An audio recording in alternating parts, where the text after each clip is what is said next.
Atwage, Abatope.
Ojode Atwage, Abatope.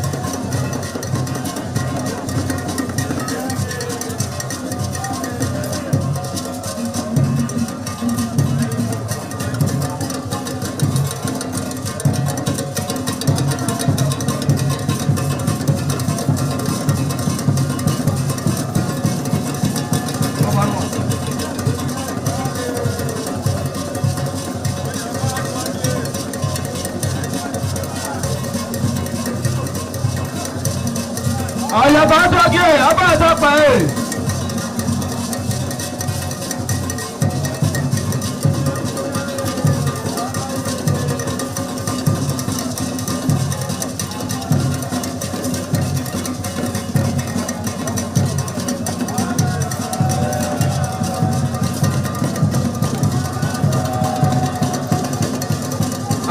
Atwage, Abatope.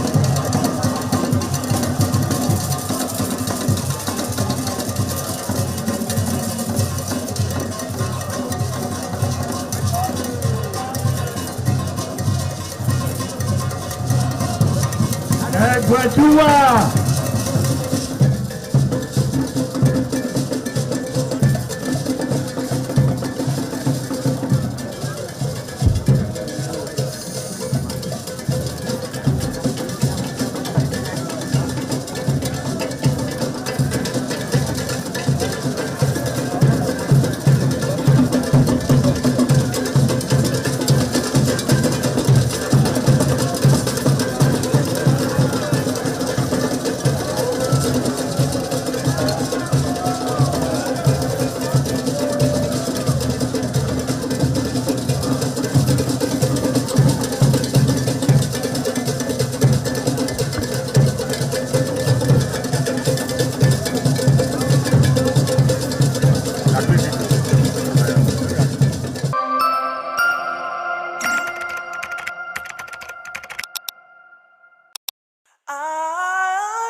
Certainly the best.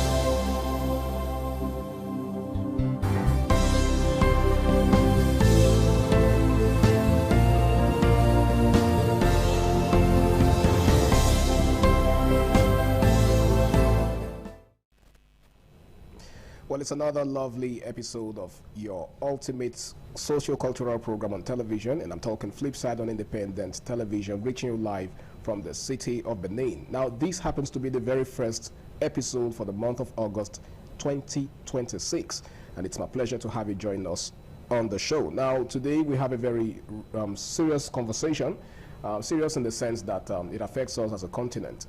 Okay, we all know how powerful the West and China are as far as their occupation in Africa is concerned. Now today we're going to be examining their influence on us as Africans. China versus the West. You know, they say that when two elephants fight, it is the grass that suffers. Okay, so today we're going to be taking a look at the activities of the West and China in Africa. Okay, so the topic basically is China versus the West in Africa, the gains and losses. Are we actually gaining from their occupation or their influence on Africa, or we are losing? So these are the questions we are going to be attempting answers to during the course of the program today. My name is Harry Aigboje, and it's always my pleasure to host you on the show. Now, I've got two amazing young men in the house. You know, these men are erudite scholars. This is actually their field. So most of the time when topics of this nature come up, you know, it is their names that come to mind. To my far left is someone who happens to be a social impact commentator and, of course, a public affairs analyst. He goes by the name of Favor Sadze. Welcome on board, Sadze. Thank you again. Yeah, always a pleasure to have you. All right, and of course, seated next to Sadze is someone who is a clergyman, but beyond being a clergyman, he is a very, very, intellectual personality. He's someone who gives in-depth analysis to every discourse. He goes by the name of Mr. Kingsley Ikeke. He's a public affairs analyst, and of course, like I said earlier, he's a clergyman. Welcome on board, sir. It's good to be here. Thank you very much. All right, it's good to have you. Now let's get talking, sirs. China versus the West, gains and losses. So when we say the West most of the time, because I think before this conversation came up, before we came on set, someone was asking me, what's the West? Okay, and I think sometimes the word could be ambiguous. When you say the West sometimes, I think what comes to mind is America. But is it just America, or there is more to, the term the West? It's not just America. I think it also comprises Europe and various nationals. But it's just that over time, America has been the frontiers of when it comes to matters of such, because they've been there, they've gotten to a lot of places in Africa, and so we are more familiar with them representing the West. Okay, so they are more like the face of the West. Yes. Okay, Mr. Kingsley. Well, like you said, Americans actually came from the Britons, America and France. They are actually breakaway personalities from the British rule, because British have been there. Just that for now, because they hold so much economic power and they are quite vast in terms of landmass, they seem to be the major voice, because you are ahead based on your capacity in terms of your technology and your financial wherewithal. Okay. That's why America is always seen at the forefront. But like he said, Europe and every other allied nations are part of what we term the West. Okay. But in terms of who is most vibrant, when other countries are talking, when the Chinese are talking, when Russians are talking, it's not the British that answers, it's the Americans, because they have the capacity to match them for every area of endeavor. They can match them economically, they can match them, nuclear arsenals or whatever. Is it just the Americans that have the capacity to match them? Exactly. There are if you want to look at the world as it is currently, there are very few superpowers. You have the Chinese, you have the Russians, you have the Americans. Maybe to an extent you say Germans, but they're not there when it comes to real power play. And these are the people that are actually playing the power right now, because they have, when it comes to the nuclear arsenal, American and Russians have the highest. Even in the technical know-how, precision missiles, they have the highest. So you can't be talking where someone who's more advanced than you is talking. Like I just said once here, where the rich men are talking, the poor man say he has an idea. It will not fly. So America has that economic wherewithal, strength, both numbers, which is a very small place when it comes to landmass. Even in population, it's a small place compared to the Americans. So that's why you see they are like I said, on the forefront. They're the one that dictates the pace as it stands now. All right, that was a brilliant start. Now, what are the major differences between China's and the West's approach to engagement with Africa? Are they the same? The way China engages with Africa, is it the same thing as the way the West, talking about America and the rest of its allies, deal with Africa, especially, in the economic and, maybe technological sense? Okay, they're not really the same. They have different approaches. Okay. For the West, I think they are more into, they want to know exactly how the money they are sending or investment they are bringing in, how it will be sustained, the security of those money, the democracy or the kind of government that is running that particular country. Unlike the Chinese, they don't interfere with your domestic affairs. Okay. They just want to partner with you. It doesn't really matter whether you have, yes. They don't care what's in it for them. They don't even care about your human rights records. They feel that that is your personal domestic business. Resolve it yourself. What we want to say is a trade agreement that that benefits both parties. So Chinese, when they deliver projects, they are faster because they ignore some indices that the Western world will not ordinarily ignore. There are certain things that will transpire in your country. The West will not invest there. Certain things will happen in your country. Maybe so the West have some indices. Yes, they have conditions from which they intervene. Even the World Bank that have been intervening in Nigeria's economy. Go and check all the loans given to us. It comes with condition. They will tell you, lift up subsidy before this loan can be given to you. Lift up this, free the power sector. There should be no subsidy there, or else you cannot get this funding for power sector. So they have conditions for everything that they do. Unlike the Chinese, they are not into that. Their own is direct. They deal with you directly, and they deal more of infrastructure. And it's easier for them. Why it's faster for them is that they rely more on their very mega banks to give you credit facilities, and that makes it even faster. And since you can get, although it's still a debt you have to pay, it's not as if it's free. I was actually yes. Their approaches are quite different. It's not the same. All right, Sadzi, their approaches are different. Now, he just made mention of the banks, the mega banks. Now, do you not see this as a financial trap that they set for African countries? Yes. Most times when you see people lending, sometimes there's always an undertone when it comes to matters of such. Okay. Especially if you look at the two ideologies, just like he mentioned, the West, they are interested in the policies that runs the affairs of that country that they are assisting, and sometimes they will come as aids and all of those interventions. But for the Chinese, they are more industrial, and because they are more industrial, they care about how fast their money will come back to them. And so they are more interested in returns. Yes, and by that odds, that's why, like I said, they'll ignore all indices, both for safety, security, and whatever, because they need to be sure their money is going to come back fast enough. But because they are also going to be wanting their money to come back fast, it brings them some level of desperation. And when there's desperation, there's always, like I said, an undertone. It's always going to be a trap, whether we like it or not, because at the end of the day, we do not sustain the terms and conditions of payback, and so we are left at their mercy.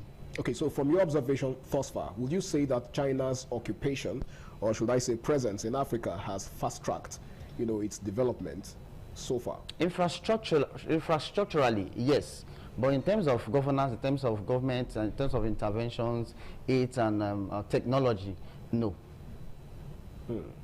Because they do not care really about the institutions in these countries. They don't care. Exactly, yeah, he's right. The enforcement of or the implementation of some of the loan facility, they don't monitor. One of the things they give to you, you already have your reserve. What people don't understand is that if I'm dealing with a country, there are securities outside the guarantee of the fast return. They have facilities outside their confines that we can seize if they default in their contractual agreement. So they know that we have those templates. And second, like you said, they're not coming here. Nobody's coming here for free. Nobody's partnering with you for free. Even China? Even China. Nobody. That's the notion you must erase from your intelligence, that whoever is coming with this mindset of investment is coming for your benefit. So I guess it's true what they say after all, that nothing is free even in Freetown. Nothing is free.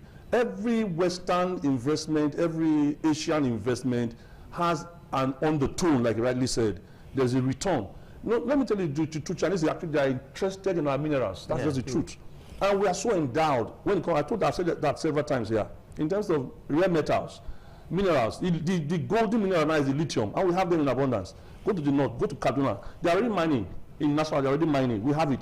And once they see that you have the resources, the natural resources that they're looking for, they come down here. But come to think of it, what is China actually getting from Nigeria? It's basically the oil and the minerals. And that's why it saddens my heart that we have these resources, and because of lack of intelligence and poor management, we now depend on people to come and invest. Do you know that there are Nigerians who have refineries outside this country? And they built it in other places. Why such refineries not here? You see, when you're going to bring, like what he was trying to say now, risk factor, you're going to bring refinery here as a Nigerian. You want to look at the risk factor, safety.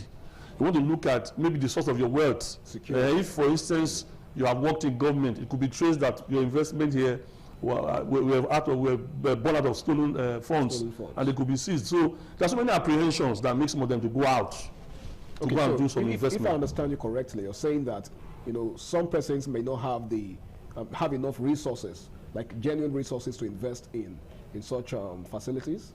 Genuine resources. Let me get you again. Genuine. Yes, some of them may not have the genuine resources to. Okay. No, they have resources, but it's not genuine. You can't defend it. Okay. So if you now invest it here, the chances that the communist government may not be favorable to you, just like the Pharaoh that came and didn't know Joseph. It doesn't matter what has been done. They can revoke it. So some of them are apprehensive. For that reason, they prefer to invest outside the shore of this country.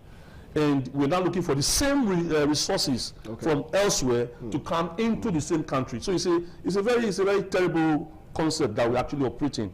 We are not underprivileged. We are not underdeveloped. Actually, we have a leadership crisis till date. I tried to check the Chinese record.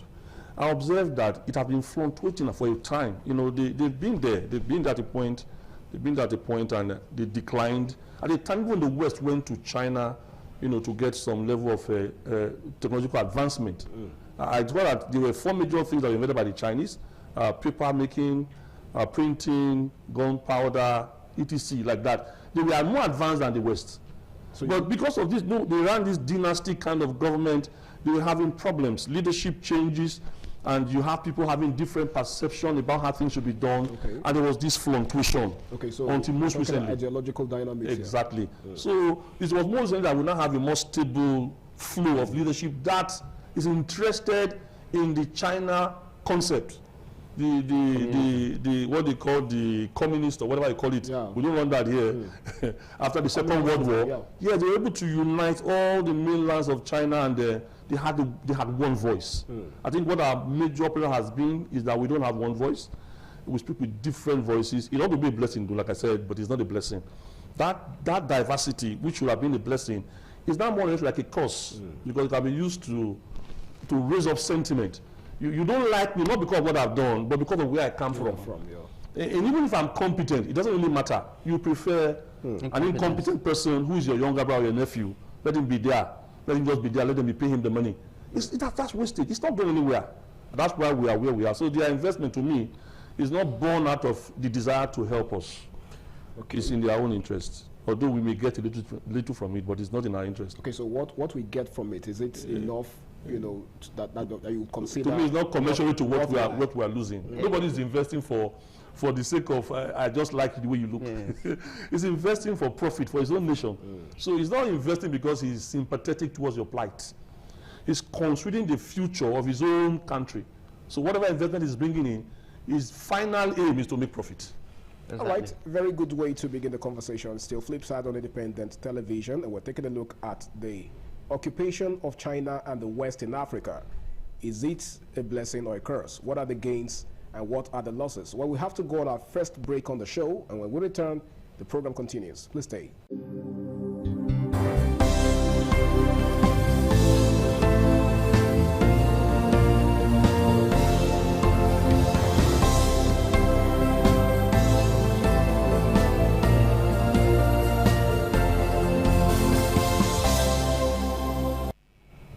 All right, many thanks for rejoining us, and it's still Flipside on Independent Television. Now, Sadzi, you mentioned earlier, way before the break, that one of the benefits of China's occupation of Africa is the infrastructural development, right? Now, who do you think invests more between the West and China in Africa, especially as regards infrastructural development? Okay, so now that you specified infrastructure, the answer is not far-fetched. it's still going to be China in looking at it in a shorter perspective. Okay. But in the long run, you know, looking at where we're coming from and where we'll be going to, you still want to give it back to the West, because they'll be there for a while, and even before China started becoming financially independent enough to start, you know, assisting and investing in countries, the West had been there.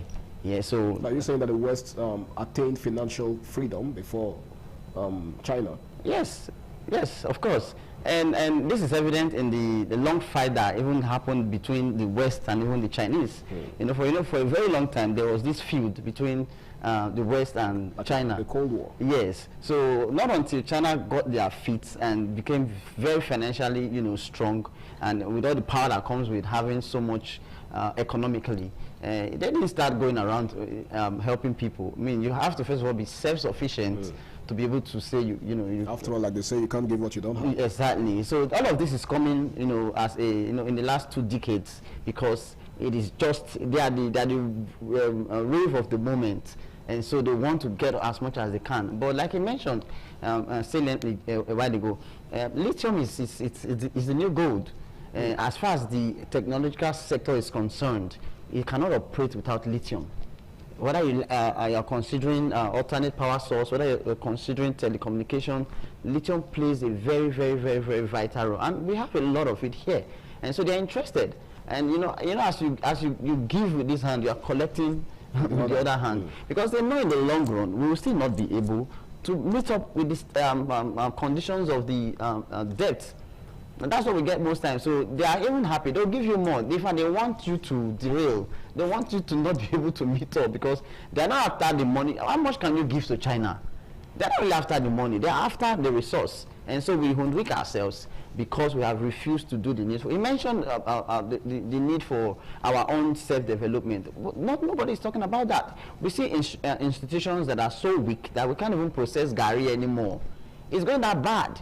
If you go to the villages now, nobody wants to be involved in those local processing. Everybody wants to, you know, be on TikTok. Everybody wants to use an Android phone or a smartphone. Well, are there no technological inventions to make the processing of such items much easier?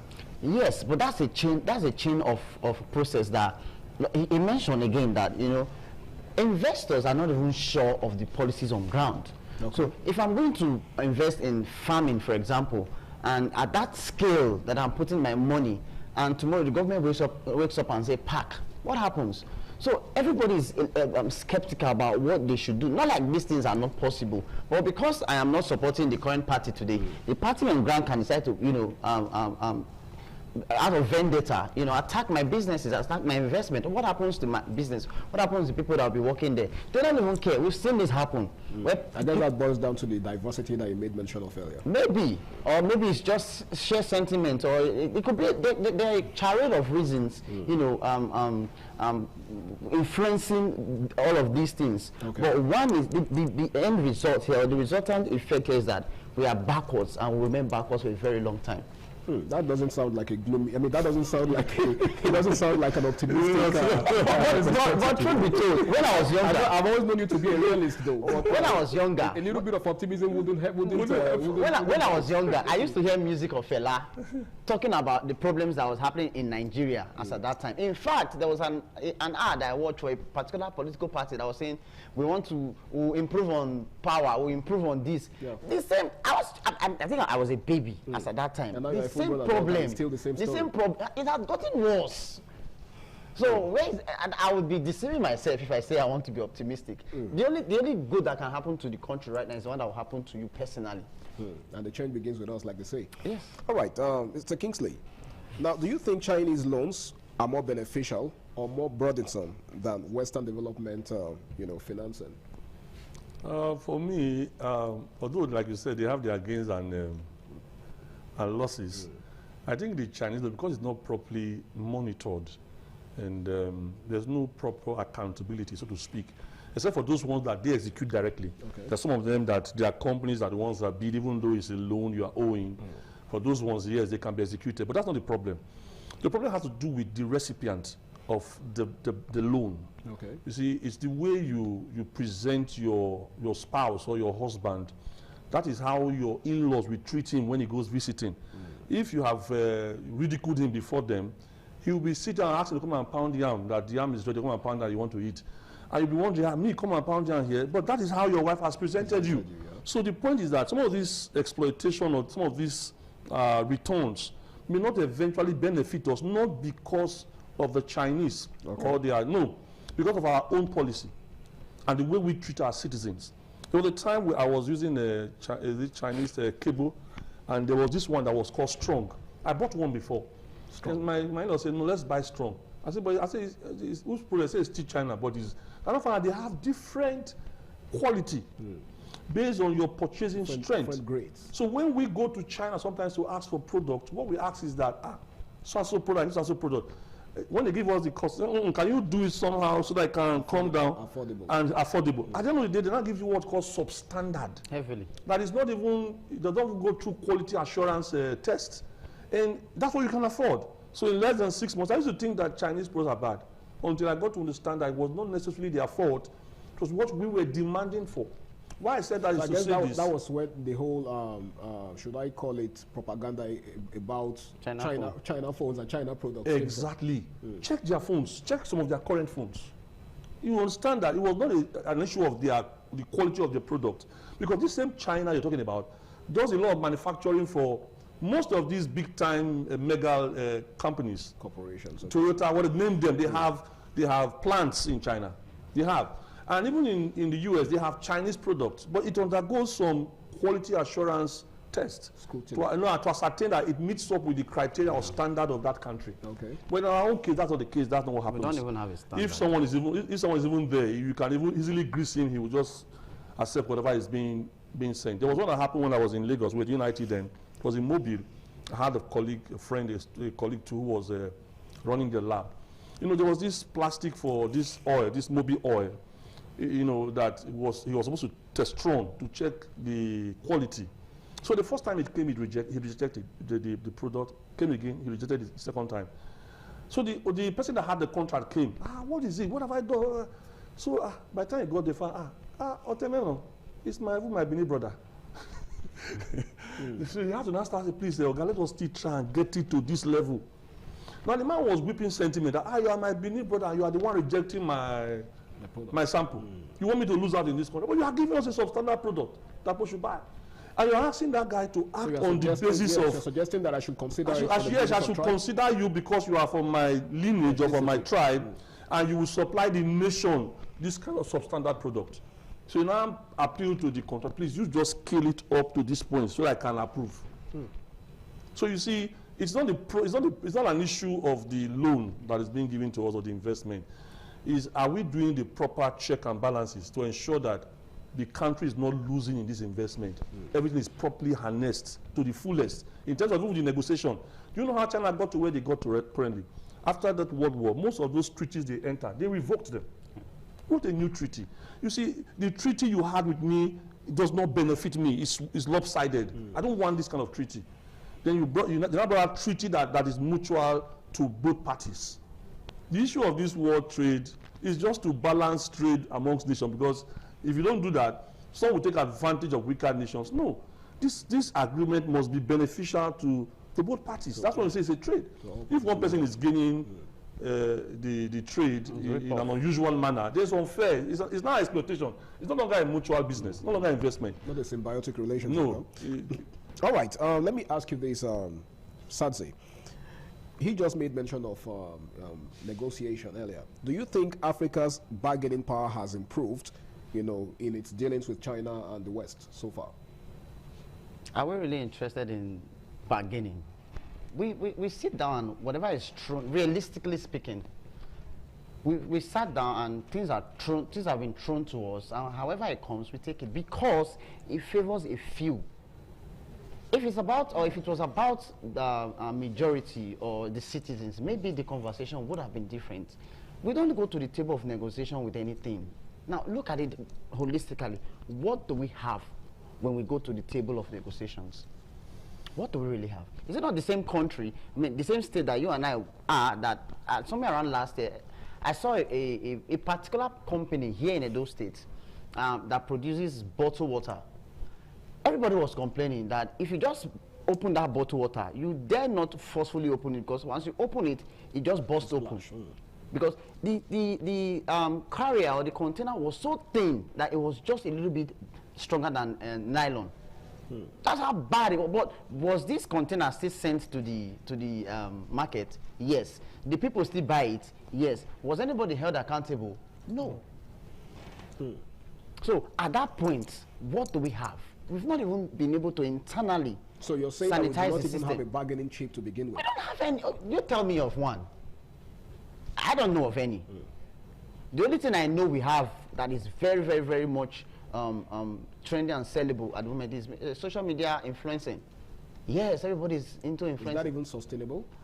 Those are the questions that I'm asking. That when we go to the table of serious negotiations, those are not presentable. They're not tenable. They're not. The only time you want to consider Nigerians who are doing very well that can actually negotiate, they are not even in this atmosphere. They are not even in this region. It's not the same country that fought an athlete for being good. They did everything to bring the athlete down. That athlete was supposed to be representing who? The country. But that didn't happen because according to them, they said she became uncontrollable. A lot of sentiment. So how do you not expect these people to look at us and say these ones are serious? So it's still about the same thing. Let's just throw bananas for the monkey and the monkey will dive. All right, let's take a look at the employment part of this, right? It's no news that one of the challenges bedeviling Africa as a continent is unemployment. Now, would you say that the partnership between Africa and both parties has, brought about more sustainable jobs for Africans? Yeah, maybe in the long run, yes, we can want to consider a particular fintech now in the country. I don't want to call name. They are doing so well. They have a rival fintech group too, and it's interesting how they are playing the game of banking, and they've taken banking to a level that is so interesting and reliable, more than the mainstream banking sector. Okay. But look at what they've offered Nigerians over time. Employment. All right, before we look in depth into what they've offered Nigeria so far, we have to go on this very important break. It's still Flipside on Independent Television. Do stay.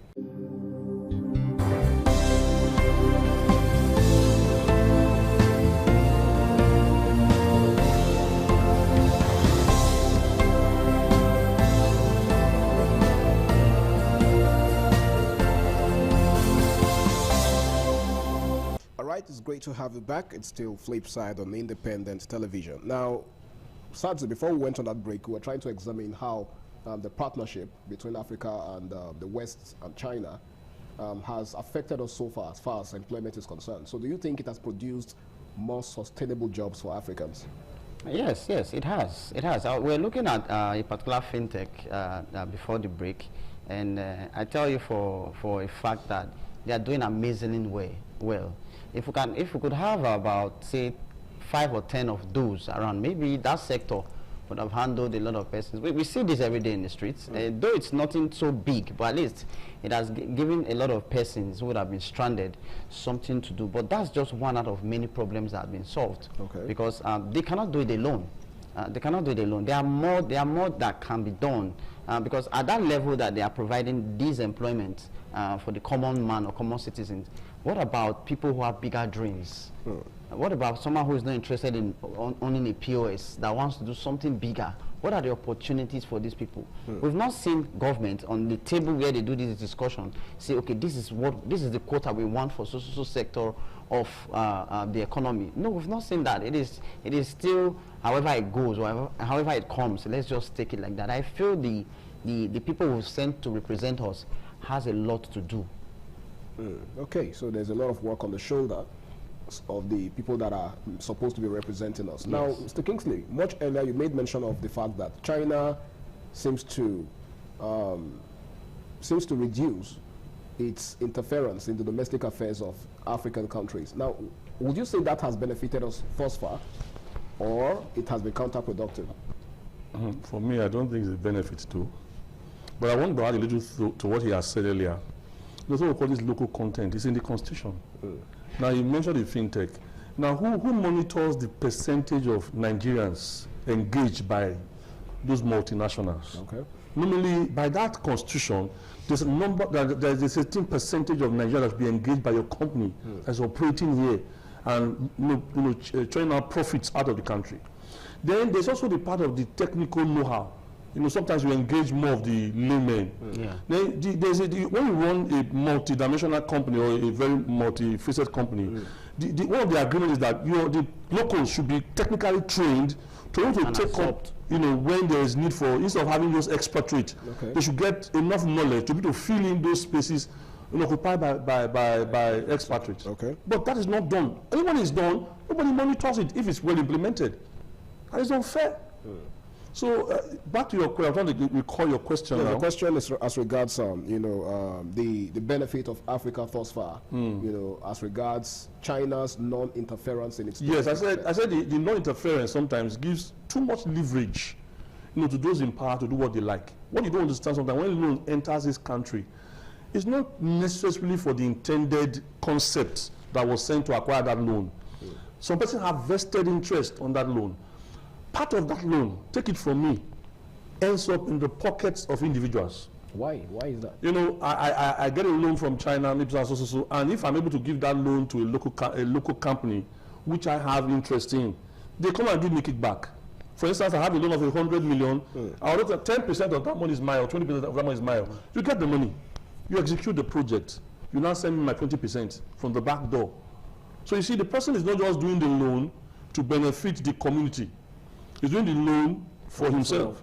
There's another part of it that has to do with community. A place decided in your own community, you are asking for your own kickback, something that will bring them into your own community. Those that call themselves the youth of the area, we ask for their own. So it's a circle of indiscipline and corruption. So at the end of the day, the 100 million that was given as loan, you will end up finding that about 15 million or thereabout will now be used for the execution. So how do you expect that particular project to be of quality? When a lot of interests have come to take their share of the national cake. So I don't think they should just allow a loan that we are going to repay with interest and leave it in the hands of some of our persons who may not have the country at heart. They should also monitor its implementation, especially when they are not the one executing.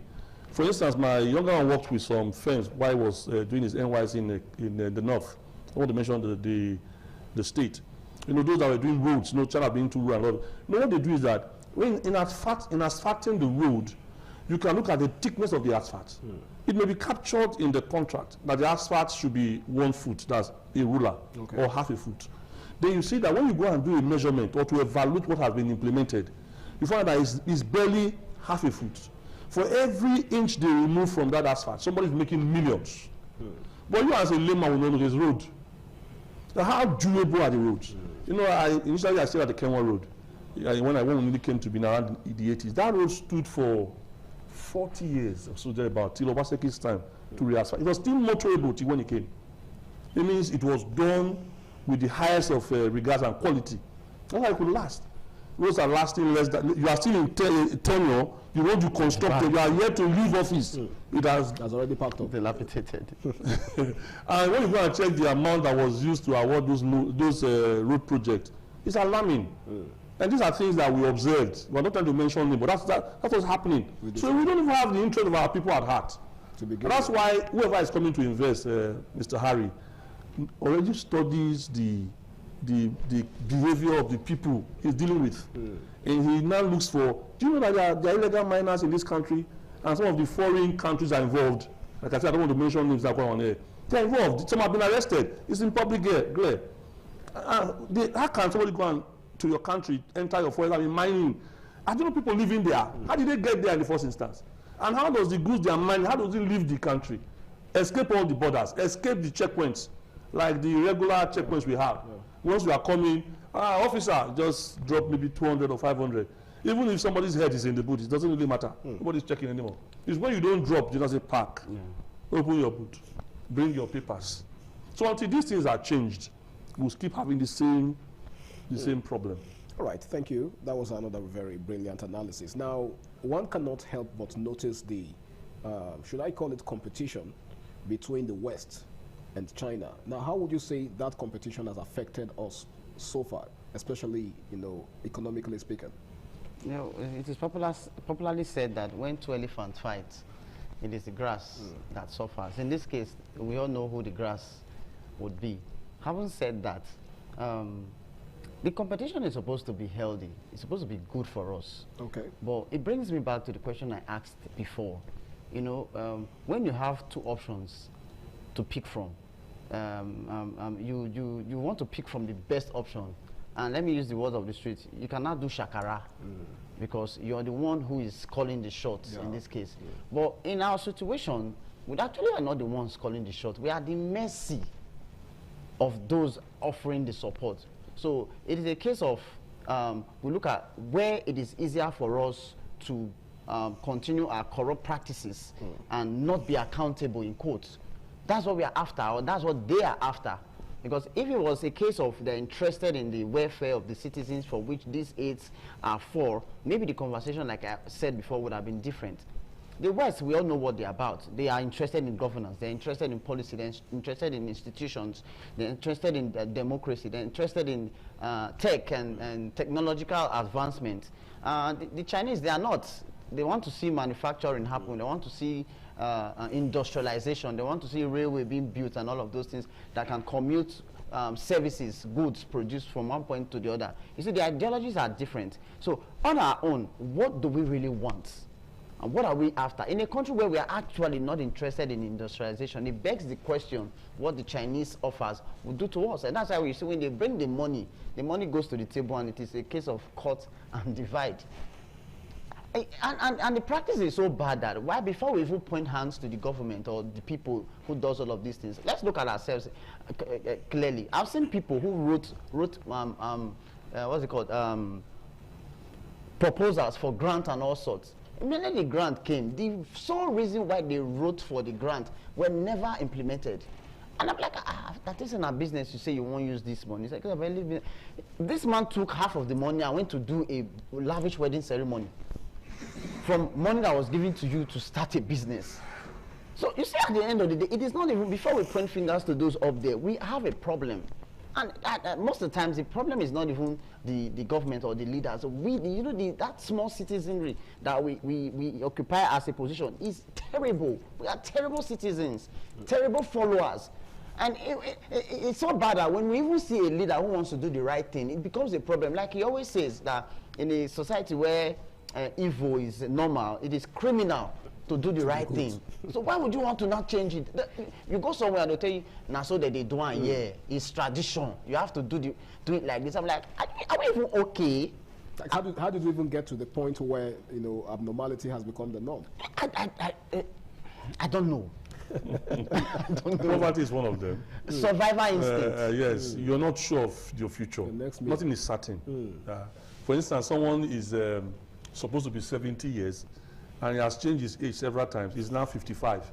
And he has 15 years have been removed so that he can still stay in and work more and get money. Because he's not sure of his pension, he's not sure of his gratuity. That does not happen in a regular country. Whose responsibility is it to create that certainty? That safety.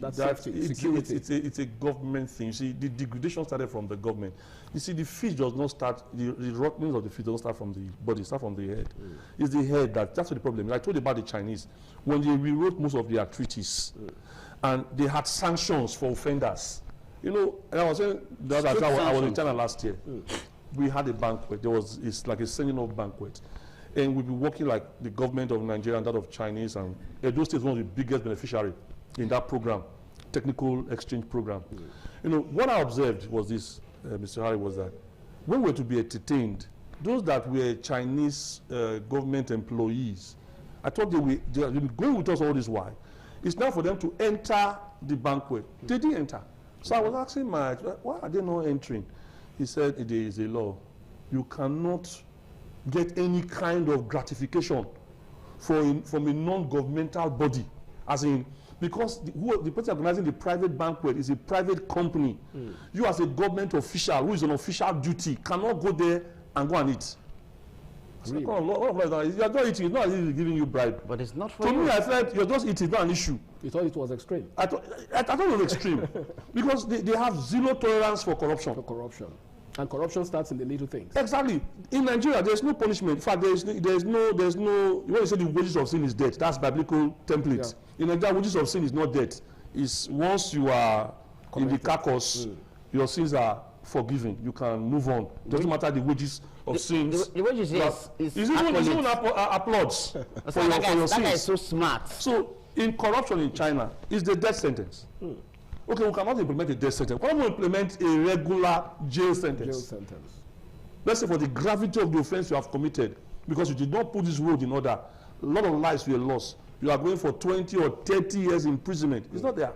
Somebody is accused of corruption. Before you know what's happening, he has 30 SAN, senior advocate. Somebody has 50 SAN on his payroll to go and defend his corruption. And they will gladly line themselves, looking for technologies to ensure that the person is freed. Is that what we are going to continue? Is that the way we continue? And then you realize we are intellectually powerful. When it's time to defend evil, when it's time to defend corruption, we have so much resource.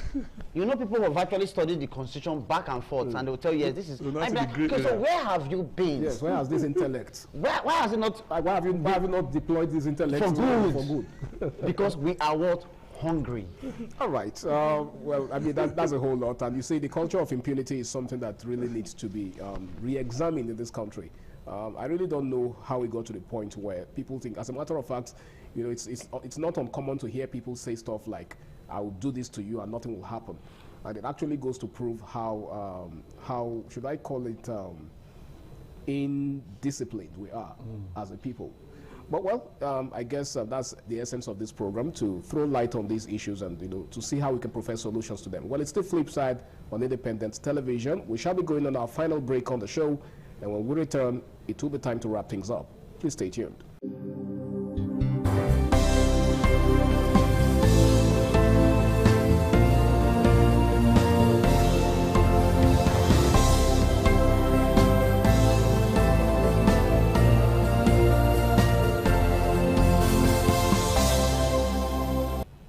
Welcome back. Now, let me turn to you, Sadzi. Okay, I know you were actually examining a whole lot before we went on that break. Now, what are concerns about debt trap diplomacy? Because I know I made mention of that earlier, the debt trap thing.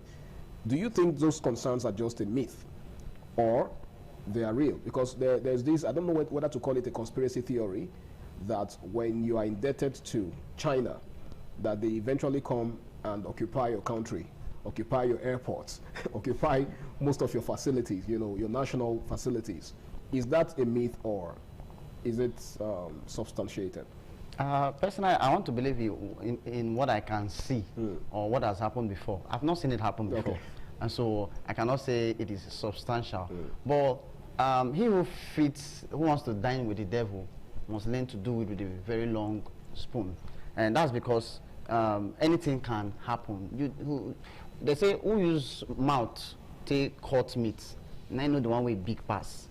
And what that means is accountability at some point will still be embedded in the person giving the assistance. Okay. So he or she determines what he wants at the end of the day, because firstly, on the table of negotiation, we didn't come there with so much.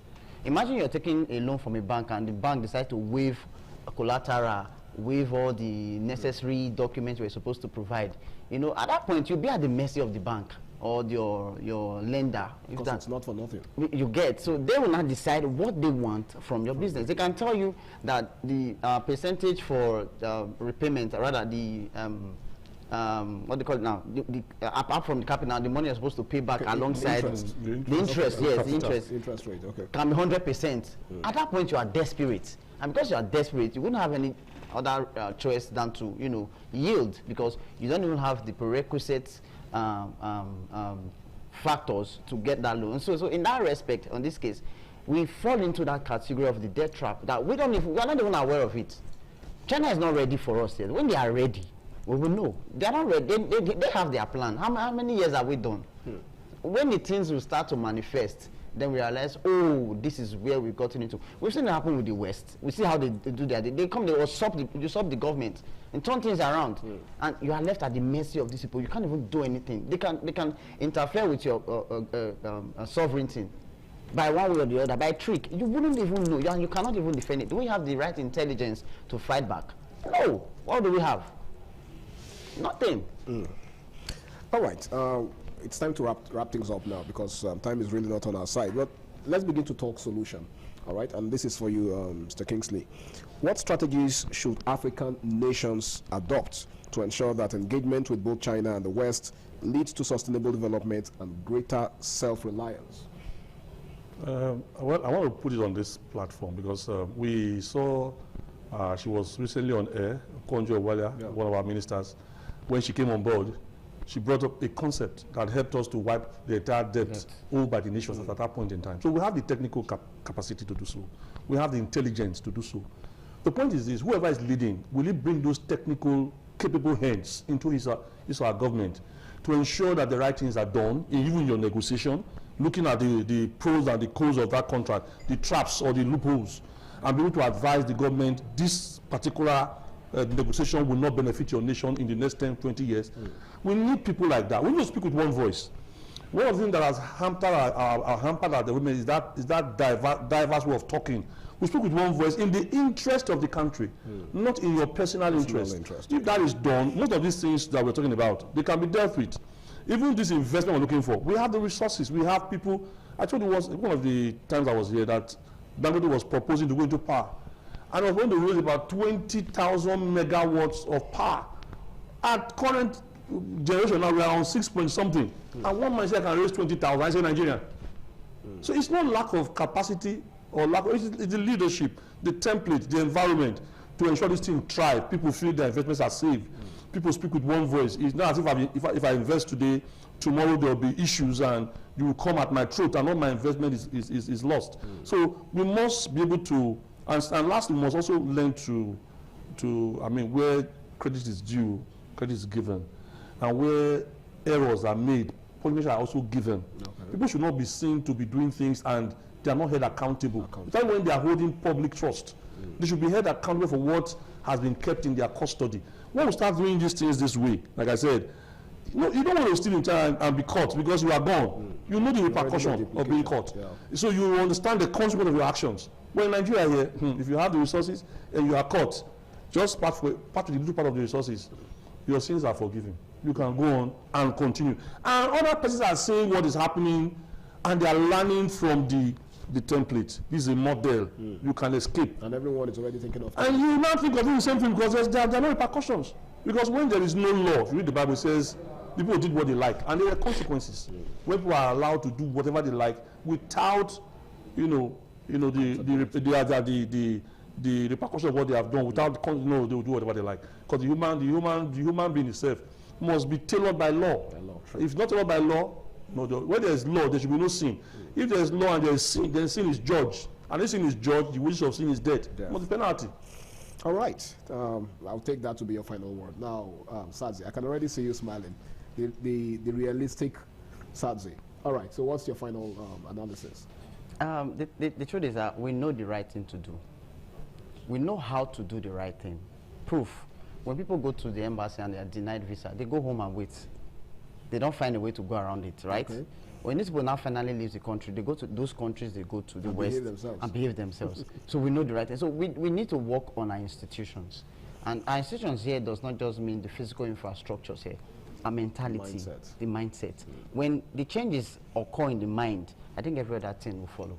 It begins in the mind. Well, I must say a very big thank you to you for doing me the honor of being on this show with me. It's been a very fruitful conversation, and I'm hoping that somehow this discourse rubs off on, as many persons that have been taking notes, as many persons that have been paying attention, because national development is not just the government's responsibility. It behooves on every single one of us to do the needful, just to ensure that the country is better for us all. Because if we ever get to a point where we become so indebted to the West and China that we can no longer, take care of ourselves, we can no longer handle our affairs, then the question is, where are we going to run to? Well, these are questions begging for answers. I must say a big thank you to every single one of you out there for being a part of the show. It's been Flipside on Independent Television. My name is Harry Aigbo J, and until I come your way again, same time, same station next week, do the right thing, stay out of trouble, and ensure you have a lovely day ahead. Bye for now.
some days, there comes the Ugemobo Festival, which the Oba celebrates outside the palace gate.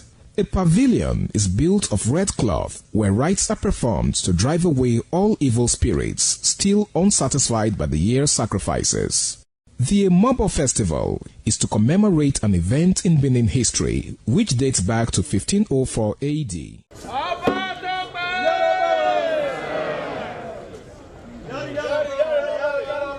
Yari, yari, Ọba Tope!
The Oba of Benin added a colorful mood to the year's celebration as he walks round the city center amidst cheers.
ITV,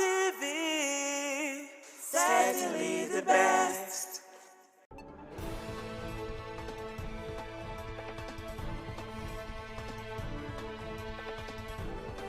I'm not confined any longer.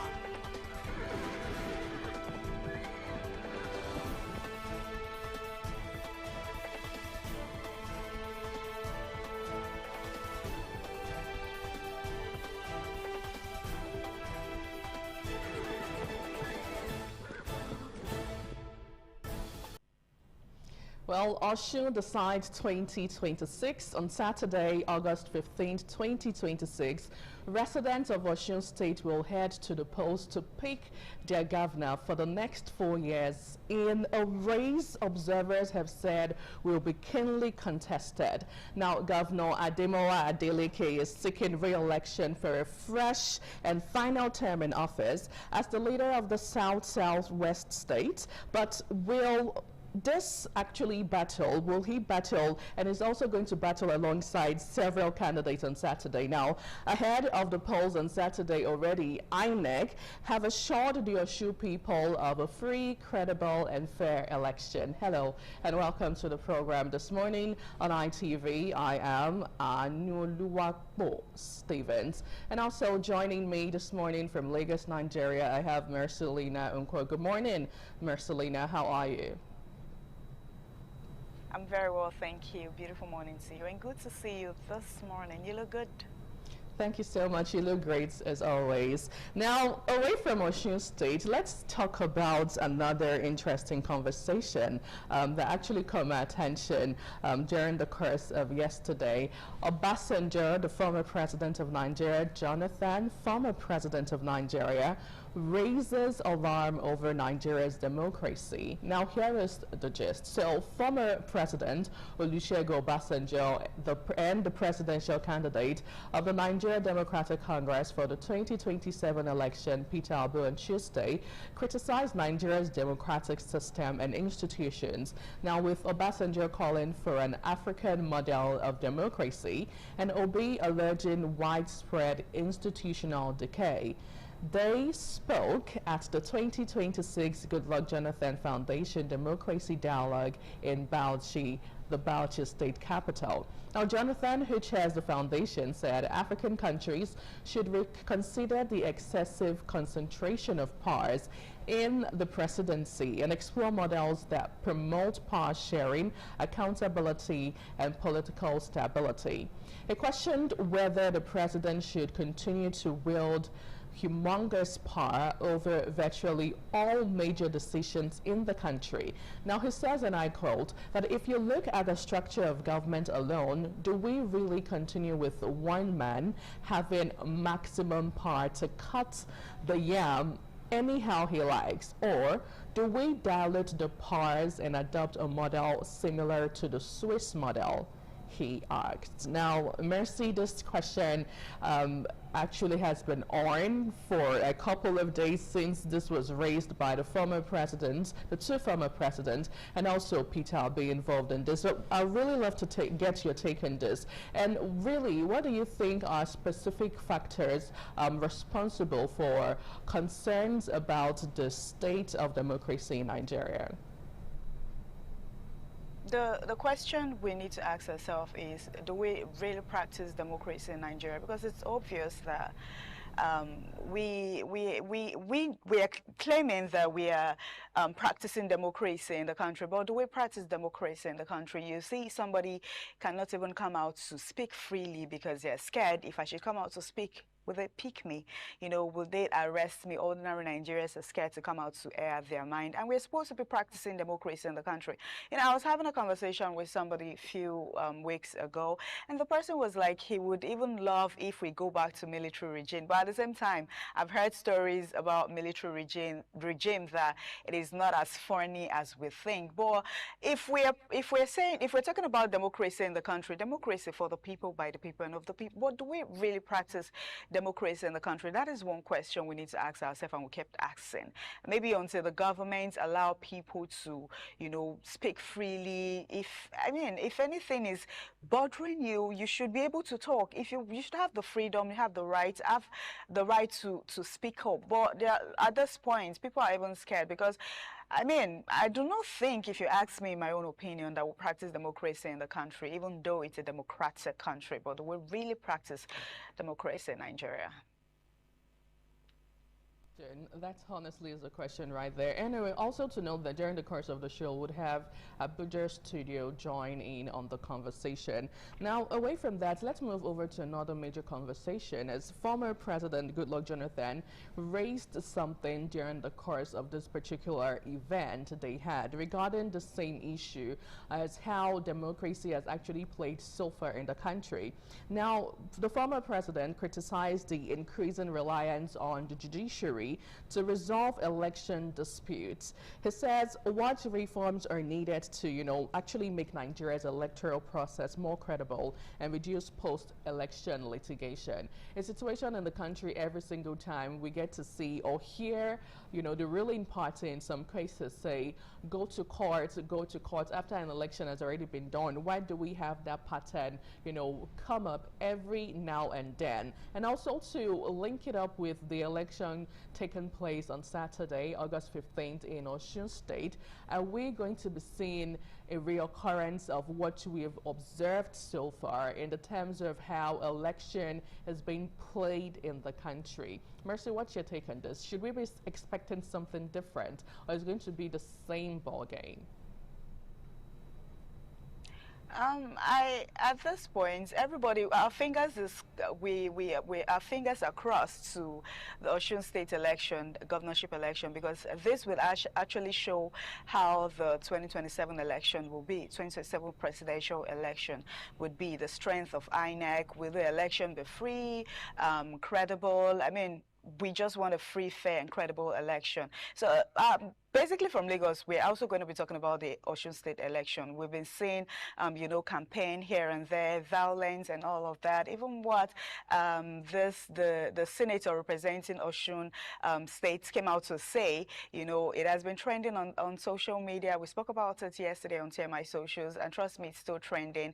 And where he says, oh, if you see any Accord member, you know, kill them. But according to him, he later came out to say that he didn't mean that. He just meant kill them with your vote. Well, that was not what you said, but he said that is what he meant by kill them. He meant kill them with your vote. So I would advise, I mean, some persons at this point, they might be scared, oh, because of the violence, because of some persons that have been killed, you know, would they go out to vote? Go out, vote, according to the Governor Adeleke, where he says, oh, everybody come out, vote your conscience, vote the right person, you know, you think can do the job, you think it's, you know, capable for the seats, vote the right person, vote me. And most of the question we are asking, will he be able to retain his seats? Because it's there, APC is there, other political parties too are there. So basically, from Lagos, we would also be looking at the forthcoming Osun election. How, what would be INEC's strength? Because at this point, a lot of persons are saying, okay,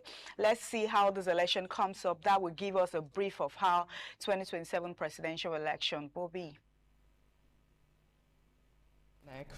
Now, speaking about INEC, another major question a lot of persons will be asking is how can Nigeria strengthen institutions, you know, such as the electoral umpire, INEC, the judiciary, and political parties so that they can operate independently and protect democratic values? Because over time, it seems to a lot of Nigerians, there's this, in one way or the other, we're not getting to see some of these political parties or agents or electoral umpires operate independently, how they should operate without having any other, you know, source that takes in on the line and not coming out straight to practically say it, but we get to see that happen. In a situation where the president of the day gets to pick who be the INEC's chairman, what do you expect? That's what some persons would say in this case. What do you expect would be the outcome of that election? But hopefully we get to see something different play out, you know, as we move over to the 2027 general election. Now, Osun decides 2026. That's also going to be our major conversation edition this morning.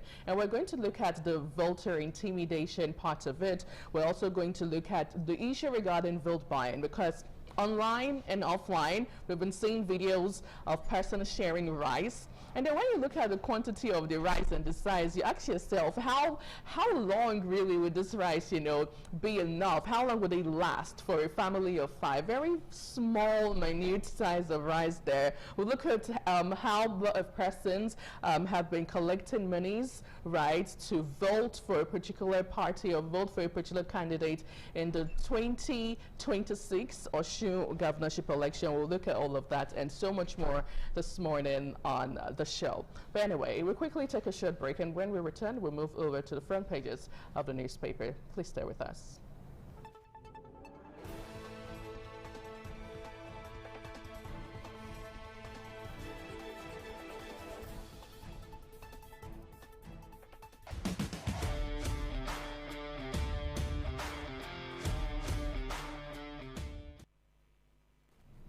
Welcome back. Thank you so much for staying with us. If you're just joining, you're on to This Morning on ITV. Now we'll take a closer look. A couple of national dailies this morning. Right here in the studio, we have the Daily Independent newspaper, the Guardian newspaper, and the host of others. But let's begin with the Guardian newspaper, if we can. Now let's see what the Guardian newspaper is saying. The big story says, donor fatigue, economic take toll on blood donation in health facilities.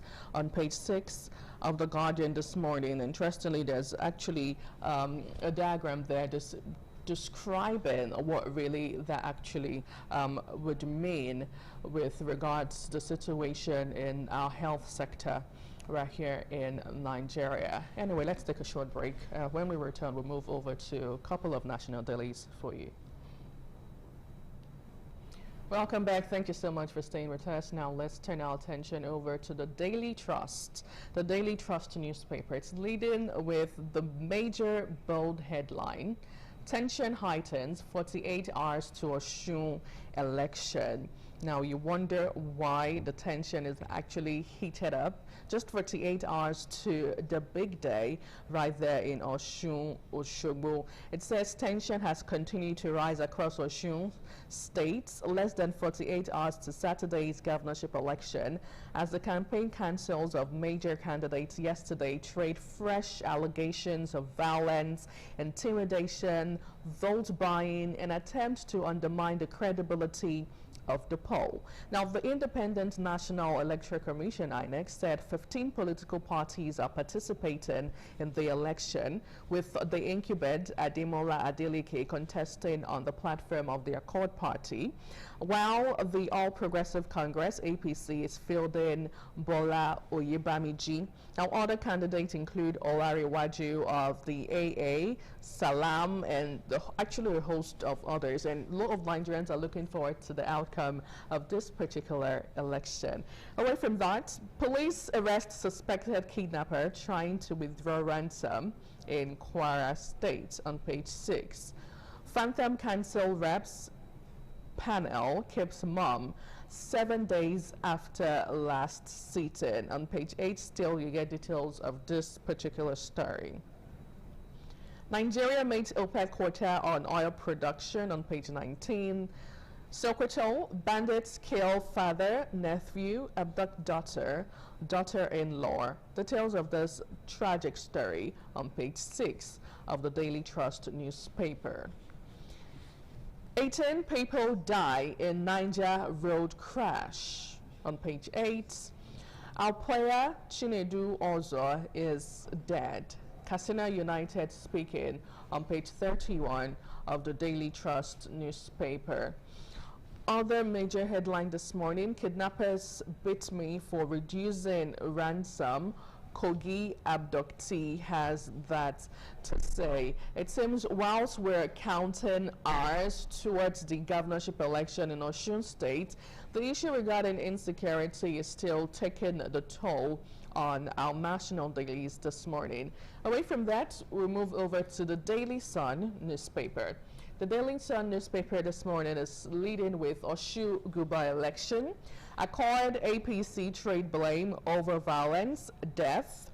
Subwriter says, we lost 40, says APC. They have killed 29 of our members. Accord party speaking. IGP deploys DIG Mohammed to coordinate security operations. Don't militarize state. Atiku wants INEC, federal government. And 5 crucial factors that will decide the poll. Well, wondering what that is, do well to stick around with us on This Morning on ITV. On page 5 and 6 of the Daily Sun, you get details of that story. Anxiety in Akwa Ibom, Sokoto, 10 other states over flood alert on page 27.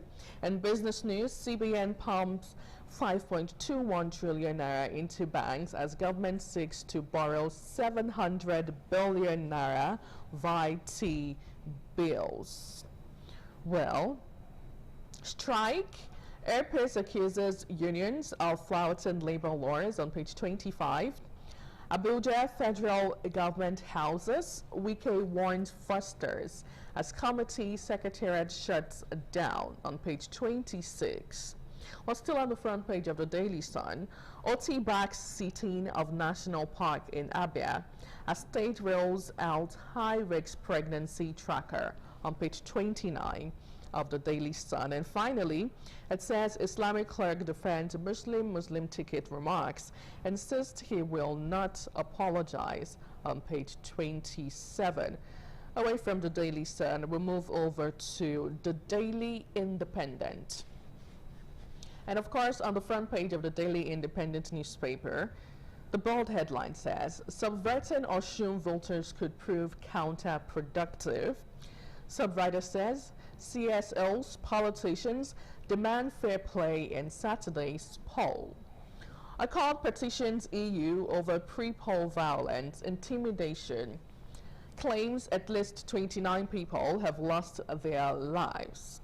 Osun police drill Fadahunsi over alleged incitement. Well, still on Osun poll, NHRC asks Senate to suspend Fadahunsi over inciting comment on page 7. NDPC probe Unilag Lotus Bank, Haka Bella over data breaches on page 6. Nigeria surpasses OPEC quota for 3rd straight month on page 6. Well, still on Osun State on page 7, Adeleke declares tomorrow work-free day for workers. INEC reprints Osun election ballot to include SDP candidate. Now, away from that, states yet to spend 267 billion naira released for basic schools, according to UBEC. ADC alleges plot to arrest Arigbusola ahead of a shoe poll. Subwriter says Atiku warns federal government, INEC, security agencies against interference. Now, a background to this particular story would be that the African Democratic Congress, the ADC, has raised the alarm over alleged plans to arrest its national secretary, Ogbeni Rauf Arigbusola, in the days leading to the election in Osun State on Saturday. Now, ADC in a statement actually yesterday in Abuja stated this, and we're seeing Atiku warning the federal government, INEC, and security agencies against interference, basically political interference. Well, it's quite safe to say at this point that all eyes are currently on Osun State. Well, still on the front page of the Daily Independent, revenue squeeze threatens Nigeria's fiscal stability on business news right there in the Daily Independent. Now, away from the Daily Independent newspaper, let's turn our attention now over to the Punch newspaper. The Punch newspaper, okay, let's see the Nation newspaper. All right. The Nation newspaper, the major headline still on Osun says security blanket on Osun to enable violence-free election. Okay, away from that, now the Punch newspaper, let's see what the Punch has to say this morning. Well, the Punch is leading with a different conversation as it says state police, presidency closes public submissions today. right? Somebody says Tinubu gets final draft September 3rd after presidential working group appraisal. National Assembly to receive state police bill after president review. State police law will guard against governor's abuse, says presidency. Now, this major conversation here, this has always been one of the major concerns of a lot of Nigerians regarding this particular state policing bill. Well, we'll see how it eventually turned out as we get to see it rolling out right here in Nigeria. 2027, Atiku Obi more options ahead of single candidate summit on page 7. Well, still on the Punch, federal government approves tax waivers for 4,000 electric vehicles on page 19. Federal government approves tax waivers for 4,000 electric vehicles on page 19. 168 solar street lights stolen on Lagos-Ibadan Expressway Long Bridge. 168 solar street lights stolen on Lagos-Ibadan Expressway Long Bridge on page 4 and 5, which is really, truly alarming. Army moves to begin operations at 4 new divisions on page 9 of the Punch newspaper. Well, other major headline this morning would be Osun poll. INEC adds SDP to ballot, distribute sensitive materials. And that would actually be happening today. Sensitive materials would be distributed today right there in Osun State. Well, I think that's all the Punch have in stock for us this morning. We quickly wrap up with the New Telegraph newspaper. And let's see what the New Telegraph newspaper have for us. It says Osun Guba, INEC reproduces ballot papers to include SDP candidates as Adeleke, Oyebanji, others in last-minute campaigns. Akpabio, Uzodinma for governors. Falake arrives Osogbo for APC mega rally. Atiku warns against tech glitch, right? Obi, PDP demand retraction, probe of Fada Hussi's comment. PDP Guber candidate Fario drops out, endorses Adeleke. On page 2, 3, 4, 7, 9, 10, 27, and 30 of the New Telegraph newspaper, you have that details. Fubara dismisses alleged loggerhead with Rivers Assembly, says 2026 budget going through legislative process on page 2. Abacha didn't die on a woman. Dan Atete, ex-petroleum minister speaking, says Amachi wants to sell book and also calling for attention on page 3. EFCC recovers 115 billion naira. NDDC levies from oil firms, clears 19. Well, and finally, on the New Telegraph newspaper this morning, it says WHO Ebola outbreak in Congo on track to surpass deadliest one in history. Death toll passes 2,000.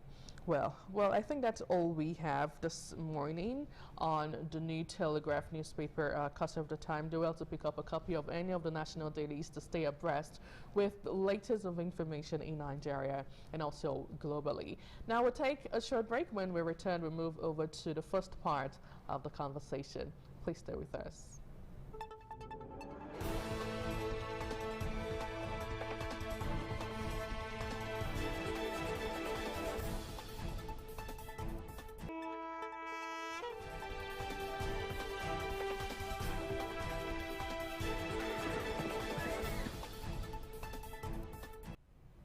Welcome back. Osun decides 2026. Now it's 48 hours to the big day and all eyes are currently on Osun State. As Osun prepares for the 2026 governorship election, all eyes are on the ballot box and the integrity of the electoral process. But beyond the campaigns, promises, and political rallies, serious questions remain. Will voters be free to make their choices without intimidation? That's number one. Can vote buying be effectively stopped? And will the final result truly reflect the will of the people? Well, welcome to TMI this morning on ITV. Today we turn the spotlight on Osun Decide 2026, focusing on three critical issues: vote buying, voter intimidation, and electoral integrity. What is driving the buying and selling of votes, one would ask? How safe are voters going to be at the polling units? That's also another major concern. And what must INEC, security agencies, political parties, and civil society, and also citizens do to protect the credibility of the election?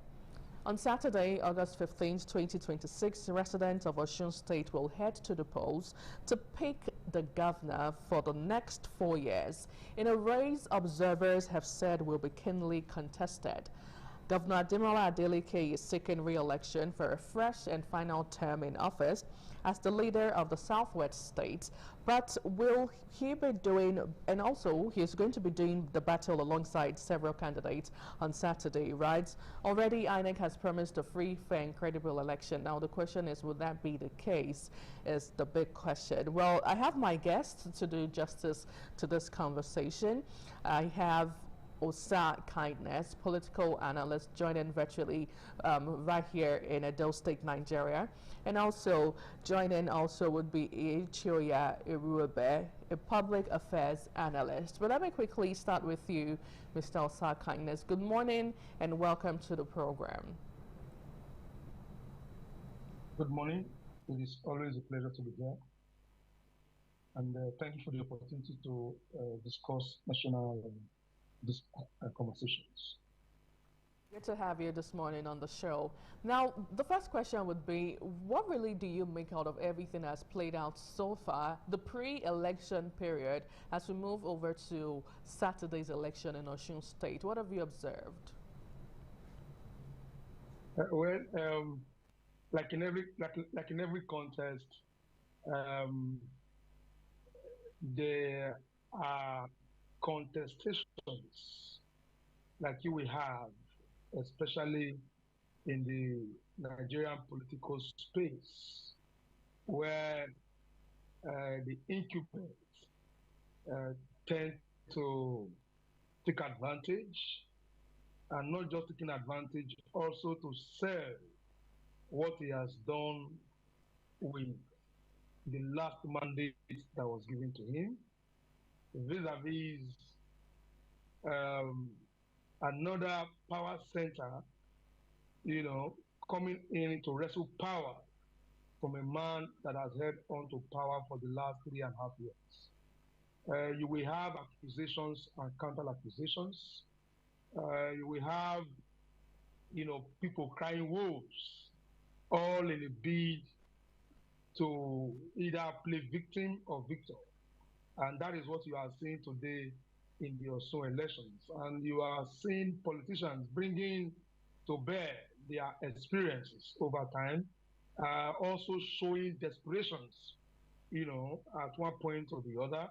And we have also seen pockets of violence here and there, with different political parties accusing each other of perpetuating violence. But ultimately, the ball now rests squarely on the court of the people of Osun State to either consolidate on what they have done 4 years ago by returning Ademola Adeleke, or by rejecting him outrightly for want of performance, or if you like, for failing to deliver on its campaign promises. That is what you have right now. And what makes the Osun State elections unique is the fact that just now, whereas in the last 2 years we had APC, who was at that time the incumbent, and PDP, with Ademola Adeleke coming in from outside to wrestle power from the incumbent at that time. But right now, we have the Ademola now being the incumbent, and APC fighting from outside, taking advantage of the federal structure, if you like, federal mind. And not just that, we now have a third force in the ADC with the support of the former governor of the state, Ogbeni Rauf Aregbesola, supporting the former speaker of parliament. You see, it is not going to be business as usual. It is going to be a test of popularity of the incumbents, the APC taking advantage of its structure and the federal mind, and APC bringing to bear the popularity of its former governor and being the third force. So it's going to be a very interesting election come on Saturday, and we hope that the people of Osun State votes will count at the end of the day. Right. Now let's talk about the issue of violence you raised up. Interestingly, a couple of days down, APC gang is saying over 40 members have actually been killed from our end. Accord Party is saying over 20 Accord members have actually been killed. What really is going on? And a situation where we're seeing violence like this happen and the election has not been done, I'm trying to wrap my head around that day of the election. And also, just to put it out there that they actually did sign a peace accord, right, to ensure hate-free exercise. All of the candidates, about 15 of them contesting for the election, did sign a peace accord, right? But we're not seeing that peace accord act being playing out here. What really is the problem? And how did we allow election to, deteriorate up until this extent? I will start first with the peace accord. I have asked myself repeatedly, whereas it is important that we have political players come together and put pen to paper to the extent that they vow that there will be no violence in the elections and that they will play by the rules of engagement. And the Nigerian Peace Accord Committee is manned by men of impeccable character. We have the former president of Nigeria. We have no less a person than Bishop Hassan Kuka, a man of integrity and has shown capacity over the years, manning that committee. But what I will ask is, what have we achieved so far from that committee? Where people break the rules of engagement, where they fall foul of the peace accord they signed, what have been the punishments, or if you like, the repercussion of those who flout that accord, like we have had, over the years? Has there been people prosecuted for flaunting the accord?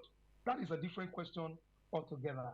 And like you have said, and I did mention earlier, that there have been pockets of violence here and there. I heard or saw yesterday the Accord Party coming to say that 29 members have been killed. APC earlier said 40 members have been killed. The question you would ask, and that should be in the minds of all reasonable Nigerians, is who is killing who? What I believe is going on there is accusations, trying to buy favor, trying to point accusing fingers on each other, trying to play the victim so that you can have people vote for you on the basis of sympathy. But I don't think that will work at this time, because the people of Osun are very informed people. They are schooled, and they are going to work based on fact, I believe very strongly, and vote for candidates that they believe have performed or will perform. And I think we will see that happen come on Saturday, 15th August 2026, where the people of Osun State will come out en masse and choose a leader that will lead them for the next 4 years. And my advice and my appeal is that, just like the former President Jonathan said, no one blood of Nigeria is worth, being elected as president. So I'm telling those who are perpetrating evil, who are perpetrating violence in Osun State, that you cannot kill those you seek to govern just because you want to occupy political office. They must play by the rules, and they must play by the rules of engagement. And let the people choose their leader, and we hope that INEC will allow the vote of the people to count. And security agencies must, at this time, play their role, statutory role, right, as enshrined in the Constitution. Right. Not being partisan, but protect the life and property of Osun people. Okay. And have the vote of Osun people count on Saturday. Okay, well, we're going to talk about the part the security operatives or agencies would play during the course of the election, but let's talk about the Osun people.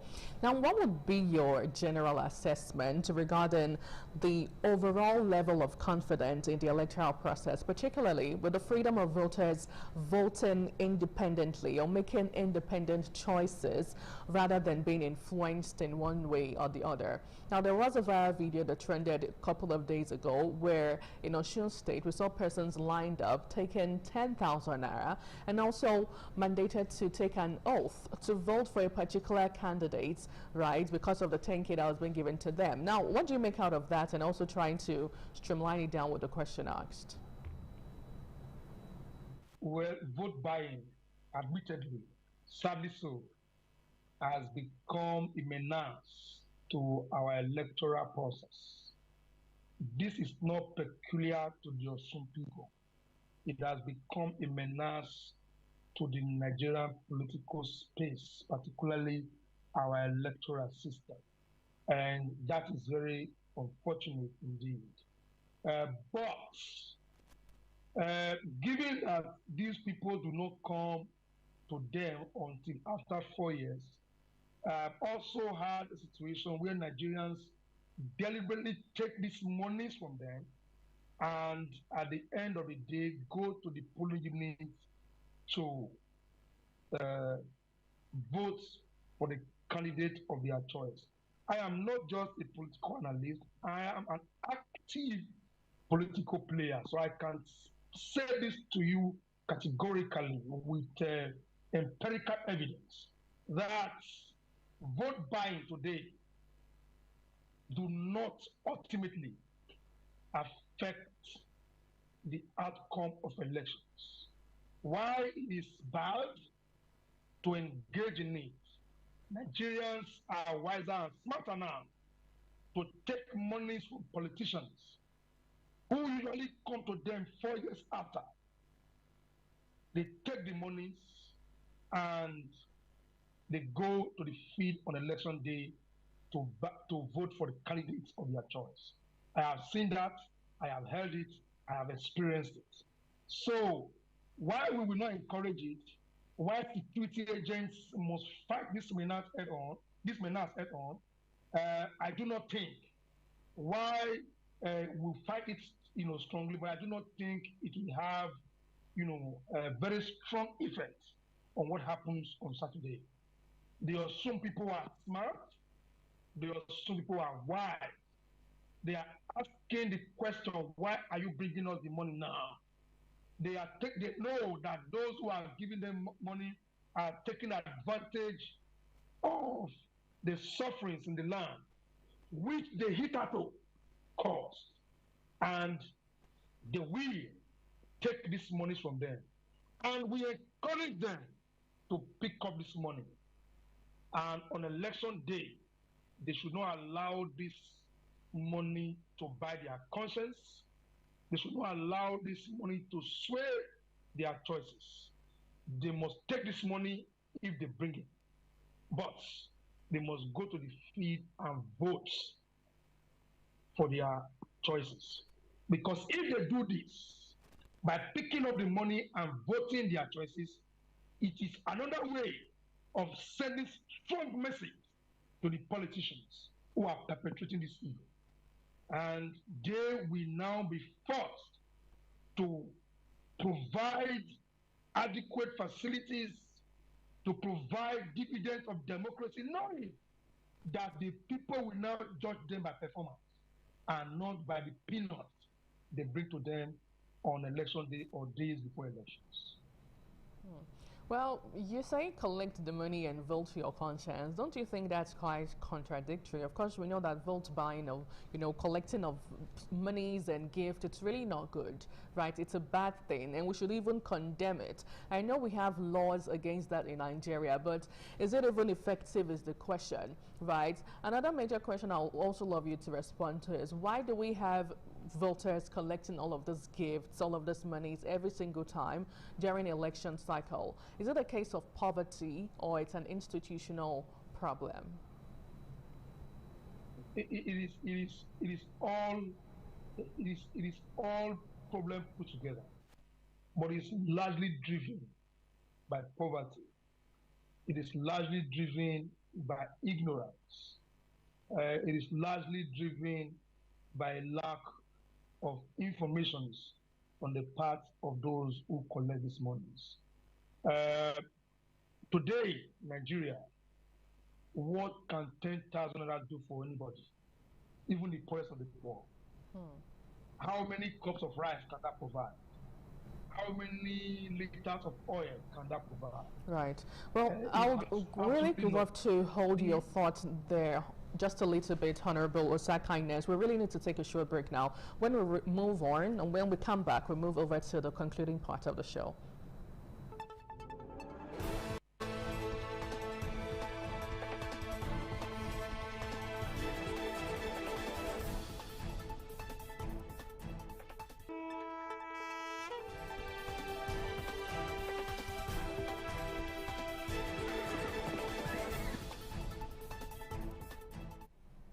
Osun Decides 2026 is our focal point this morning, and we're turning our attention over to look at votes buy-in, voter intimidation, and electoral integrity as we count hours to the big day on Saturday. Now, I have been speaking to my guest, Mr. Osa-Kindness, joining virtually this morning from Benin, Edo State, Nigeria. Thank you so much for staying on still. Now, I'd love you to go ahead with your thoughts, where you were trying to analyze how 10,000 naira cannot even suffice for 4 years, as the case may be. And also, joining now on the show, I have another guest, Mr. Echioya Urebe, a public affairs analyst. Thank you so much for your time this morning. Welcome to the show.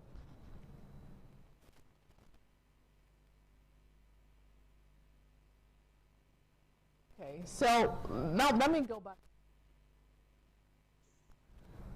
Hello, are you there? Yeah, I can hear you. I can hear you. Great. Welcome to the show. What have your observation been so far as regards Osun election, the pre-electionary period? I'd love to have your take on this. What have you observed so far?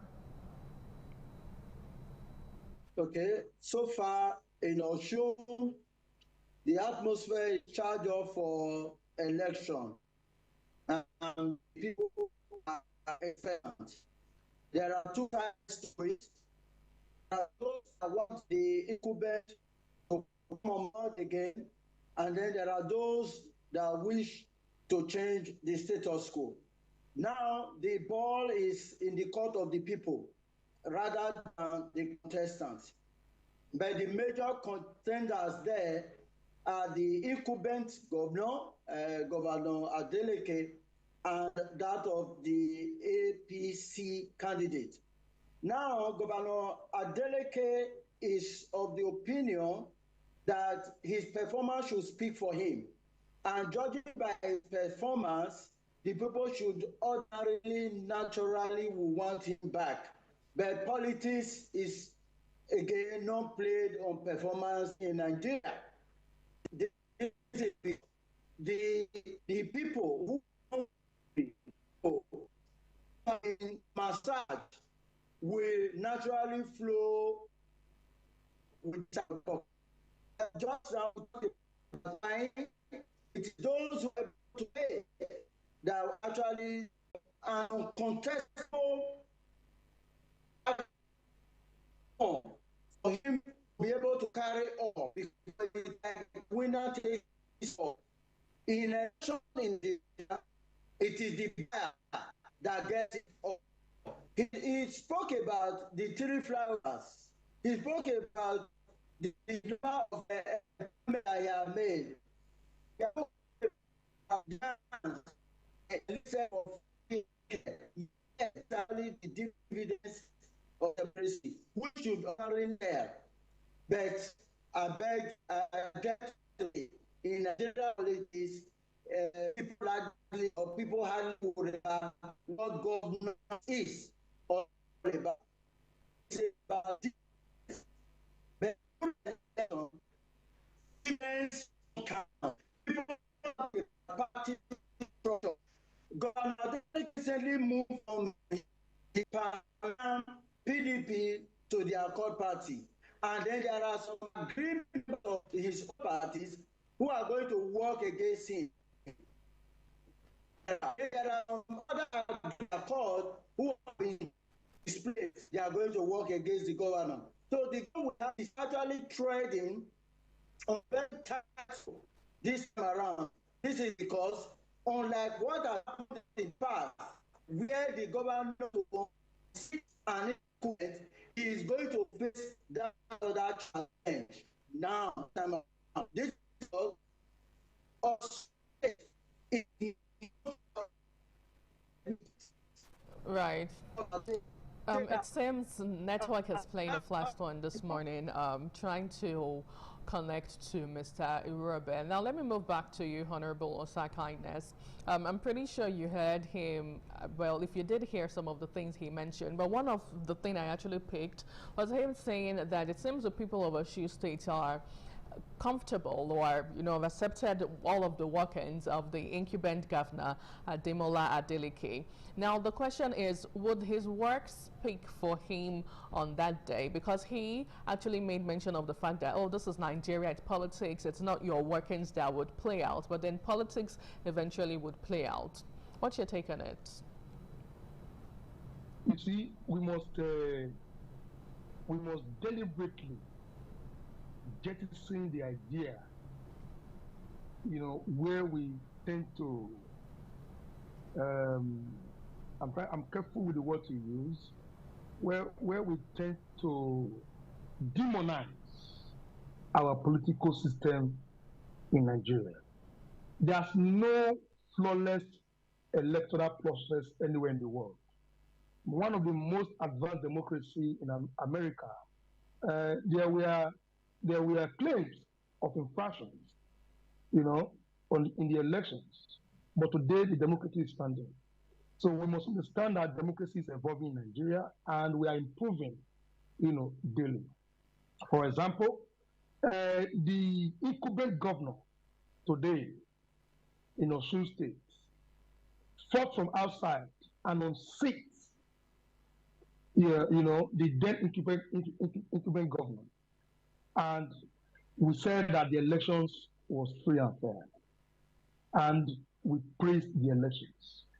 So if today there are two people, or come on Saturday, there are people, some people play down on his performance and say that he has not performed, you know, well enough, and therefore they want to try somebody else, we will cry foul because we think that it's, in Nigeria we cannot have a perfect electoral system.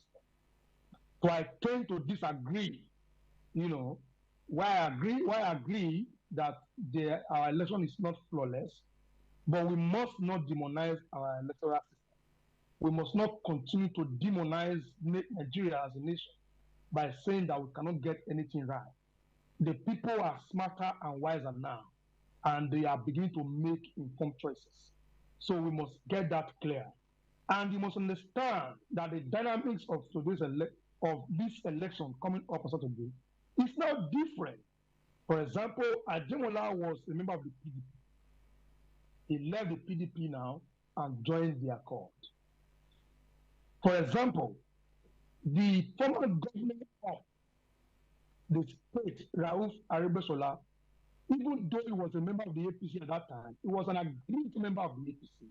And he was said to have worked for the then candidate of PDP, Ademola Adeleke, who is today the incumbent governor. And don't forget also that ADC didn't have a candidate at that time, or they were not third strong force at that time like you have today. So the election is going to be completely different from what you have. While we have Ademola Adeleke of the ACON as the incumbent governor, we have APC Oyebamiji coming into the election with an organized APC structure, coming with the federal institutional backing, a strong political experience, and access to a national political structure, if you like, political apparatus or apparatchik. So the victory just now will depend on what he's able to do with those arsenals at his disposal. And the victory of Adeleke will depend on what the Osun people think of his performance in the last 3 years and a half. And also, the fate of these two persons now will not depend on the performance of its third force, which nobody should play down on, that is the ADC. Coming in with the support of the Senate, government of the states. Therefore, there is going to be an effect in the election. And I do not see it coming easy for anybody. Somebody we will be here again to discuss the that led to the victory of whoever wins comes on Saturday. But we cannot continue to play down on the intelligence of Nigerians to make informed choices. By the time those we expect to win do not win, we begin to say that the election was largely rigged or flawed, attributing it either to federal might or attributing it to financial watchers. Right. The right have now been trained to make their right choices, irrespective of what you are coming to the election with. Okay. The ball is in the court of the people. Absolutely. The ball is in the court of the people. I hear you loud and clear. Now let's turn our attention over to electoral violence, or should I say voter intimidation. A couple of days ago, we saw a particular honorable who, interestingly, I think he got arrested and has been, been at police custody regards to the incitement he made about persons who would vote for a particular party to be killed. Now, there has been concerns about political intimidation and electoral violence ahead of a Osun poll. So how serious is this threat to voters, particularly in areas considered to be politically sensitive? And the second question would be, do you think it's going to discourage voters to come out on that day to vote for their choice?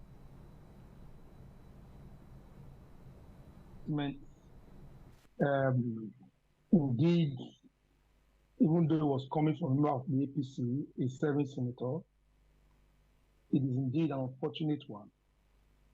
And he has also come out to say that he was read out of context.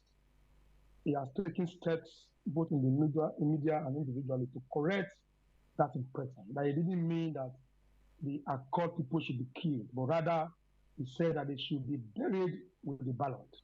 And you know that when elections like this are on, there are different semantics. We speak metaphorically, and people tend to blow these issues out of proportion. And again, I must give credit to the police commissioner for Osun State, and of course the Osun State Police Command, who have also invited the senators to come and clear the air on what it means and how and all that has been done. I do not think that will be an issue, because if you say that they should kill Accord party people, those who are coming to kill their Accord party people, are they going to leave their heads at home? I think that is neither here nor there for me. Why I condemn that statement, in its entirety, but I do not think that it should be blown out of proportion. I do not think it will have a strong effect on the outcome of the election. I want to encourage the people to play down on that statement, to play down also on those who are trying to blow it out of proportion by coming out en masse, on Saturday 15th to come and vote for the candidate of their choice. Violence, we cannot completely rule it out just now. And that is why we have the law enforcement agencies who must at this time, play their role as given to them by the Constitution. Arrest all offenders, irrespective of their political affiliation, so that people can have confidence to come out and exercise their franchise on the 15th of August by choosing the right person to lead them for the next 4 years. Right. Now, let me move back to my other guest, Mr. Irobe, if we've gotten a great connection on you now. I'd love you to take us through your thoughts with regards to the violence threats we've heard over time, and whether or not we're going to see voter apathy play out on Saturday in Osun State.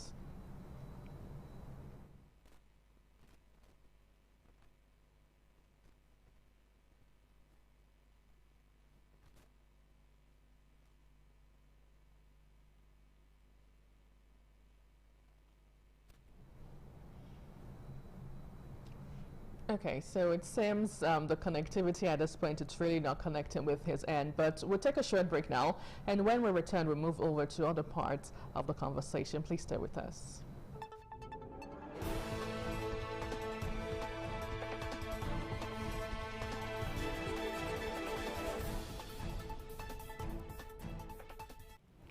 Thank you so much for staying with us. We're just joining you on to TMI this morning on ITV, and we have been talking about Osun election, the big day come August 15th, 2026. Now, I still have my guest joining virtually this morning, Mr. Osa Kindness. I'd love us to move beyond the vote buying, beyond intimidation, and let's quickly shift our focus to electoral integrity. Now, what do you think would be some of the biggest threat to the integrity of Osun election come Saturday? Well, it depends. It depends on what you mean by electoral integrity. I'd like you to throw more light on that, so I will know the context from which you're speaking. When I say electoral integrity in terms of the independence of the electoral umpire, are we going to see a free, fair, and credible election on that day? And what do you think might be threat to having a free, fair, and credible election on Saturday?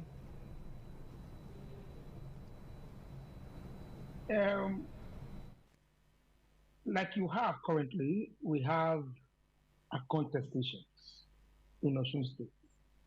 We have 3 major political parties and, of course, other minor political parties who believe that they are the most qualified, who has campaigned throughout the 30 local governments, and wards of Osun State, who have sold their programs and policies to the people. We have an incumbent who is campaigning with what he has done in the last 4 years. We have an APC coming to the elections with organized structure, who believe that he has the support of the people and the party, whether at the state or at the center.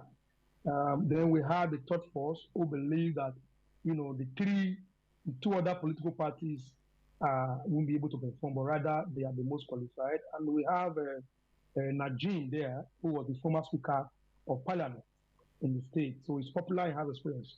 But ultimately, we have the INEC, who is saddled with the responsibility of managing both the contestants and the people. So the integrity of this election will depend on what INEC decides to do. It depends on how quick the material gets to voters. It depends on how neutral the law enforcement agents, will play their role during the elections and after the elections, even during the collations, up to the point of declaration. So the integrity at this time depends on what the INEC decide to do. Are they going to be indeed unbiased umpire? Are the security agency going to be unbiased in the discharge of their duties? That depends on them now. The candidates have campaigned. The people have made will make their choices, and of course, decisions have been reached. They are just mainly waiting for the ballots to come so that they can cast their votes. So INEC must be responsible by ensuring that this material for election gets to them on time. Logistics must be put in place. Security agents must be on ground to see that both human beings and materials are protected, that people are able to make their choices without intimidations. So that is where we are. The integrity of this election now depends on what INEC decides to do and on what law enforcement agents decide to do. Okay, now let me move back to my other guest, if we have him on board, Mr. Irobe. Okay, so once he comes on board again, we'll regain connectivity with him.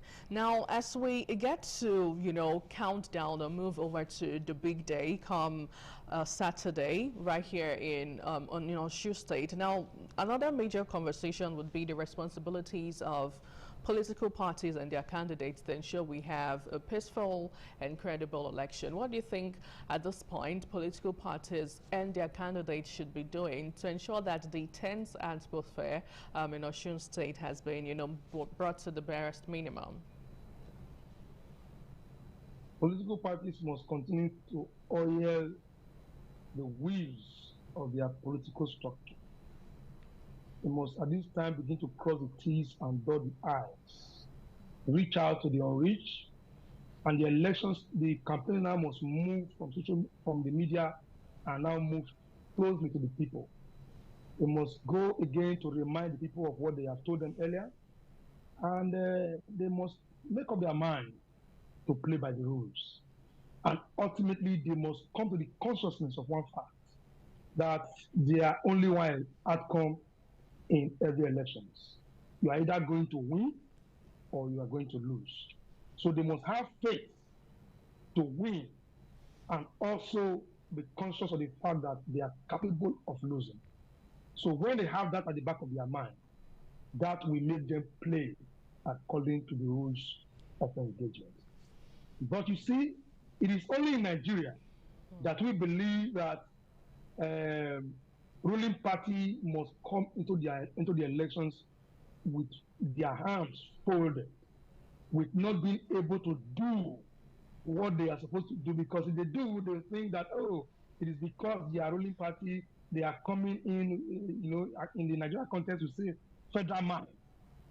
It is like having a man. It's like having a man clear up a field and plant on the field and have insect introduced. You think the man shouldn't bring in insecticide to get rid of those insecticide just because you think that every insect deserves the right to live. But you are a candidate of a ruling party does not mean that you must not campaign vigorously and the elections with all your might and capacity. It is a contest. You must fight with the apparatus in your disposal.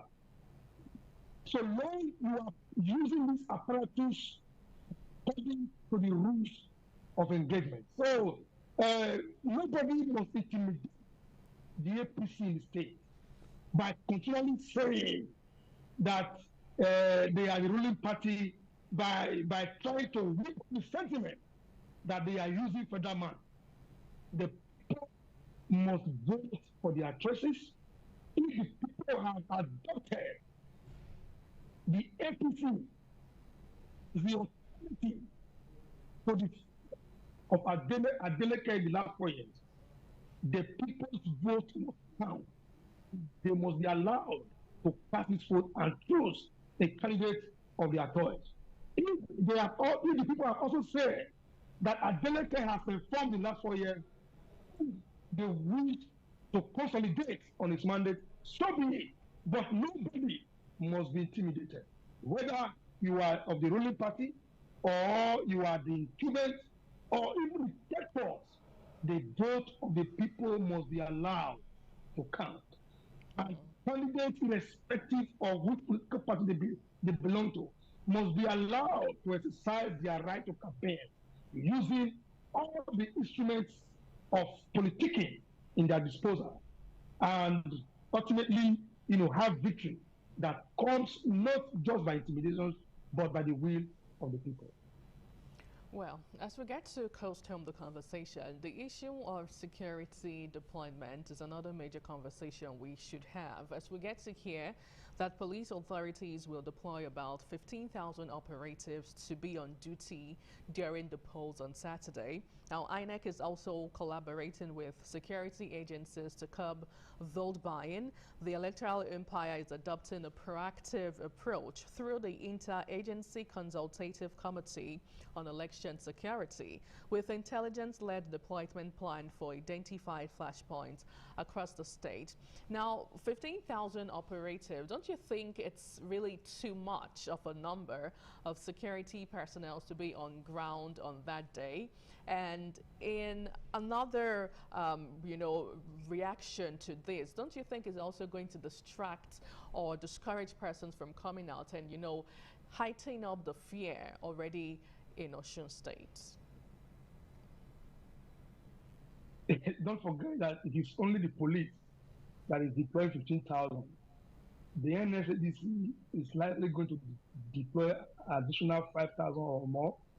The Army will deploy theirs, the Navy will deploy theirs, and we have seen even prisons in the field. So the security agencies may likely be more than the voters in the elections. But don't forget that this is an isolated elections. And I do not think the numbers of security agencies on ground will have effect on the outcome of the election. Rather, it should boost the confidence of voters, knowing that they are protected, with the security agencies on ground, knowing that nobody will come to intimidate them in their voting centers, knowing that the armies are on ground doing patrol to see that there are no proliferations of arms moving from one corner of the states to the other. So I think the security agents, the numbers of security agents on ground is, for me, not a problem. It is not going to be a problem to the election, but rather it will add to the integrity of the election, so long that the security agencies, play neutral role in elections. We should be looking at what they do, not the numbers. Right, what they do and not the numbers. What would be your final words to the people of Osun State in all of this? In 2022, Adeleke had 403,000 votes. And the then incumbent governor had 375 votes. The difference was about 28,000 votes. And that is the election that produced the incumbent governor, Adeleke. And Adeleke won 17 local governments to have that number, while the APC won 13 local governments to have that number. And don't forget, Adeleke was of the PDP, having a section of the APC controlled by the former governor Aregbesola supporting him. Don't forget also that the APC at that time was in the center. But just now, we have a third force in the ADC.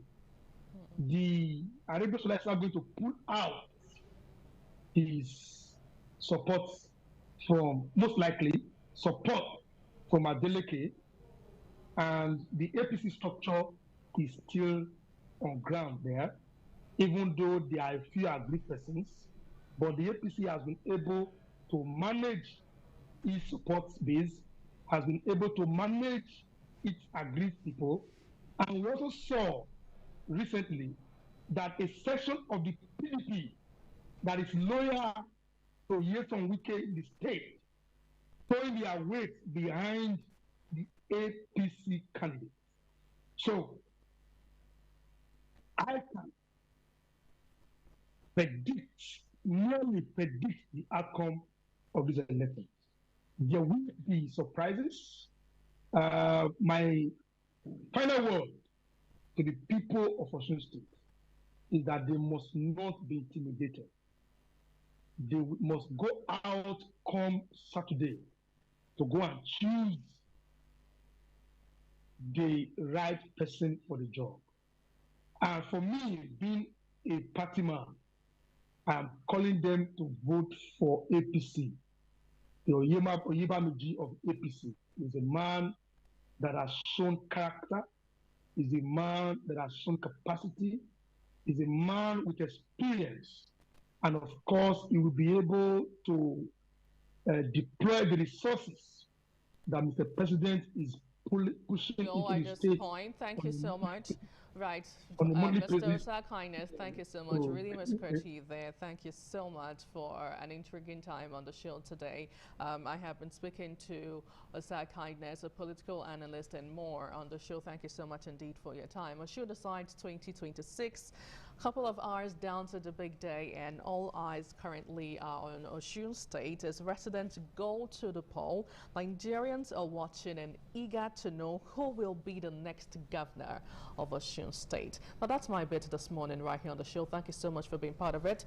Well, we'll take a short break, and when we return, we'll move over to another major part of the show.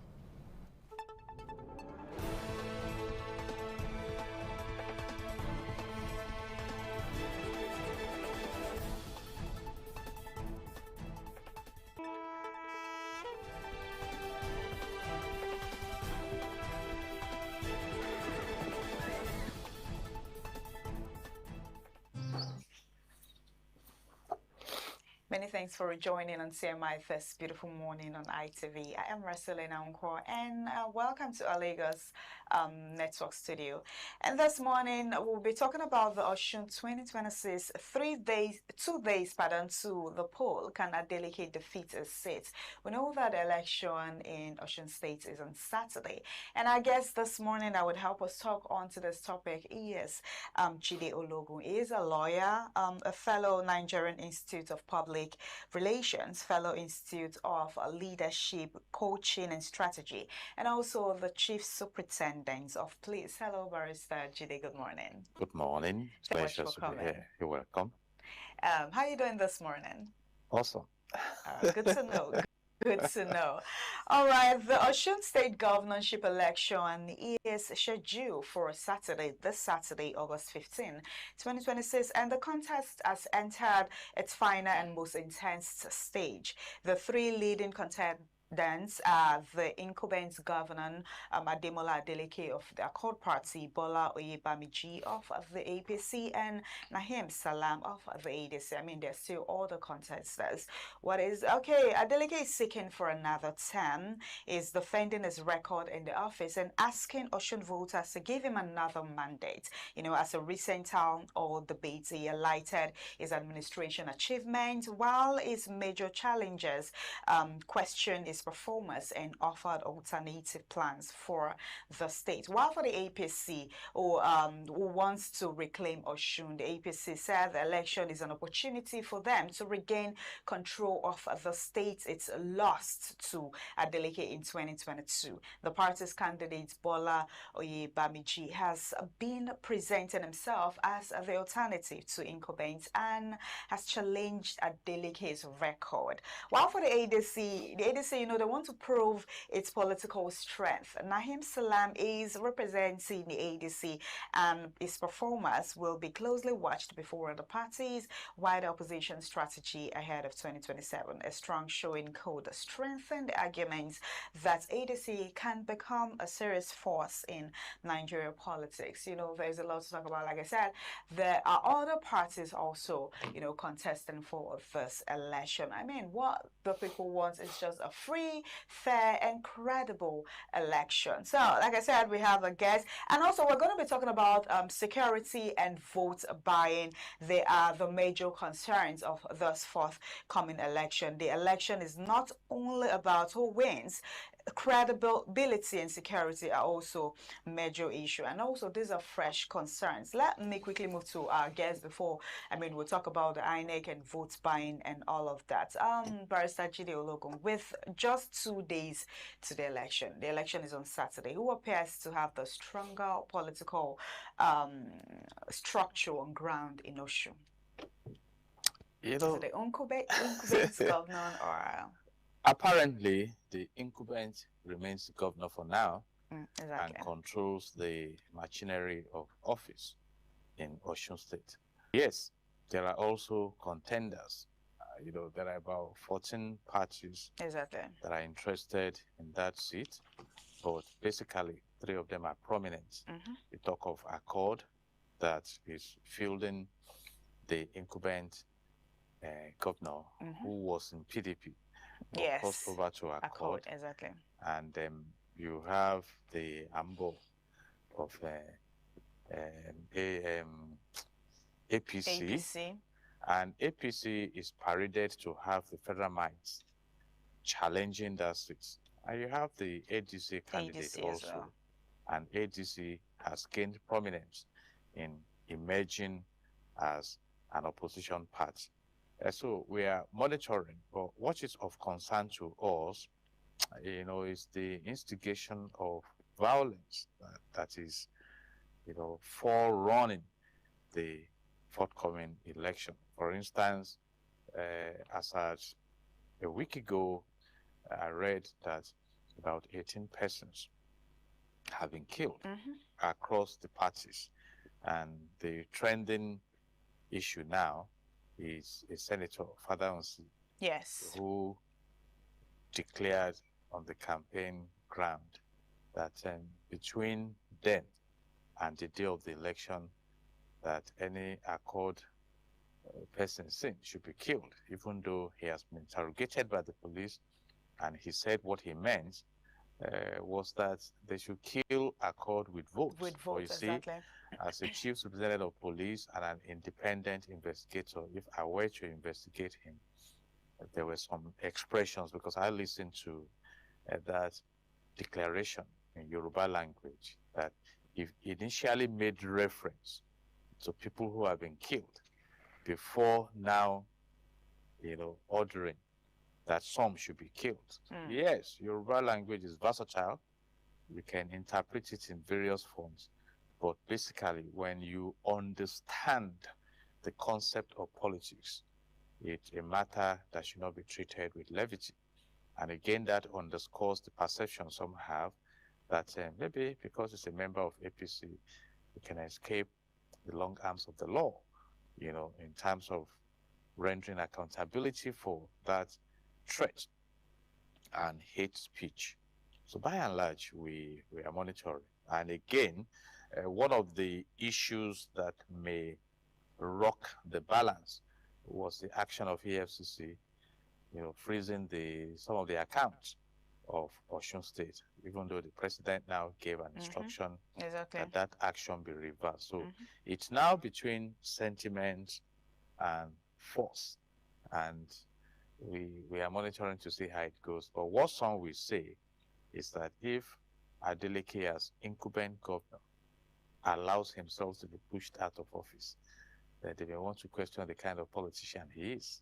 You know, and again, from the undercurrent, many chieftains of APC have been complaining that, you know, it's like there's a dictatorship tendency within the party, and some of them are not satisfied, even though, again, the president had to send the delegates to go and pacify them. So cannot really say how it will go right now, but all politicians will tell you they will win.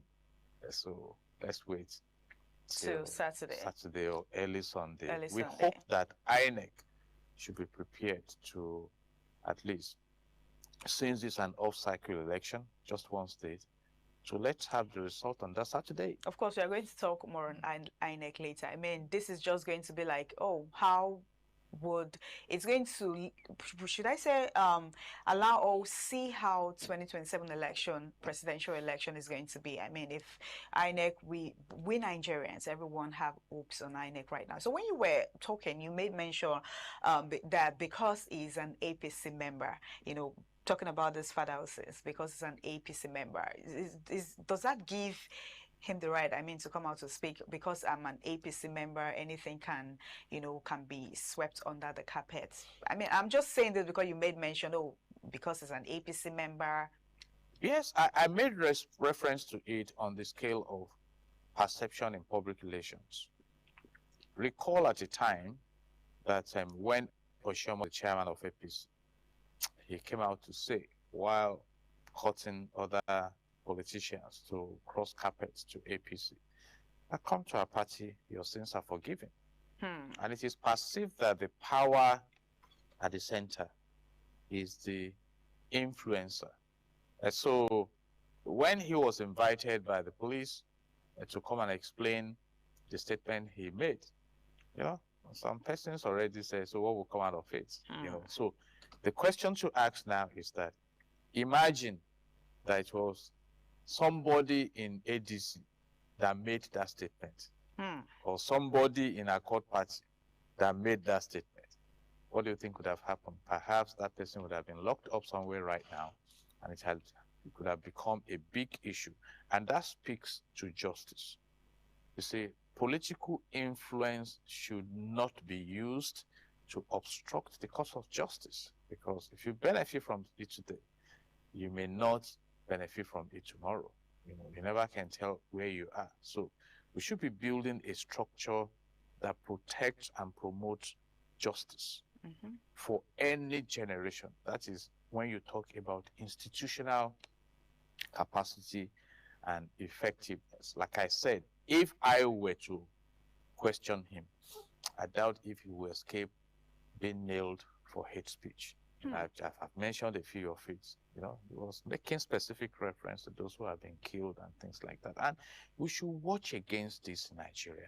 You know, some people think that it's a new thing. No. Before we gained our political independence, you must have read about the Kano riots that took place in 1953. Because the northern politicians and the southern politicians were not on the same page towards gaining independence in 1956. And that riot was bloody. You see, again, even when we gained the political independence, around 1962, you must have read about the Wet Year in the Southwest, because two politicians fell out within the action group, talking of Ladoke Akintola and Chief Obafemi Awolowo. And it was bloody, you know, setting people and properties on fire just because of political power. And that was one of the excuses given to have the coup of 1966 that led us to the Civil War that ended around 1970.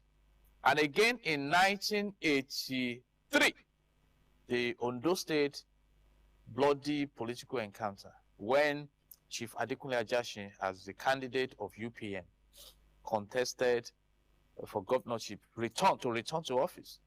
And Omoboriyowo represented NPN. And Omobori was announced as the winner of that election. And Akure was set on fire. You know, government buildings, chieftains of NPN who could be identified as top politicians, you know, as I can see, you know, the Agbaye was. Good businesses in Akure were set on fire. You know, and as at that point in time, I had a close monitoring link to that election. You know, my uncle was the admin secretary of FEDECO then. It was FEDECO then, not INEC.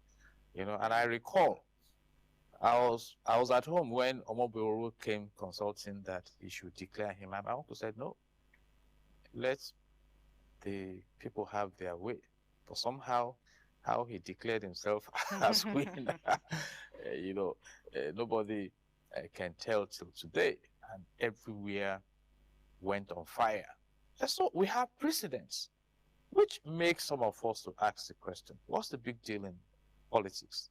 And I've answered that question over and over, but I'll just paint an optic now. Imagine that I am invited to come and run for senatorial seats. And I look at it and I ask that, okay, how much will be the salary? And I discover that the salary is lower than what I make in my law practice and other professions I practice now. I will resist it. But imagine that I'm going to Senate and I'll be earning 21 million naira per month. My sister. You won't think twice. It's big business. So we have converted the governance that politics should produce to business. It has become a high yield environment, influence and everything. And that is why I've discovered that even during the last series of primaries, some incumbent politicians in office who lost out went out to wrestle that candidacy back from those who won.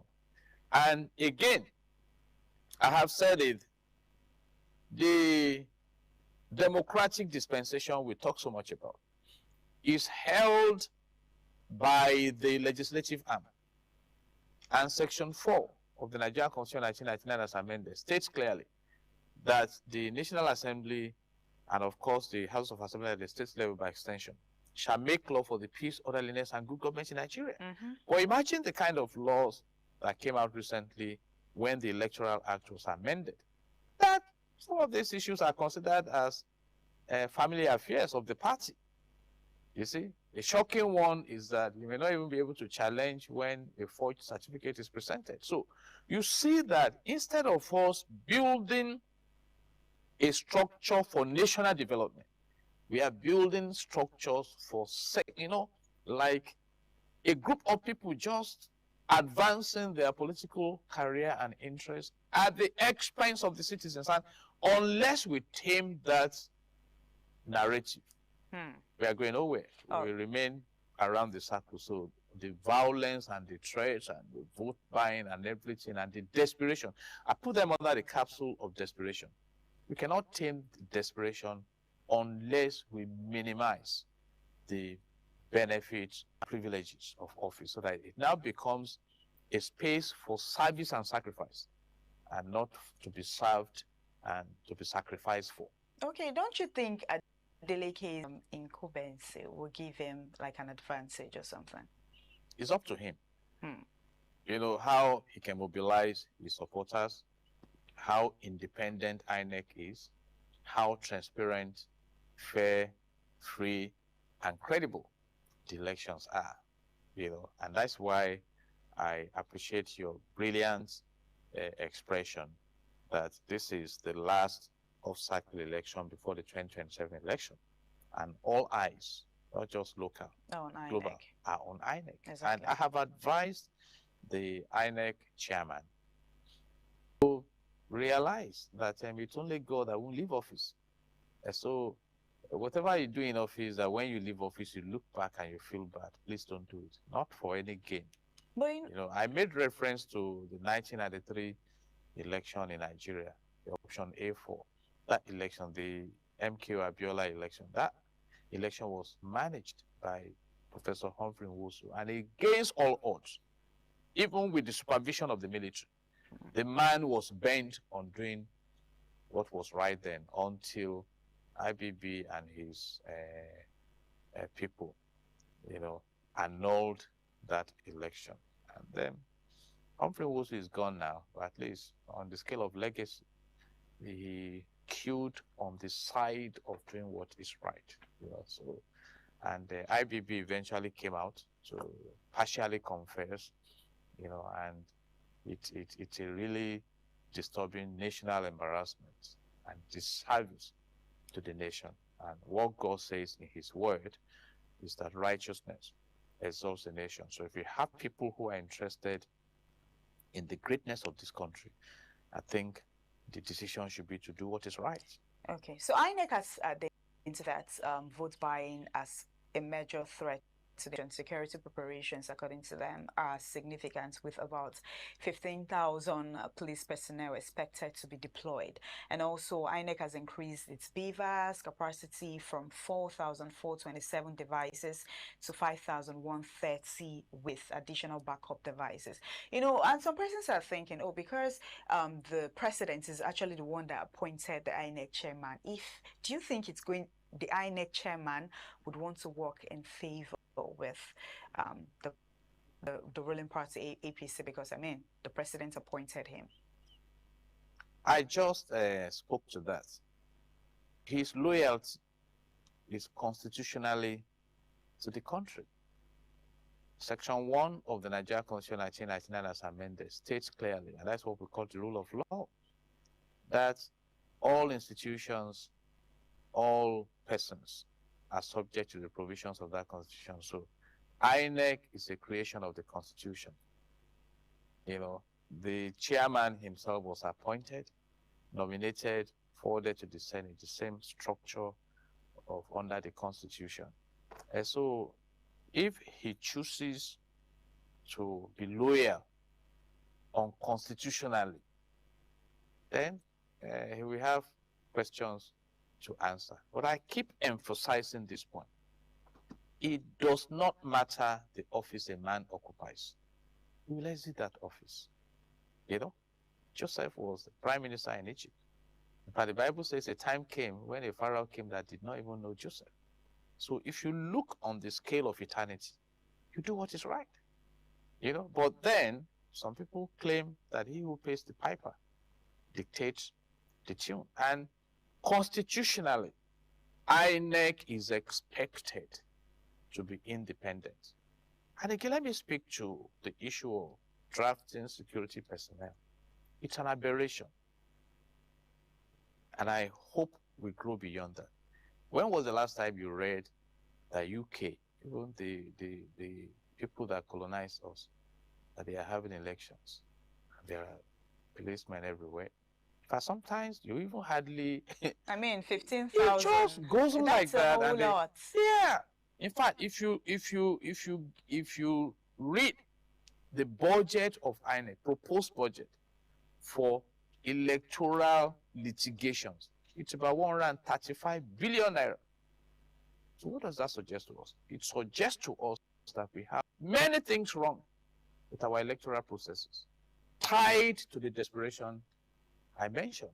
So my advice to Professor Amopitan, who is a senior advocate of Nigeria, so you say is versatile with the provisions of the Constitution, is that if you just go ahead and do the needful. That's the way I look at office. Before he became the chairman of INEC, was doing well.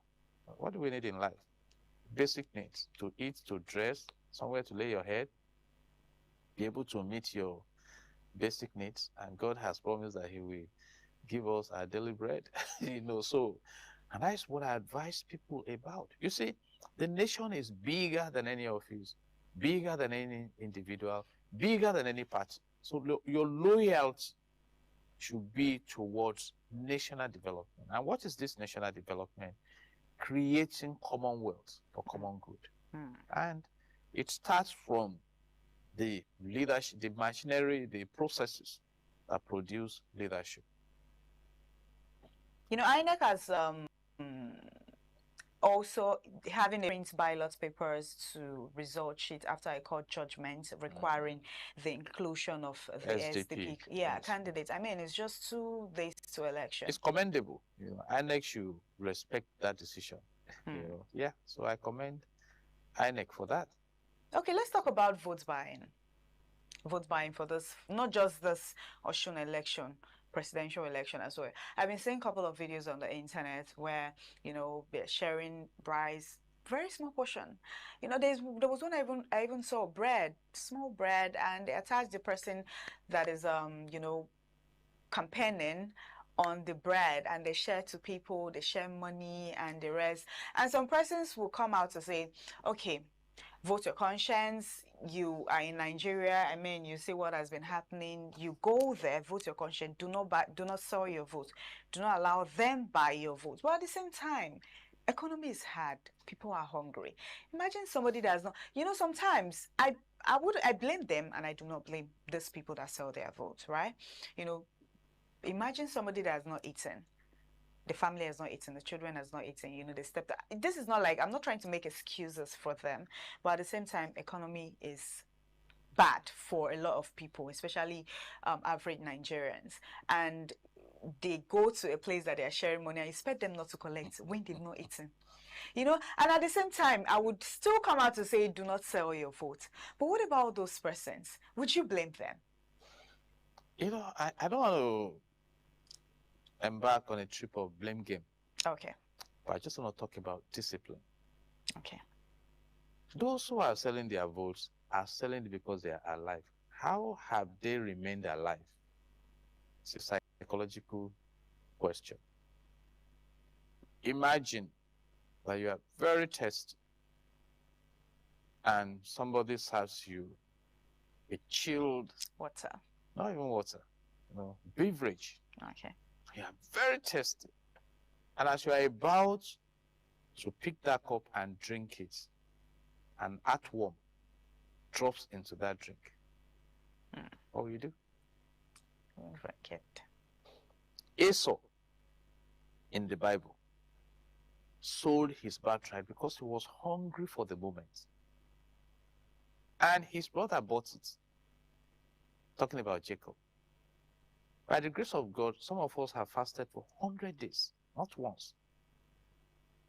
30 days, 40 days. We didn't die. That is why I want to speak also to leadership. Okay. Poverty has been weaponized in Nigeria. So I know there will be victims who will sell their conscience. I'll come to advise them also. And that is why we are yet to develop.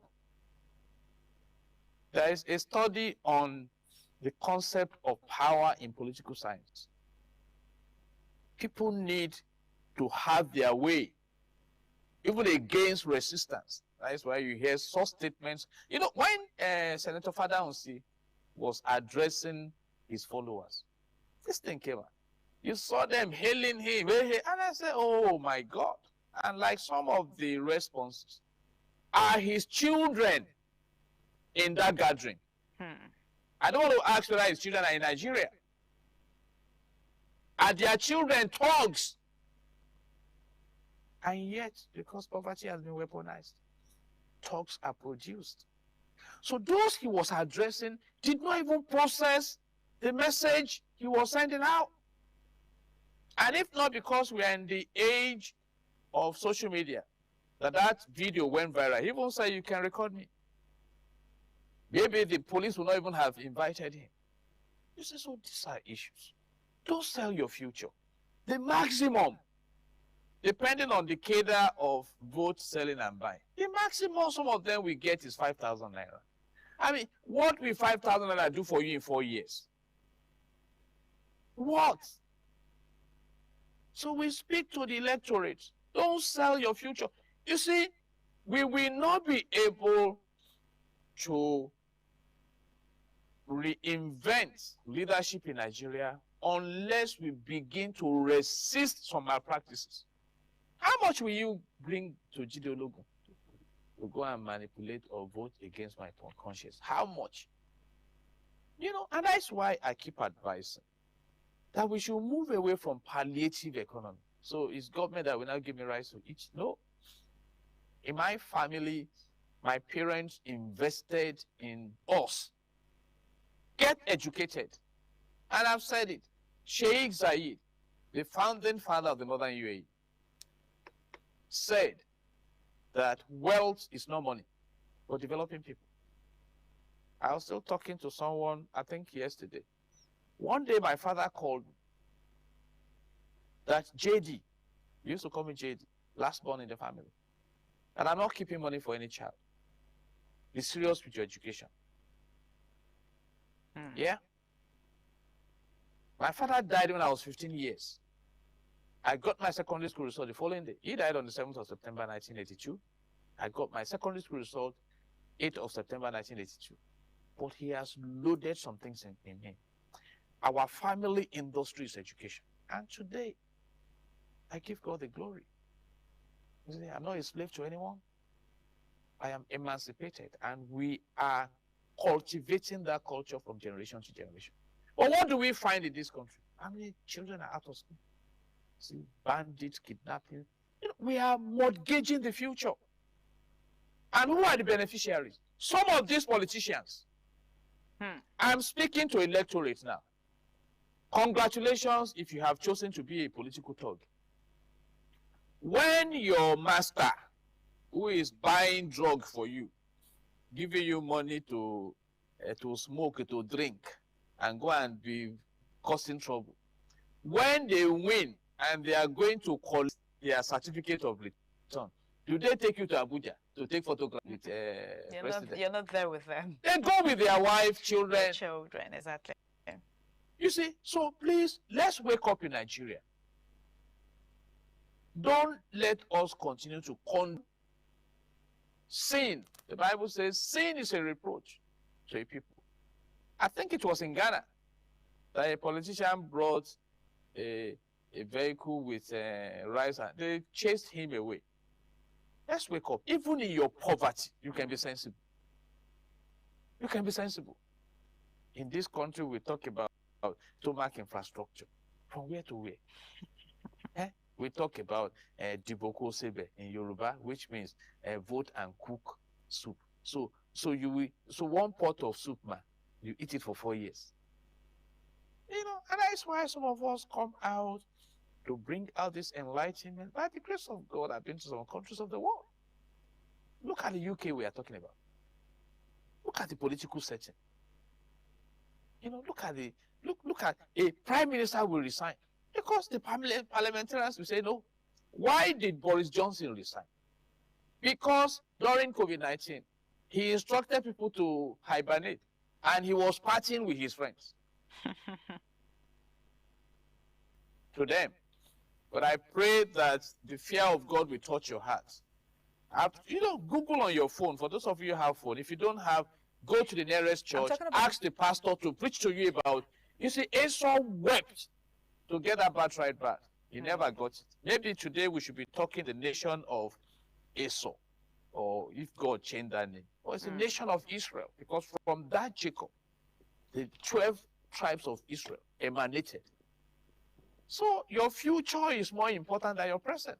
And that's why some of the leadership in this country may not be in a hurry to educate the people, give basic amenities that will make people develop. So what about, let's talk about the politicians out to buy the votes that feels, okay, if I should give these people this money, you know, they would vote for me because they feel that at this point, this is what Nigeria wants, that if we give them, there's no way they would reject it. What about those? Let's talk about the politicians now. The conscience of such politicians is seared. They have no conscience. But let me advise them. Maybe some of them will repent. Yes. Even Mandela, who was jailed for 27 years, who fought with others to set his nation free from apartheid, served as the president under his party of South Africa. Where is he today? So we can say he did well. Where is Chief Obafemi Awolowo? Where is Dr. Nnamdi Azikiwe? Where is Alhaji Shehu Shagari, the president of the Second Republic? I can go on and on. Where is Dr. Ekwem? Yeah, oh God. You know, where is the immediate past president of Nigeria, Muhammadu Buhari? They're all gone. It's only God leave office. Do what is right. Leave it. And this understanding. I listened someone yesterday, we met somewhere in Ikeja GRA about life. So if Jide Ologun dies now after completing my earthly assignment, and I have 75 billion naira in the bank account, can you claim that that money belongs to Jide Ologun? And do you know the wealth of Africa that are in Switzerland, Swiss banks? At a time, the UK published properties that are in the UK that they cannot trace the owners. Yes. You know, so I don't understand. But there's just something in this African mindset that gravitates towards greed. You know, so who we keep speaking against? Sincerely speaking, that is one of the reasons why you approach some people to come and join politics and they say no, continue with your politics. So let's talk about democracy. You know, democracy for the people, of the people, by the people. Jonathan and Obasanjo recently spoke about democracy. Now, I saw a video. There's a video not too long of a man that came out on social media to say something, you know, about, I think, the Nigerian soldiers, and they picked him up. Democracy is supposed to have the freedom to speak. But at this point, do we even practice democracy in the country? I mean, I'm interested in talking about it because I saw recently that the past president of Nigeria spoke about it. We practice, how do I even describe it? Okay, we claim that we practice democracy in Africa. Okay. Well, you see, democracy started in Athens, in Greece, when the people came together and said, okay, what we do now is that we all contribute to managing the affairs of our community. So your opinion counts, mine counts, and we all come to consensus. That is why consensus is still a critical aspect of democracy. Excuse me. And later, other communities started adopting till it became elective democracy, where you elect some people to go and represent the people. And in Nigeria, we have 109 senators, 360 House of Reps members. We have them at the state level, others also. And Section 14 of the Nigerian Constitution 1999 as amended says that sovereignty belongs to the people, from whom the government obtains authority. So that means the interest of the people should be the focus. All right? Let me use a country that typifies ideal democracy. You consider Switzerland. In Switzerland, there are 3 levels of governance: the federal, the state, and the canton. So for instance, if there's a major project, the federal, state, and canton must vote for it, which means if the federal and state vote for it and canton does not vote for it, that project won't fly. And that's why in Switzerland, within 13 years, you may even have about 3 or 5 to 7 elections, because the people, and that's why you find prosperity in that region. The interest rate in Switzerland, it's like single digit, you know, and you talk of nations like Singapore, and I've said it. What is the essence of having a government? The essence of having a government is to manage the resources of the community, formulate policies and implement policies that will enhance the fortune of the people. Do we have that provision in Nigeria? Yes, it's in Section 16 of the Nigerian Constitution 1999 as amended, that states clearly that the resource of the country should be harnessed in a way that we have a dynamic and self-reliant economy, and that wealth is not concentrated in the hands of a few, neither the means of creating wealth, and that maximum happiness and welfare are provided for all citizens. Sub 2D says that affordable and available food, affordable and available housing, reasonable minimum national living wage, unemployment benefits, care for the aged, for the disabled, are provided for all citizens. And you can go on and on and on. Section 17 talks about providing health facilities. Section 18 mandates the government to provide education for citizens. So is that what we have? Section 14, subsection 2 states clearly that the security and the welfare of the citizens shall be the primary purpose of government. So can we claim that we have that in Nigeria? You see, and I want to use a country, because when we come out like this, we also want the government to do their own research. I mean, this is what we call content analysis. We should go and find these issues and roll it out. Go and check Norway. It's a brilliant example of sustainability and good, excellent governance. Norway has the biggest sovereign wealth in the world, about $2.2 trillion US dollars. And how did they come about this sovereign wealth? That nation is blessed with oil and gas, with other resources. And the leadership decided that we will not embezzle this money. We will not mismanage this money. Let's go and invest in some big businesses across the world, which they have done. And in management, we call that securing the future, because there are two ways to engage the future. You can secure it or mortgage it. So now compare with our country, where some people who have been privileged to run the resources, to manage the resources of this country, use our crude oil to borrow money. You see, what is the total indebtedness of Nigeria now? So if we need to understand democracy, the main essence of democracy is to keep promoting the fortunes of the people. And some people are asking, are we, and let's be sincere, are we better off now than we were under the colonialists? Talking about infrastructure, you should know that the name Nigeria was given to Nigeria in Zungeru, I think around 1912, all right, which was like the base of the colonialists, managing the northern and southern territories and things before the amalgamation of 1914. Do you know that as at that time, there was pipe-borne water running in Zungeru? Go to that Zungeru today. It's abandoned.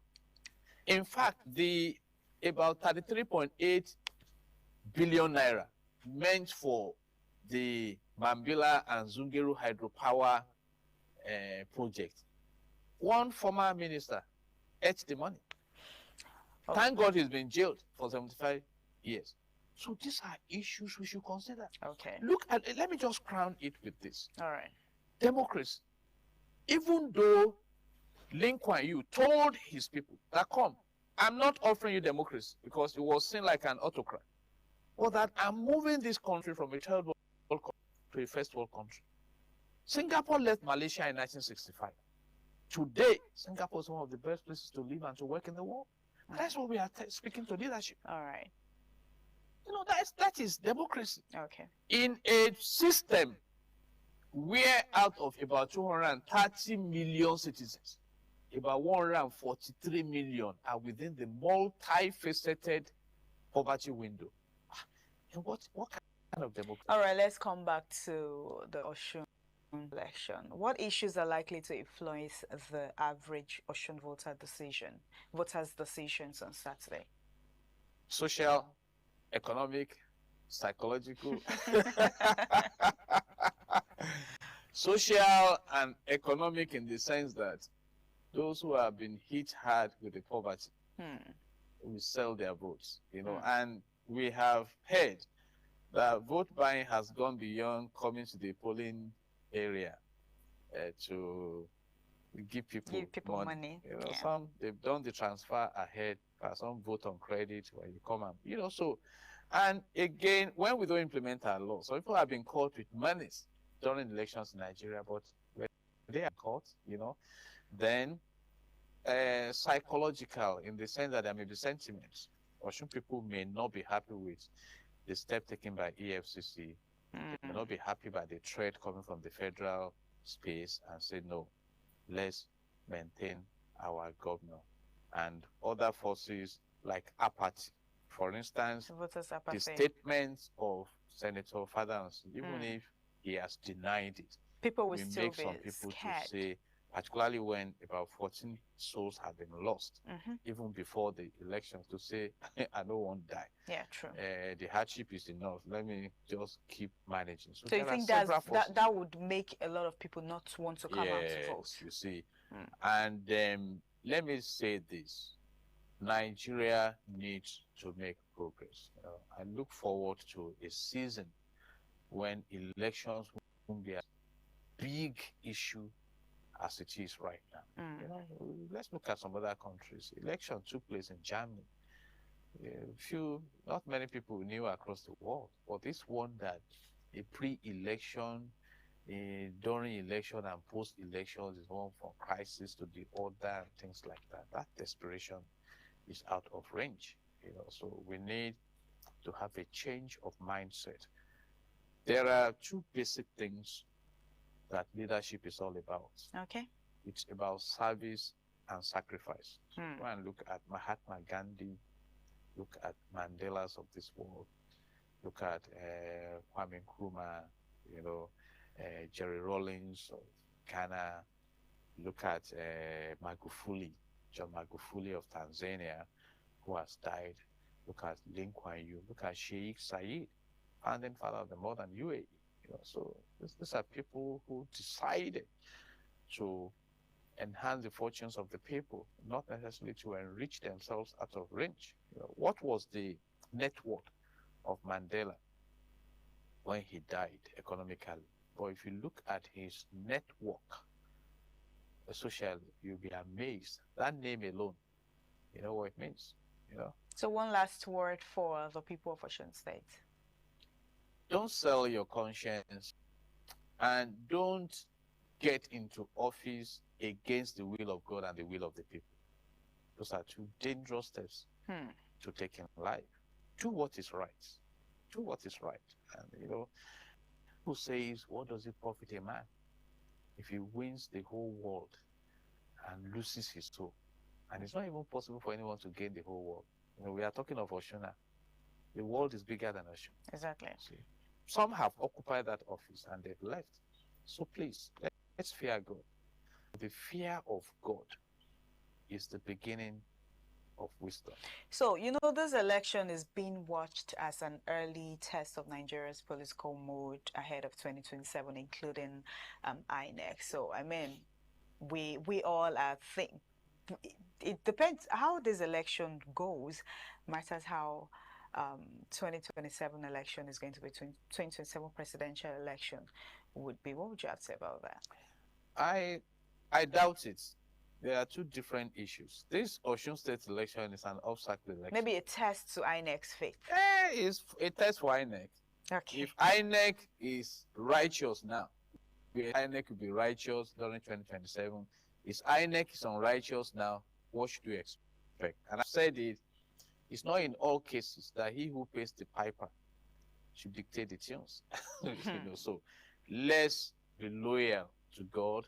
Let's be loyal to the nation, so that you can have a life with good conscience, and that you've done your best.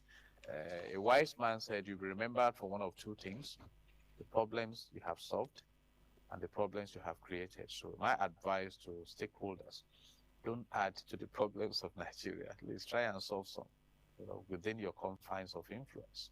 So you believe Nigeria is going to be great again? Oh, God has blessed this country exceedingly. Nigeria is great. Okay. We just need to go greater. The resources are there. God loves this country especially. I love this country. It's my country. It's great. All right, thank you so much, Barrister Jide Ologun, for your time. Hey, Jide objection. Ologun, pardon. Jide Ologun, I forgot. God has said that we should drop sorry, pardon. Apologies. Thank you so much, Jide Ologun, for your time. Thank you also, ITV. And thank you all our beautiful viewers. Thank you all viewers for joining our Lagos Network studio this beautiful morning on CMI.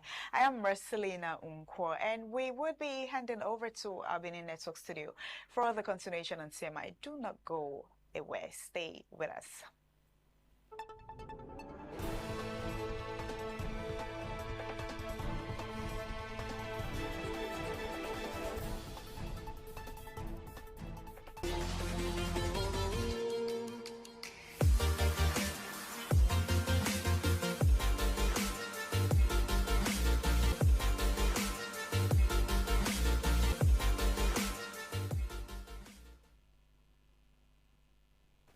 Good morning. Welcome. This is CMI Socials. I am Nuoluwakpo Stevens. Better still call me the social media butterfly. Now, our video of the day is a video that went viral about a tourist from Europe who says that fuel in Nigeria is way expensive than fuel in Europe. Take a look.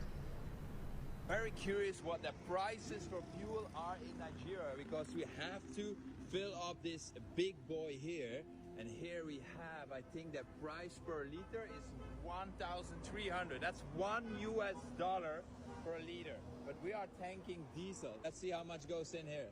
Oh, how much is for 1 liter? 1,700. 1,730 naira. Oh, okay. Oh, it doesn't say anything. Ah, but from the other side. Oh, it's from this side. Okay. Oh, wow. Oh, so diesel is 1,730. I'm sorry, I didn't understand that, lovely lady. That's like $1.20 per liter. I think that's pretty expensive when it comes to Nigeria.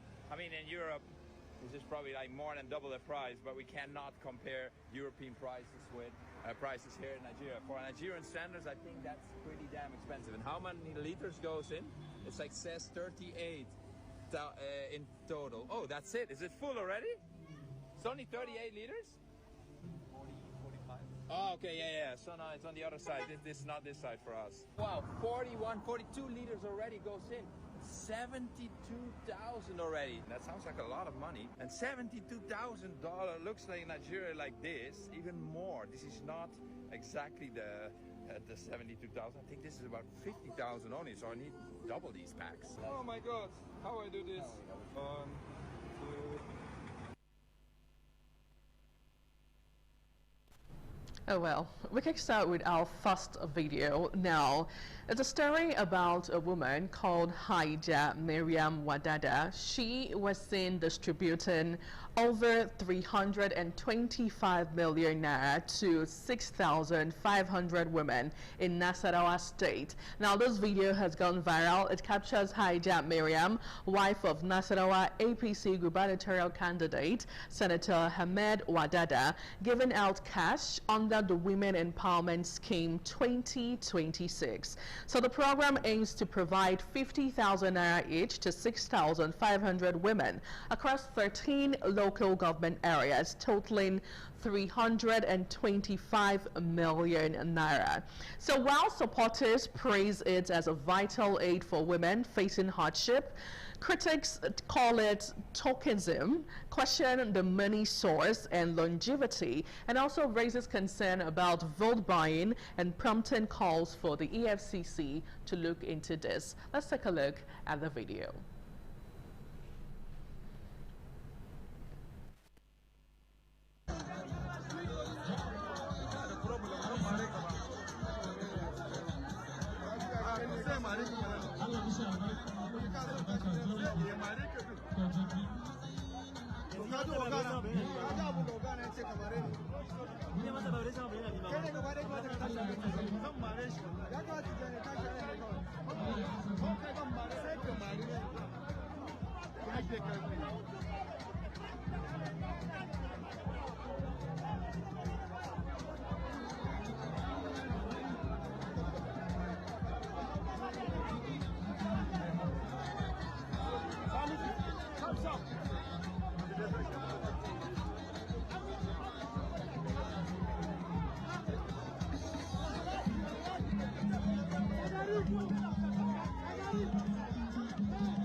Now, how do you react to this online? Let's see what netizens have been saying. Well, this user wrote, for everyone asking where the foreign loans are going, it's strictly for this purpose. And this is just a clip of what to look out for come 2027 general elections. Another user reacting on X, this user says, yes, the money work for the people. No. Instead, they wait for the next election and share tokens to them. The most livid part is that it's the persons being in privilege that will wear uniform, walk under the sun, and be stretching hands like you fools to collect the token that will keep them impoverished for the next election cycle. Well, another user reacting to this one says, I still wonder how politicians will sit down comfortably and be giving people cash. This country is in the hands of the youth to rescue.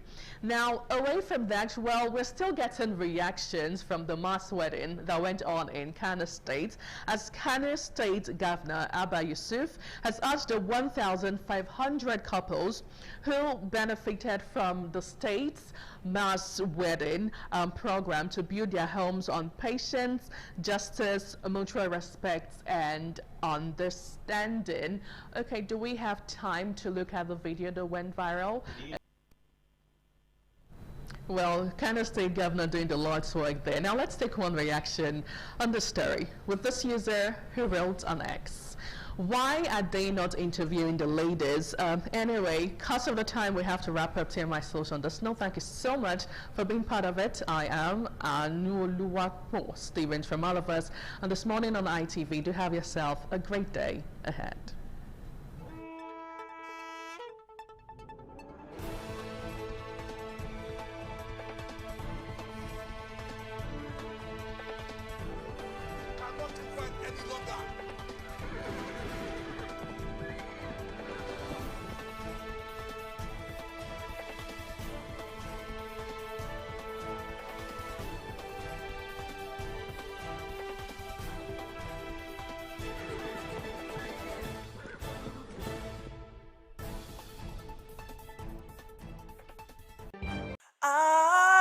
ITV, certainly the best.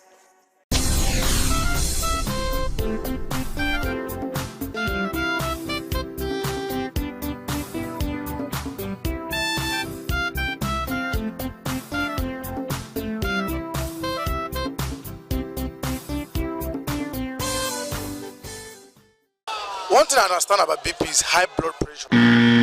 My BP is okay now. What's your BP again? It's 0 level. I understand BP is like something that can come and take by any individual at any time, and your system will just go high. At times, you cannot understand what is now happening to your system. Do you know your BP right now? Actually, I'm not a doctor, but I know my BP is fine. Stress is the body's physiological and psychological reaction to challenges or demands.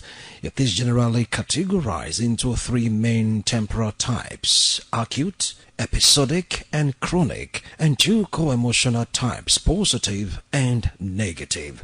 Strangely, in Nigeria today, many families are under immense pressure, most especially the men, fathers and mothers, due to harsh economic realities, and unsustainable source of livelihood finds it difficult to cope mentally, physiologically, socially, morally, and financially. This puts immense pressure on the family, hence the society. Some lack the financial muscle to go to the hospital whenever they feel overwhelmed by severe headache, body aches and pains, opting for placebos like pain relief medication to ease the pains, unaware that the blood pressure has shot up. Perhaps requires medical attention to bring it back to normal. A man wakes up in the morning, considered hale and healthy, only to slump and die without noticeable medical analysis.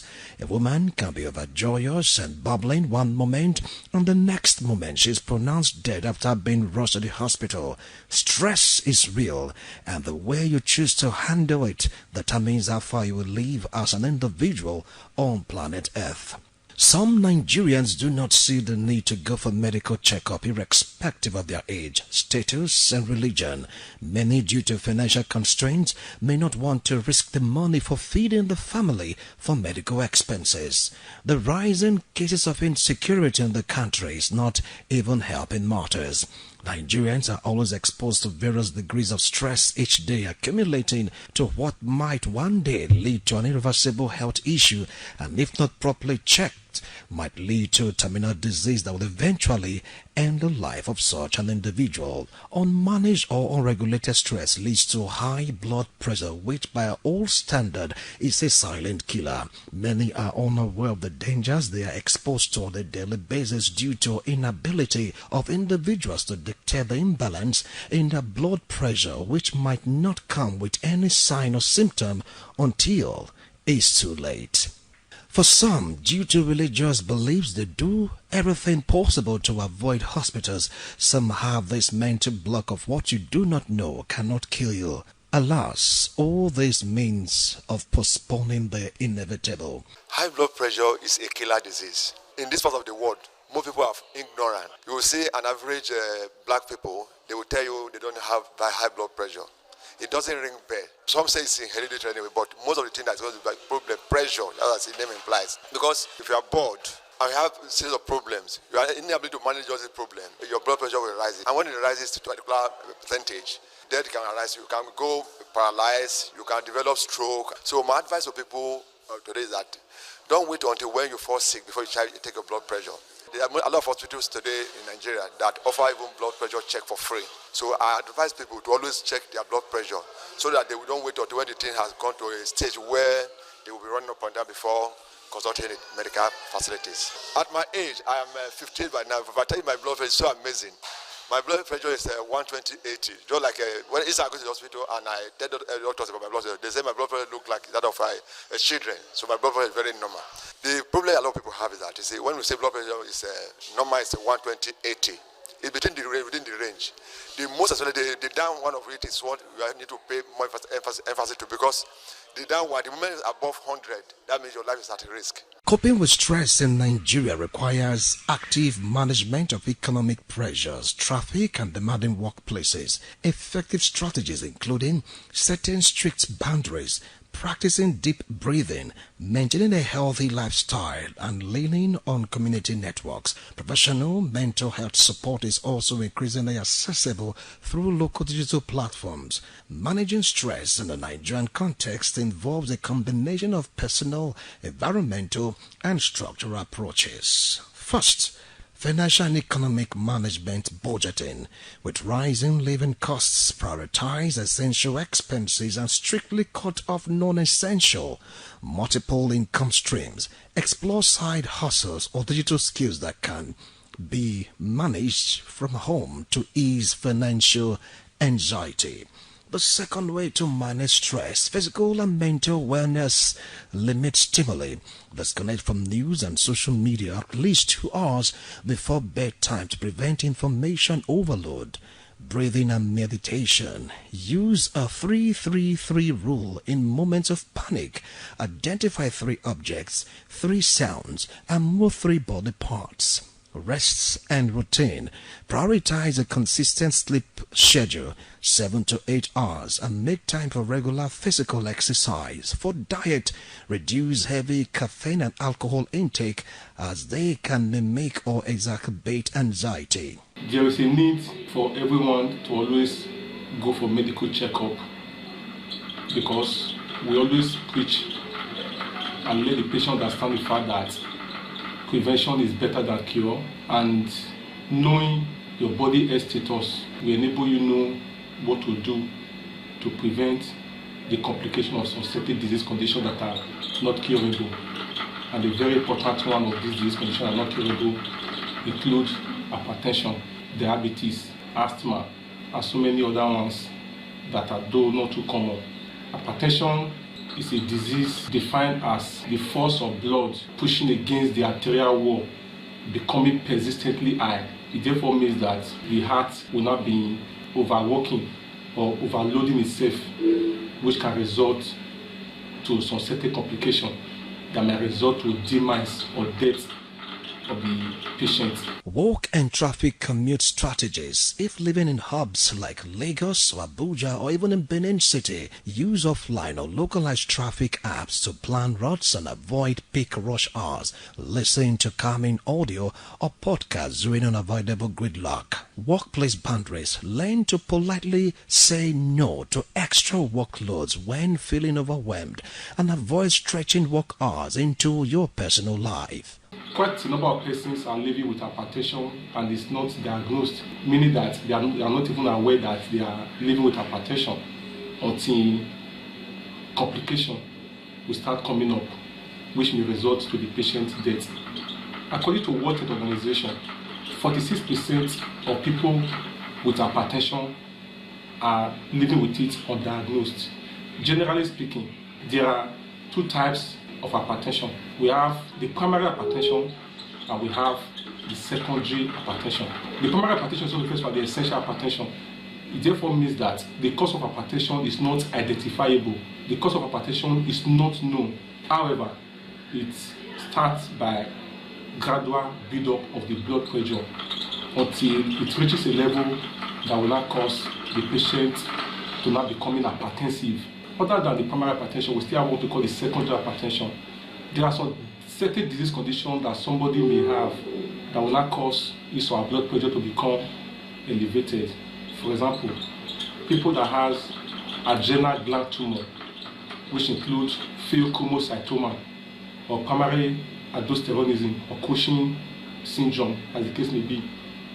All these are hormonal gland disease that may result to somebody not becoming hypertensive. Not only that, people that has thyroid gland disease that may suffer what we call thyroid toxicosis, they can have hypertension. Not only that, people that suffer stress, what we call type A individual, such people also will become hypertensive. Clinically, we divide hypertension into three groups. We have what we call the mild, moderate, and severe. Mild, moderate, and severe. It depends on the reading of your blood pressure. That will enable us to know whether it is mild, moderate, or severe. The blood pressure is measured in millimeter mercury. The upper one, when you take your blood pressure, when you go to any hospital and they use a sphygmomanometer, which is this clinical instrument to measure your blood pressure. These are the two clinical instruments that we use to measure the blood pressure. This is a sphygmomanometer and this is a stethoscope. So when the blood pressure reading is taken, they will always tell you the numerator, which is the upper value. The upper value is the systolic blood pressure, while the lower one is called the diastolic blood pressure. Your normal blood pressure should fall between 110 to 120 systolic. 110 to 120 systolic. That is, your blood pressure can be 120, it can be 110, it can be 105, it can be 115 as the case may be. Then the lower value is between 70 to 80. 70 to 80, it should fall within that range. That is to say that the normal blood pressure can be 110 over 80. It can be 120 over 80 millimeter mercury.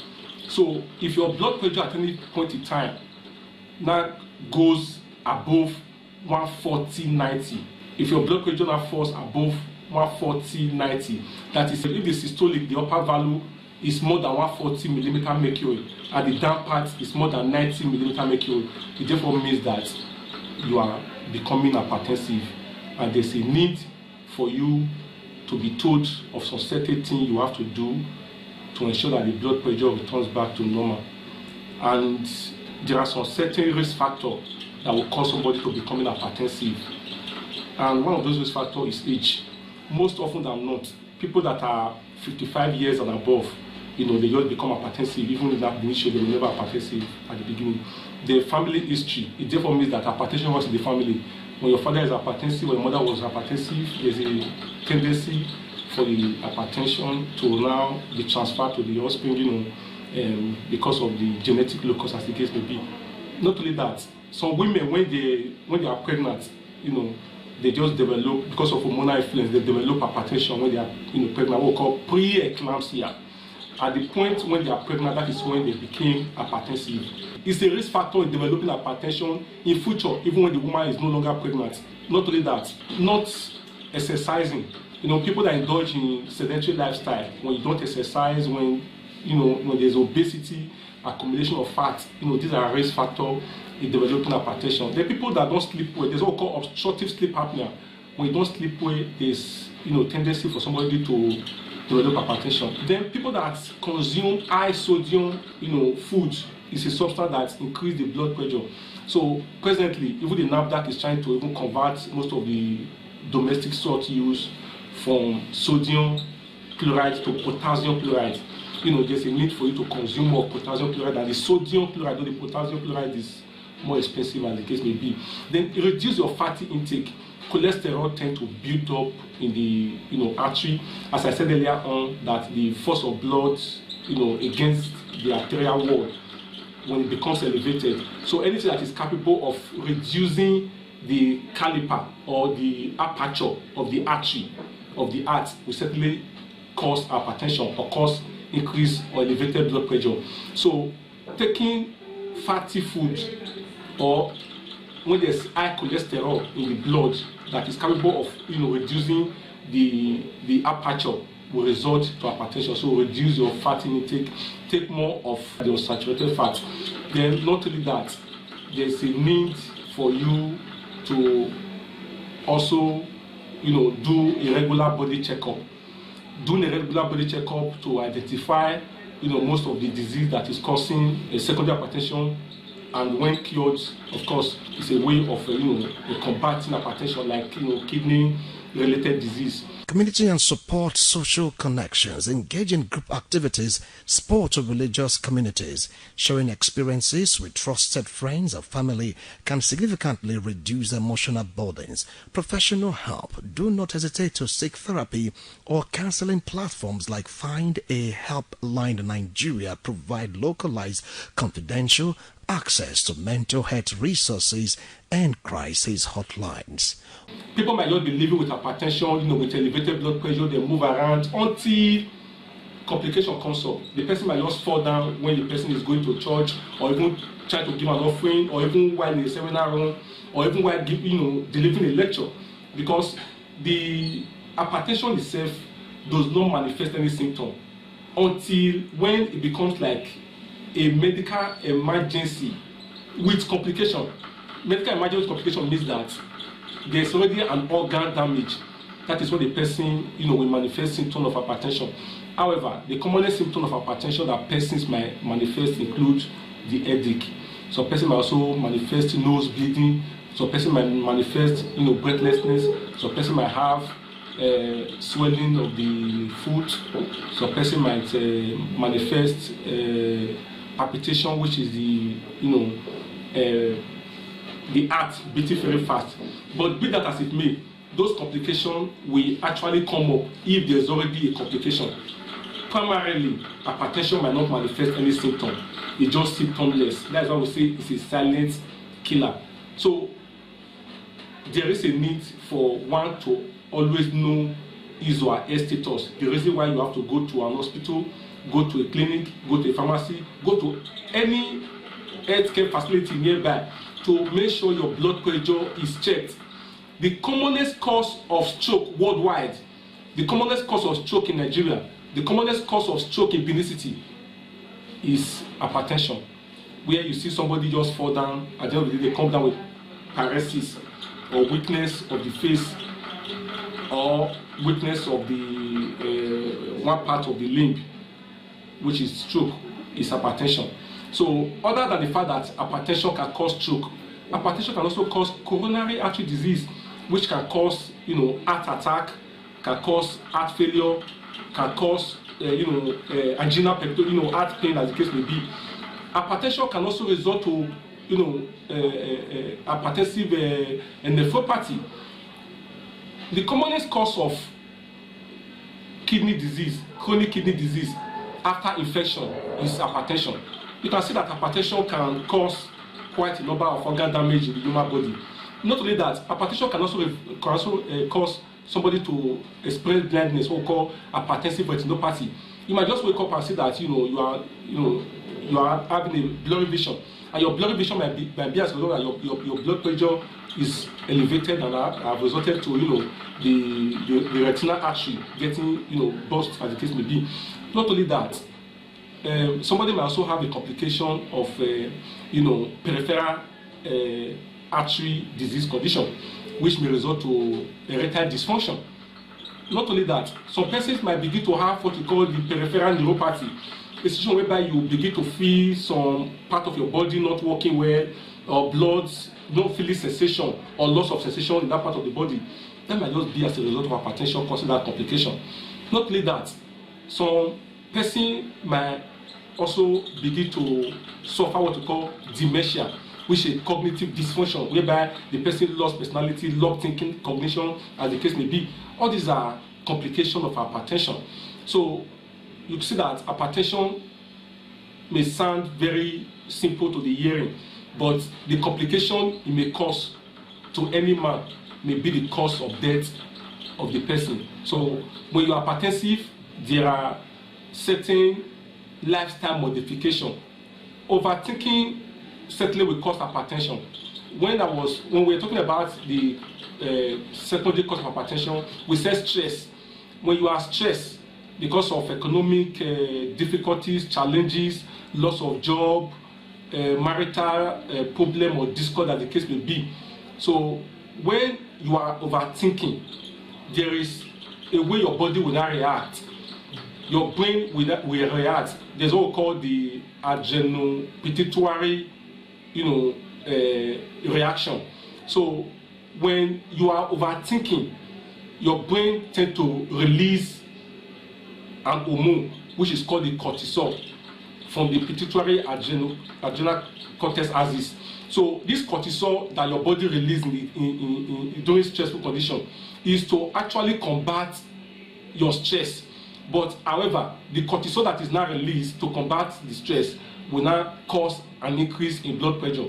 This is the pathophysiology of how somebody that is thinking, somebody that is overwhelmed with thoughts, brooding, stressful condition will become hypertensive because of the cortisol that is released. Lifestyle modification that one can employ to combat being hypertensive includes do endurance exercise, ensure that you do exercise. Then you have to eat good food. Eat food that contain potassium rather than sodium. A very common food that contains potassium includes avocado pear, eat potato, eat banana. These are food that can help to combat and reduce your blood pressure, as the case may be. Then not only that, reduce your alcohol intake. Excessive intake of alcohol can cause hypertension. So when you are hypertensive or you have been diagnosed to be hypertensive and you are still indulging in alcohol, there's a need for you to reduce your alcohol intake.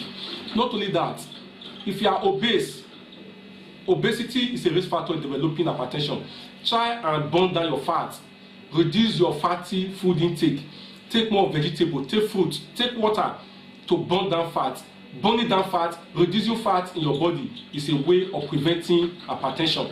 Not only that, those who smoke cigarettes, use of nicotine. Nicotine has been known to increase blood pressure because the nicotine has a substance that refers to as when it is metabolized, it forms what we call the benzoyl-pyrene 7-HDioxynitrogenate. All these are substances that is in nicotine or the cigar, which when it enters the system, it has a way of increasing blood pressure for somebody to become hypertensive.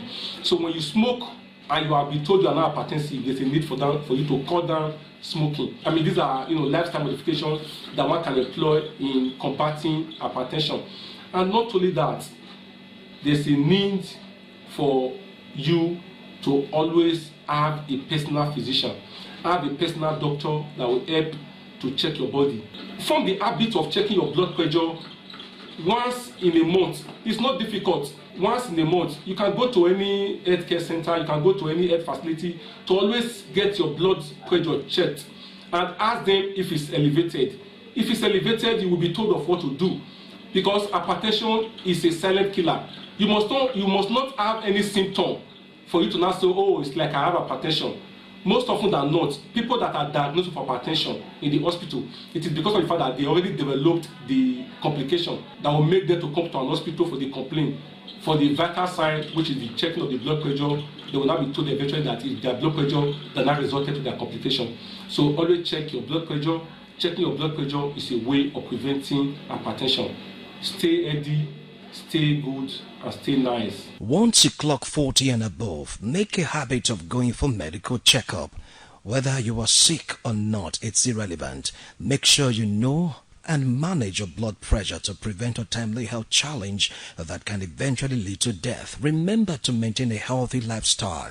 You must avoid eating too much junk food, drinking too much alcohol, alcoholic mixture, smoking tobacco or hard drugs. Exercise frequently, and by any means look for a trusted friend, brother, sister, uncle, auntie, a pastor or an imam, a traditional practitioner when the pressure or stress is too much for you to bear.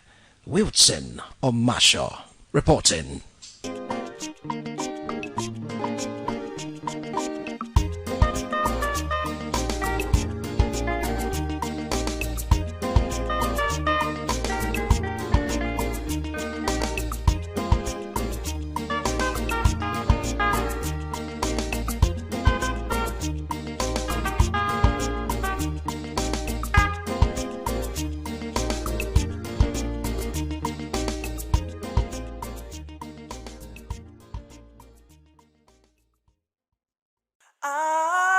ITV, certainly the best.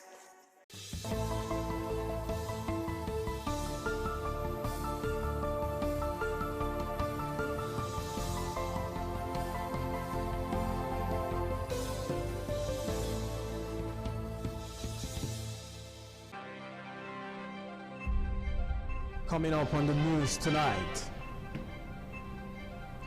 Marwa orders NDLEA personnel to sustain onslaught against drug cartels.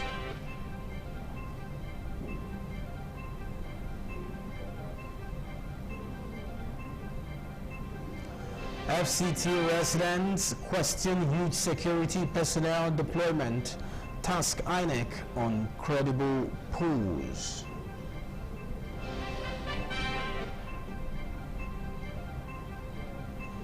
Catholic Archbishop of Benin City, Dr. Augustine Akubeze, laid to rest.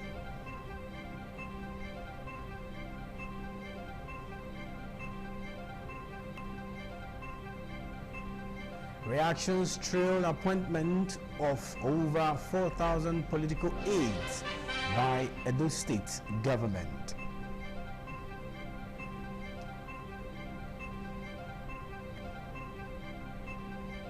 And Lagos police arrest 4 suspects for alleged armed robbery and cultism. Recover 3 locally made pistols.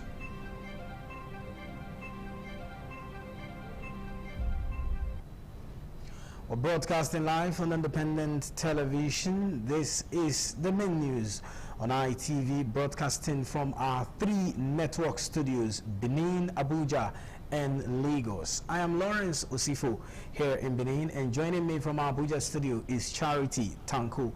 Good evening, Charity, and good to have you on the news tonight. Good evening, Lawrence, and it's a pleasure having you on the news tonight. Thank you for joining. And in our Lagos studio, we have Messelina Nkwo, who is standing by from our Lagos studio. Messi, good evening and good to have you on the news. Beautiful evening to you, Lawrence, and good to see you on the screen tonight. Thank you very much. Pretty sure you're very good in Lagos. You know, you can watch ITV live online at www.itvradio.ng.com/live, or you follow us on our social media platforms on Facebook, on X, Instagram, YouTube, and TikTok at ITV Radio NG. We begin the news in earnest, where the Edo State government says it will continue to leverage governance to promote the gospel, Christian values, and youth development across the state. The Deputy Governor of the state, Right Honorable Dennis Idahosa, stated this when he received a delegation from the Catholic Youth Organization of Nigeria, Benin Ecclesiastical Province, on a courtesy visit to Government House in Benin City, the state capital. Deborah Obefun brings us details. Receiving the CYON Executive Council led by the Provincial President, Harriet Ofurumba, the Deputy Governor reaffirmed Governor Monday Okpebholo-led administration's commitment to youth development, support for activities that promote the Christian faith. Thank you very much for coming. On behalf of my principal, the Executive Governor of Edo State, I welcome you all to Government House. We will use governance to promote the kingdom of God. And by the grace of God, we are going to make the Christian community very proud. We will definitely reach out to you with our widow's mind. Earlier, the CYON President, Harriet Ofurumba, commended the state government for its youth-oriented policies and programs while soliciting government support for the organization. She identified skills acquisition and entrepreneurship, vocational training, as well as civic and political inclusion among areas requiring government intervention. We want to beg that whatever you do, you carry us along. It is of empowerment, a piece of job, because we notice that some of our youth are out there. Some even have skills, but they don't know where to work. Some that don't even have money, they need somebody to set them up. So that is why we are here this morning to beg for inclusiveness in the governance. If there's any opportunity we feel or think we can help any member of our youth, please do it for them. Because we know you've been doing it and you will continue to do it. Responding, Deputy Governor Dennis Idahosa assured the delegation that their request will be presented to Governor Monday Okpebholo for consideration, stressing the administration's commitment to empowering young people and supporting initiatives that contribute to the development of the state. The group also used the visit to celebrate with the Deputy Governor on his 46th birthday. In Government House, Benin, Deborah Obefun, ITV News.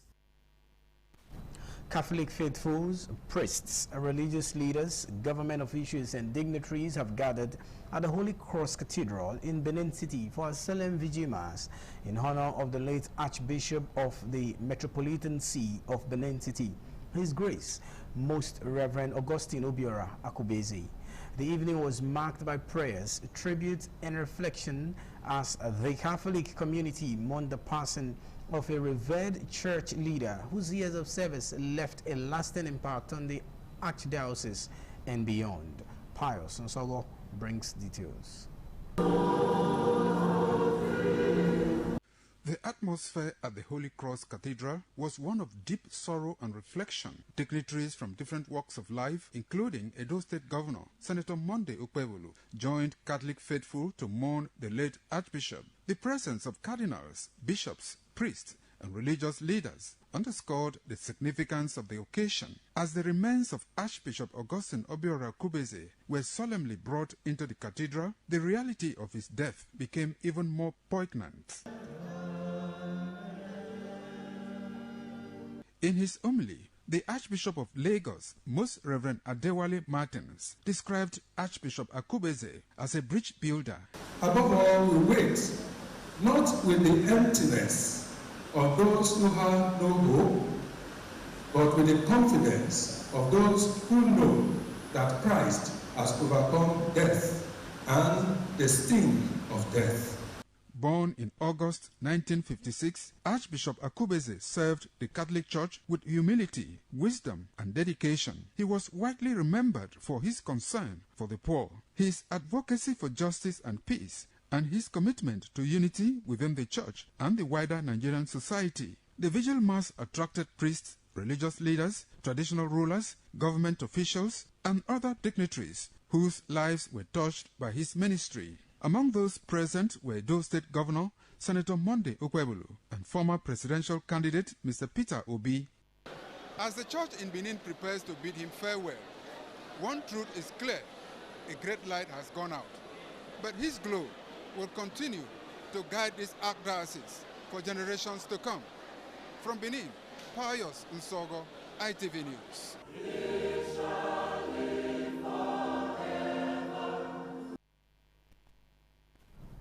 Just on to the network news broadcasting live on independent television. It's now time for us to take you to the Center of Unity, Abuja studio, where Charity Tanko is standing by. Charity, good evening and take it over from here. Thank you very much, Lawrence. From the Abuja Network Studio, the Chairman and Chief Executive Officer of the National Drug Law Enforcement Agency, NDLEA, Brigadier General Mohammed Marwa, has charged officers and personnel of the agency to remain resilient in tackling the persistent drug challenge, which he describes as a generational responsibility. Crime correspondent John Tena reports that the NDLEA chairman stated this at an event with officers and stakeholders in Abuja.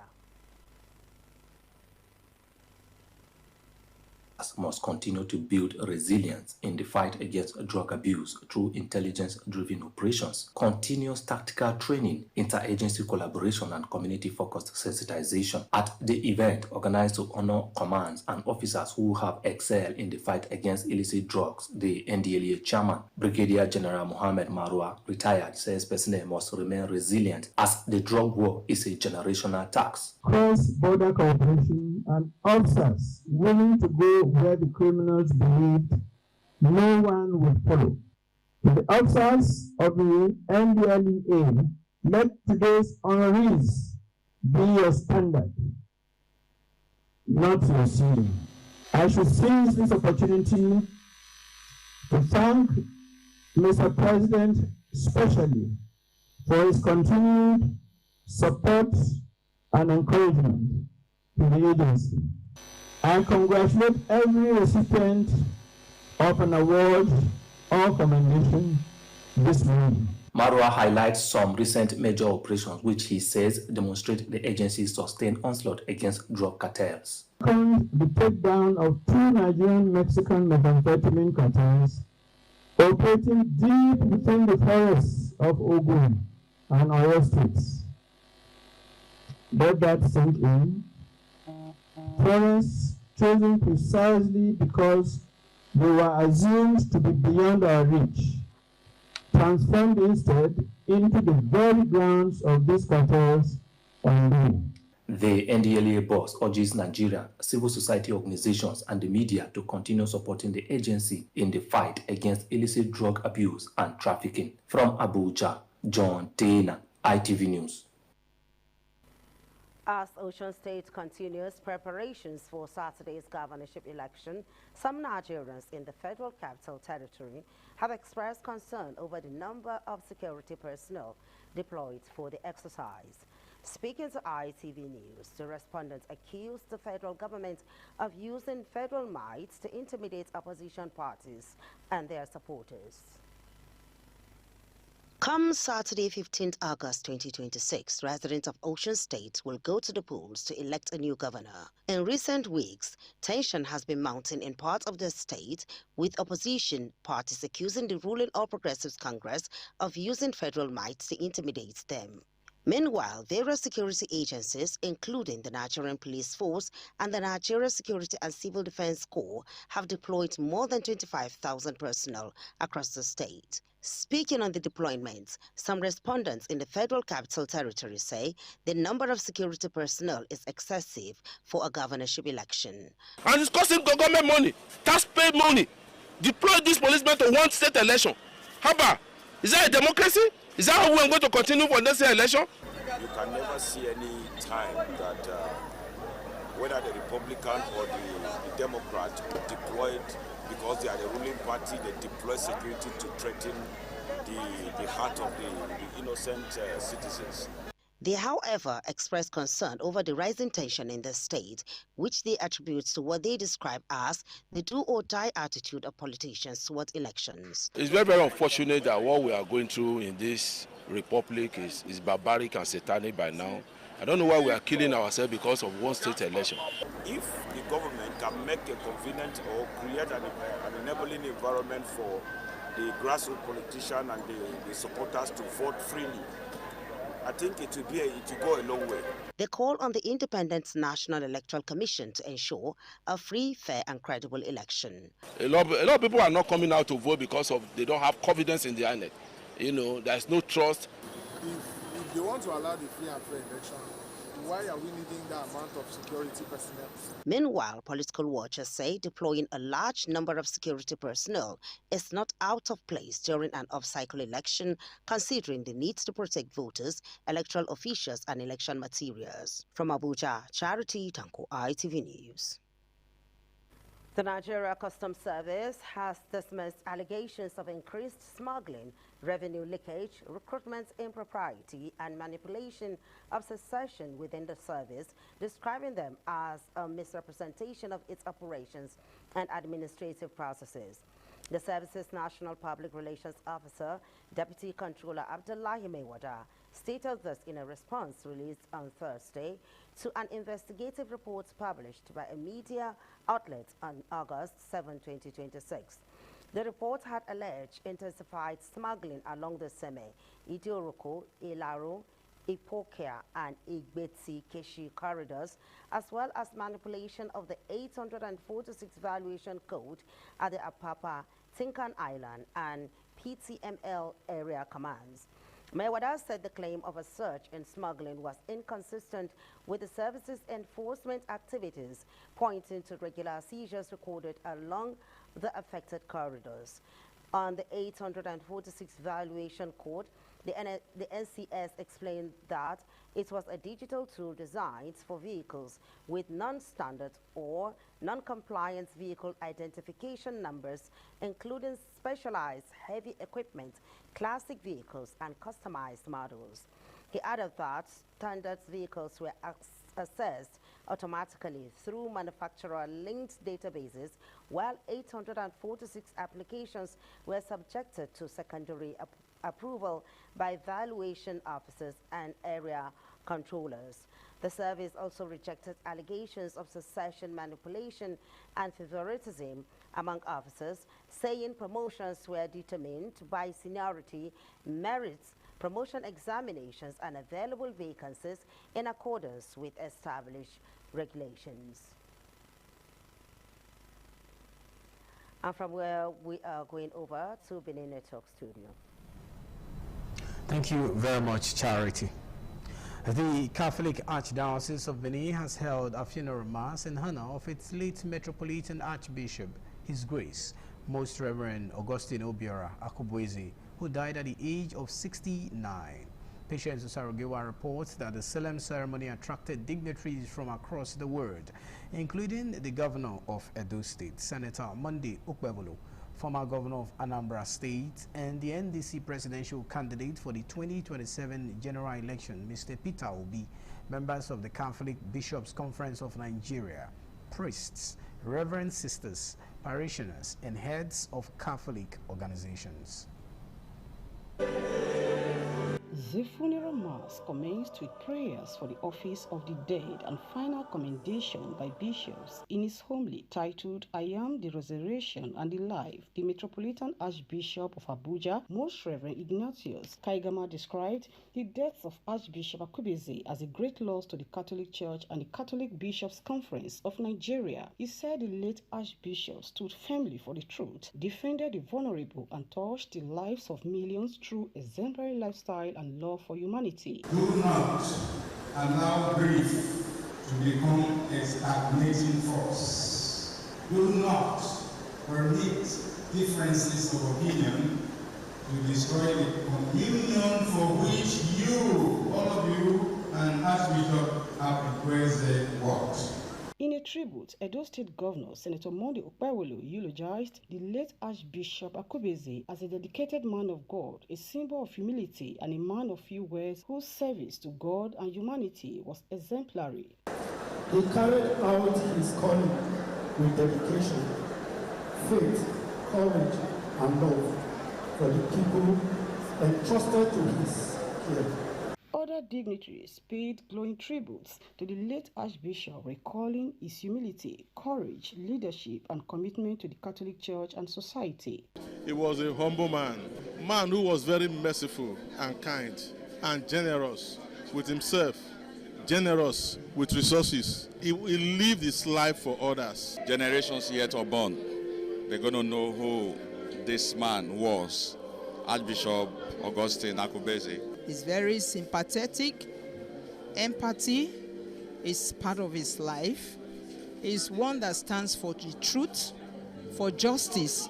Also in attendance were former governor of Edo State, Chief John Odige Oyego, former federal legislator, Honorable Bello Razak, among others. The casket was thereafter conveyed in haste to Holy Cross Cathedral on Mission Road, Benin City, where the body of late Archbishop Akubeze was laid to rest. At the graveside, the Catholic bishops, priests, family members, and Governor Pewolo joined in the traditional Catholic dust-to-dust rites. Remember, you are dust, and unto dust you shall return.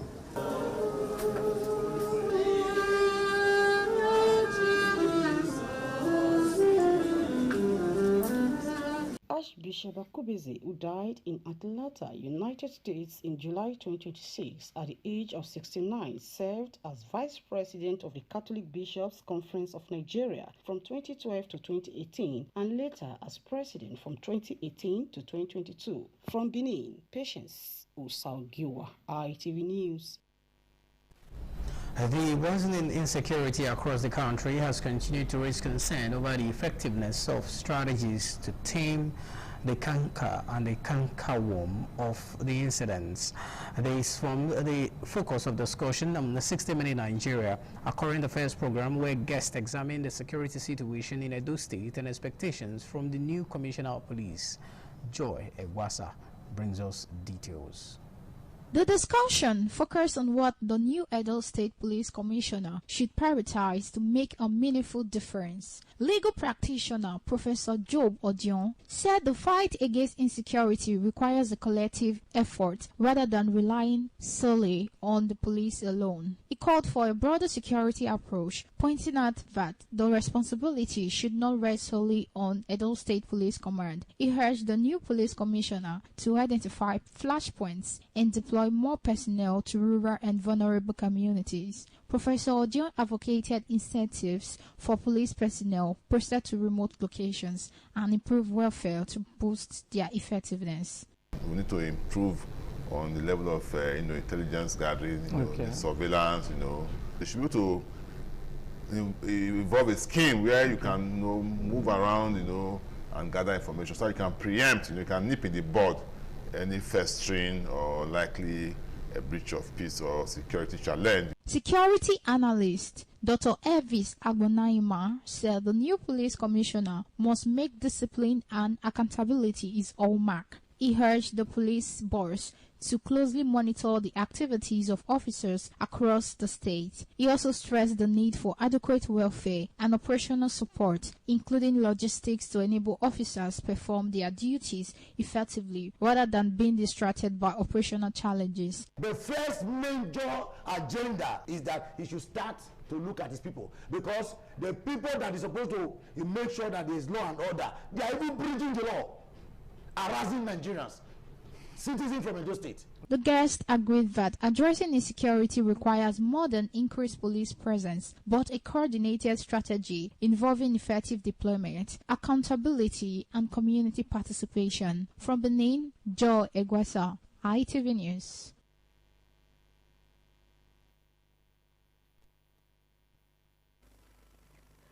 And now we'll move over to our Lagos network studio where Marcelina is on standby. Marcelina, over to you. Many thanks, Charity. And right here in Lagos State, where the Lagos State Police Command says it arrested 4 suspected members of criminal gang linked to resources in Niger. Azas recovered 3 locally made pistol, 1 live ammunition, and 2 battle and one POS machine. The command says the operation follows sustained follow-up activities in connection with the robbery case, pointing out that preliminary investigation reveal that the suspects are linked to recent robbery activities around Ajah, Songotedo, and Ibejuleki. It alleged that the suspect made confessional statements regarding their involvement in armed robbery, murder, and cultism. And also, the Lagos State government has reaffirmed its commitment to expanding access to advanced cardiac care and protecting residents from catastrophic health expenditure. And beneficiaries of its free health initiative recounted how government intervention helps save their lives. The Commissioner for Health, Professor Akin Abayomi, said the success story demonstrated the importance of combining government funding, specialist expertise, modern equipment, and health insurance to ensure that residents could access life-saving treatments without being impoverished. He said the state government was determined to build local capacity for complex procedure rather than continually spending patients abroad.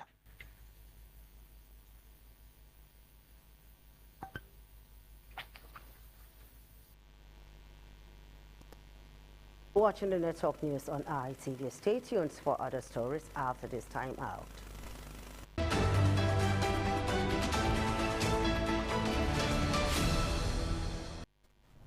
Well, thank you so much for staying with us. And moving on the news, in a renewed effort to strengthen community health care delivery and humanitarian services, the Chief Medical Director, University of Benin Teaching Hospital, UBTH, Professor Idia Niboku Ize-Iyamu, has flagged off a 3-day free medical outreach and inaugurate an ultra-modern dental clinic at the UBTH Comprehensive Health Center, Udo, for residents in Udo and other communities in Ovia Southwest local government area of Edo State.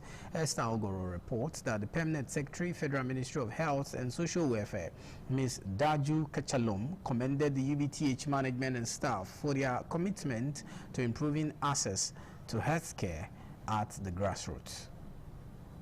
The rehabilitation of the UBTH Comprehensive Health Center, Udo, and a 3-day free medical outreach are among activities marking 1 year in office of the Chief Medical Director, Professor Idia Niboku Ize-Iyamu. The initiative is designed to bring quality health care closer to residents of Udo and neighboring communities, particularly the undeserved, and the outreach targeting about 5,000 patients. The Permanent Secretary, Federal Ministry of Health and Social Welfare, Ms. Daju Kachalom, represented by the Chief Medical Director of Federal Orthopedic Hospital, Benin, Dr. Philip Ugudaga, commended UBTH for upgrading the facility, urging the hospital to sustain the investment through proper maintenance, effective use of equipment, and continuous workforce development. The federal government is strengthening an institution so that the institution can possibly impact the health of the people that it serves. The investment in the main hospital builds capacity. Work at Udo brings that capacity closer to the community. The CMD of UBTH, Professor Idia Niboku Ize-Iyamu, said the revitalization is part of efforts to take primary and specialist healthcare services closer to communities. We want to encourage you to invest in health because instead of celebrating big events, you can actually do something that would touch the people. The ESA of Udo, Chief Patrick Igbinidru, and beneficiaries expressed appreciation to the hospital management for the initiative. They have done a lot for us. As member expected it. And they are doing it now. Now, they don't take money from now. For you to organize this program, you will never lack good thing in your life in Jesus' name. I appreciate them. So anybody when they say they're sick, you see there tomorrow, may they come. I thank him for whatever he don't do for this our community. Highlight was a facility tour and inauguration of the ultra-modern dental clinic. Esther Ogoro, ITV News. Nigerian youths has been urged to be alive to their responsibility and respect their mentors. The advice was given by the National Coordinator of the Renewed Hope, Honorable Usamehu Uwagboy, in the message to youth when they marked the International Youth Day. Efosa Owangwe brings details. International Youth Day is marked on the 12th of August every year. Honorable Osare Hyo Owagboe said youths are leaders of tomorrow, hence they should submit themselves to humility and use their potentialities to improve themselves. He said relying on government alone should not be their utmost priority, but see how they can contribute immensely to the development of the country. He said he is distaste to participate in a program for the youth's renewal agenda. Should take hold. You may not have the money as a young person, you may not have the connections, you may not have the opportunities today, but never allow your present circumstances to define your future. Others who spoke on the need for the youth to be steadfast said they can do the needful if they strive and move above board. If you look at the statistics of youth that is involved in this governance right now, you understand that the president have a very keen interest about the youth. The government cannot accommodate all the youth that are already on ground, that are graduates. So I believe empowerment should come from the niche of each individual. What you can do better, you can turn your hobbies into action. From Benin, Efosa Owangwe, ITV News.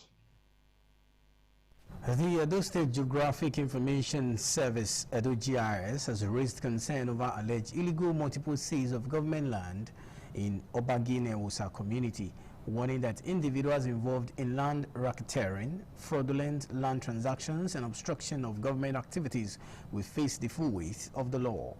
Tina Ayigbe reports that the agency issued a 3-day ultimatum to persons accused of making false allegations against the Government Land Restitution Committee to retract their claims. The report is presented by Oluwafemi Farayola.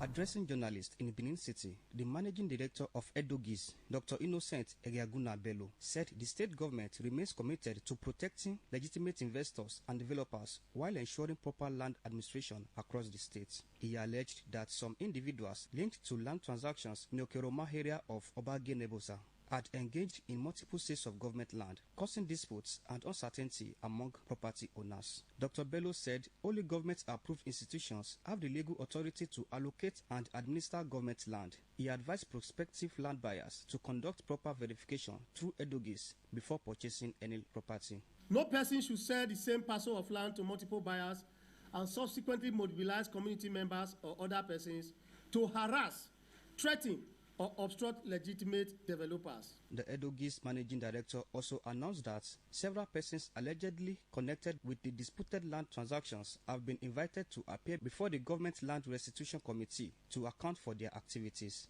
He warned against land grabbing, intimidation of developers, fraudulent documentation, and other unlawful practices, pointing out that offenders would be investigated and prosecuted when necessary.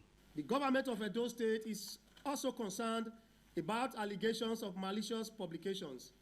We therefore urge individuals, bloggers, influencers, and media organizations to verify information before publication. Some developers and property owners affected by the disputes commended the Edo State government and the Restitution Committee for efforts aimed at resolving long-standing land ownership issues in the area. They appealed to aggrieved parties to channel their grievances through established government properties and avoid actions capable of disrupting the ongoing restitution exercise. The Senator Modiokpebolo wants peace in Edo State, and that peace has come to stay.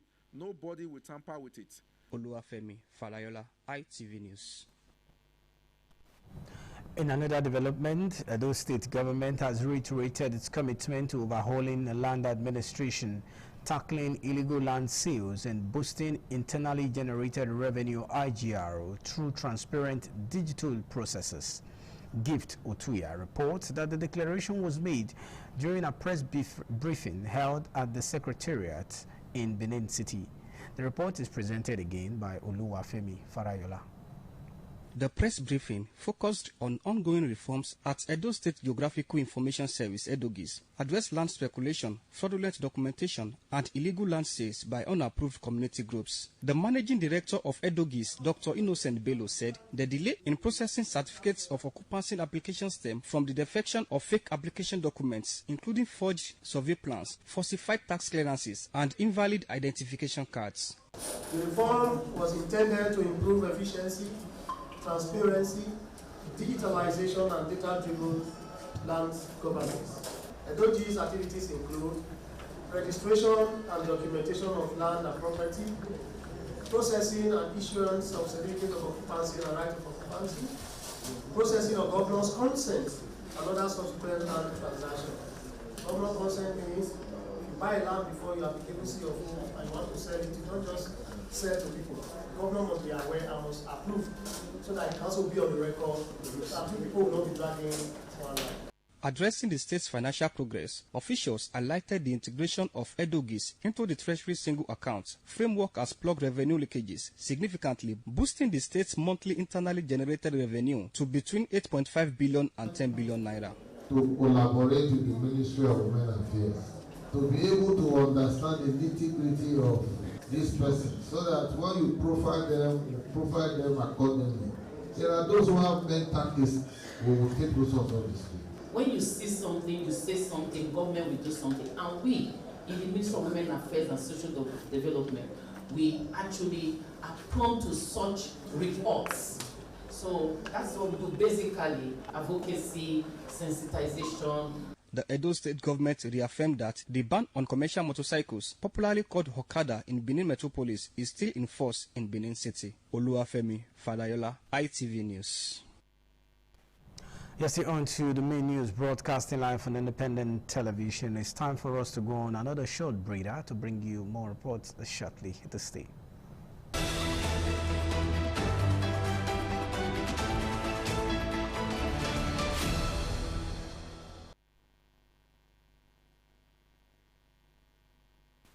Well, thank you so much for staying with us.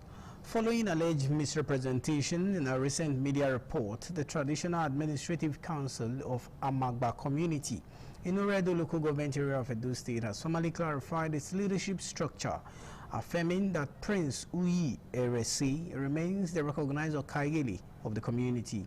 The counter statement is at the instance of the Ojianwere Pa Patrick Ogadongbe, addresses the unauthorized media report, confirming that the Palace Protocol recognizes only the administrative process overseen by the verified Council of Elders of Amagba. The report is presented by Deborah Ogbeifun.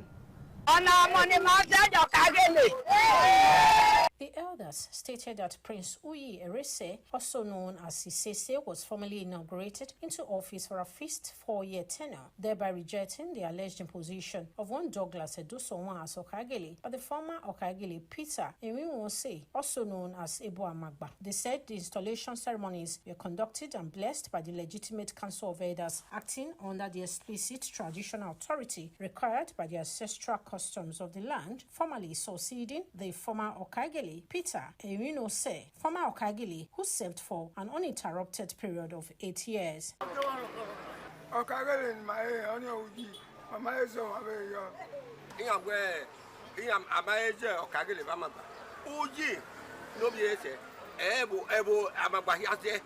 peace in Amagbaland compared to the previous administration. So we are happy that we have a chairman who is peaceful and is ready to take Amagba to the next level.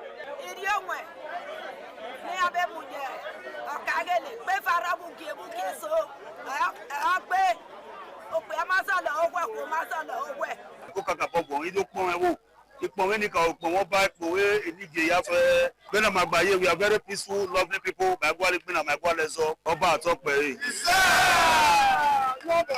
The elders, however, warned external bodies, corporate developers, security agencies, and the general public to completely ignore any parallel claims designed to stir unrest, maintaining that they are peace-loving people. The council reiterated that the structural framework of the youth leadership is intact, unified, and dedicated to working alongside the Edo State government and the Palace of the Oba of Benin to maintain maximum security, peace, and infrastructural development across Amagba territory. In Benin, Deborah Ogbeifun, ITV News.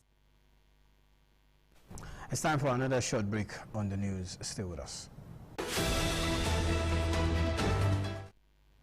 Well, thank you so much for staying with us. On business news, where the Anti-Graft Agency, the Economic and Financial Crimes Commission, EFCC, has recovered more than 115 billion naira and $84 million in outstanding statutory levies owed to the Niger Delta Development Commission (NDDC) by oil companies. The disclosure was made before the Senate Public Accounts Committee, chaired by Senator Ibrahim Dankwambo, during the committee's ongoing investigation into issues raised in the 2021 to 2023 Nigeria Extractive Industries Transparency Initiative (NEITI) Oil and Gas Industry Audit Report. On entertainment, where a member of the pop sensation BTS V has been receiving treatment for hearing loss in one ear. This follows an announcement midway through the band's highly anticipated World Tour. In a live stream, the 30-year-old said that he has dealt with the problem for about 2.5 years, and the first revealing it to the band's fan. He added that he was taking medication and going to hospital regularly.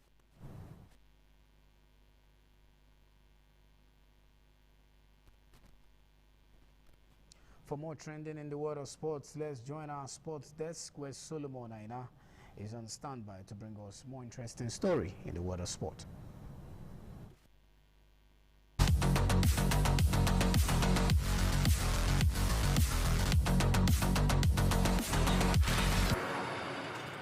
And on sport news, the Super Falcons and Bayana, arguably the two most successful women national team in Africa, will meet in a playoff that neither side had planned to be playing after both were eliminated at the quarterfinal stage of the 2026 Women's African Cup of Nations. Nigerian 10-time champion lost 1-0 to Cameroon, while South Africa failed to host Morocco, with both results costing the pair automatic ticket to the 2027 FIFA Women's World Cup in Brazil, scheduled to run from June 24th to July 25th next year. The countries that won their quarterfinal fixtures already secured their places at the global showpiece, leaving Nigeria and South Africa to fight for one of the two available CAF slots at the Intercontinental Playoffs, to be staged in two phases between November and February. The two countries have met more than 23 times across friendlies, WAFCON and Olympic and World Cup qualifiers, with Nigeria holding the overall advantage with 15 victories. The dominance, however, has narrowed in recent years, with South Africa beating Nigeria 2-1 in the group stage on their way to winning their maiden continental title, before Nigeria responded by edging Bayana in a two-legged playoff to qualify for the 2024 Paris Olympic. Head coach Justin Madugu said Cameroon defeat had been a reminder that Nigeria could no longer take their status for granted, while insisting the Super Falcons will seize their second chance. Today's fixtures kick off 9 p.m. Nigerian time, with the winner advancing to the FIFA Intercontinental Playoff Tournament, where 3 remaining World Cup tickets are still available. And that's it from the Sport Desk. I am Solomon. I know.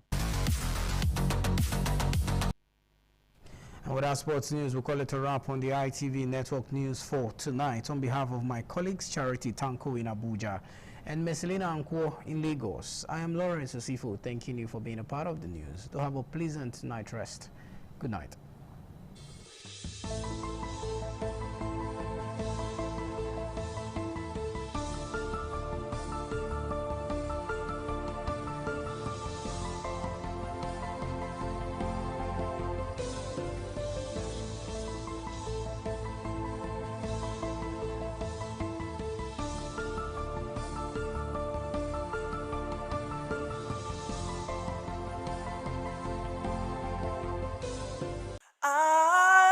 ITV, certainly the best.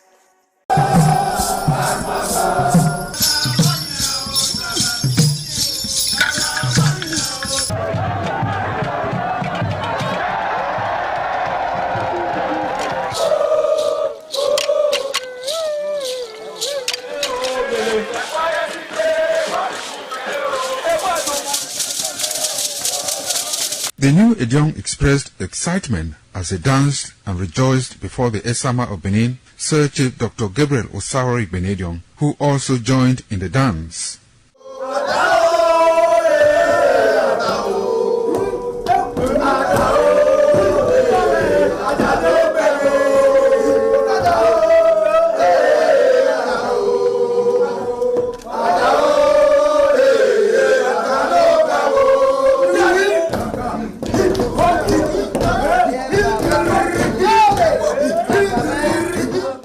As visiting and paying of homage to various homes of senior elders continued, the initiates spent 7 days performing diverse kinds of rites as required by tradition. They were furnished with rules and regulations regarding their new office as Edion.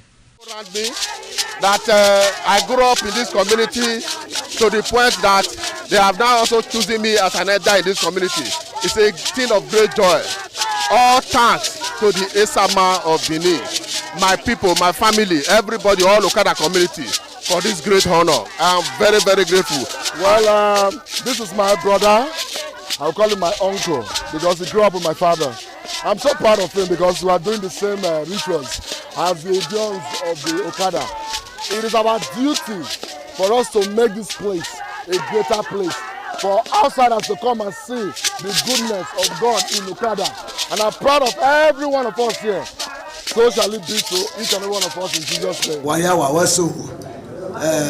Odion ma Okada zima Esama zima dion Ebuna zima dion Obala zima dion Marawe Mari Esama dion na Nimado Pome Sama Nimado Beken Sama Emana dio Warena Esama Magbeken Osaba Obuyo Bitone Aba no get Tony Maga no diami Magame Manido Beken na Ima Yafe Ima Ato Ima Agmo Arokpa Ewudori Ima Adi Awogene all the Diagmo Yano Emi Magame we need just to know me afar in Esama in our father's house in respect of our initiation to elders Edion level. As tradition demands, we are here today to come and also pay our homage to him, for him to also pray for us for long life and prosperity. The climax after 7 days was paying of homage again to the Odion way, where he gave the initiate the full rights to function and to henceforth participate in meetings with Edion. It will go down in the history and minds of Okada community, Ovia people, Edo State, and Nigeria in general. The ambience, style, and the colorful ceremony associated with the 2025 initiation into the Edion Council of former Governor of Edo State, Chief Lucky Nosakari Igbenedion, his brothers Bright Ayamekwe Igbenedion, Honorable Charles Osenwige Igbenedion, Peter Osawari Igbenedion, Dr. Fred Osawuni Igbenedion, Barrister Mike Osarene Igbenedion, Executive Director Operations, ITV and Radio, Chief Elder Gbedion Wonse, Honorable Efosa Douglas Igbenedion, Ukbonwa Igbenedion, Osawe Igbenedion, Edosa Igbenedion, Dr. Daniel Omorige Igbenedion, as well as Agbong Steve Igbenedion, among other sons of Okada.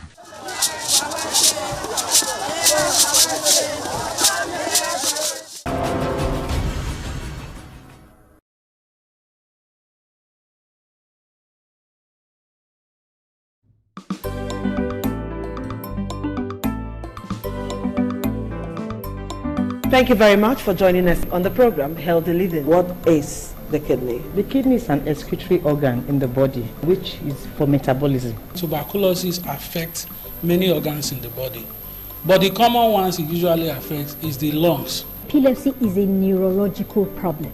Okay. It is an injury in the brain which causes someone to begin to convulse, to go into fits. It is curable, but the cure is a long-term thing. If you eat well and avoid those risk factors that will make your immunity to be down, then the risk of contracting tuberculosis will be reduced. If you're healthy, then you're wealthy.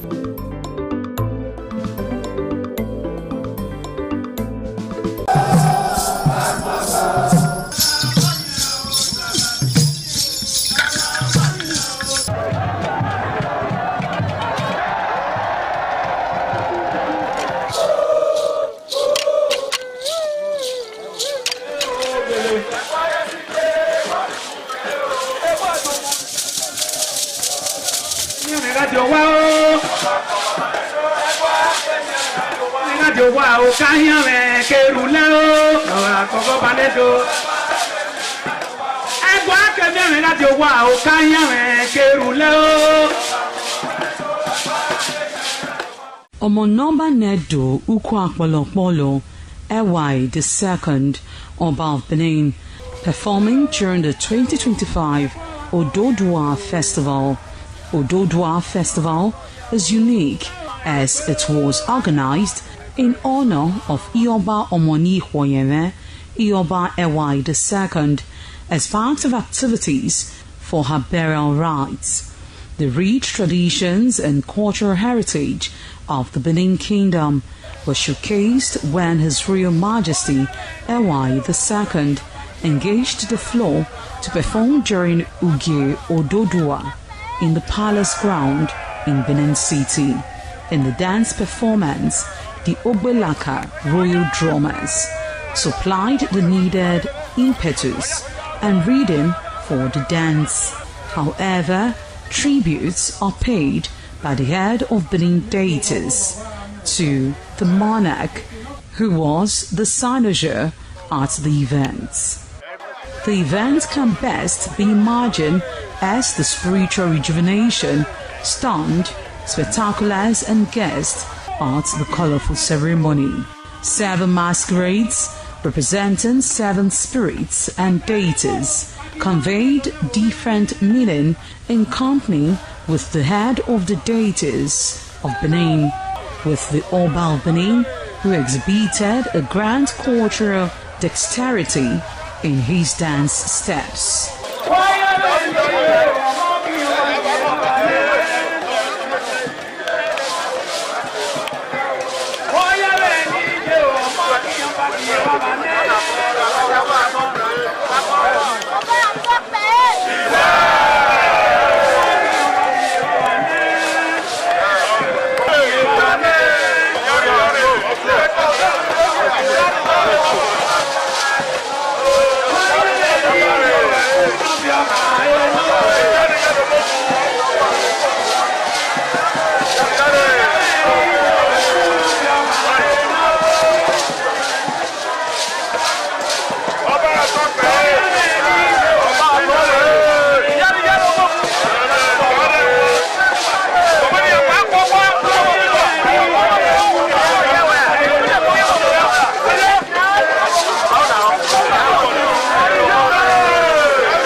Ojúde aṣáájú abẹ́ẹ̀dọ́pẹ́.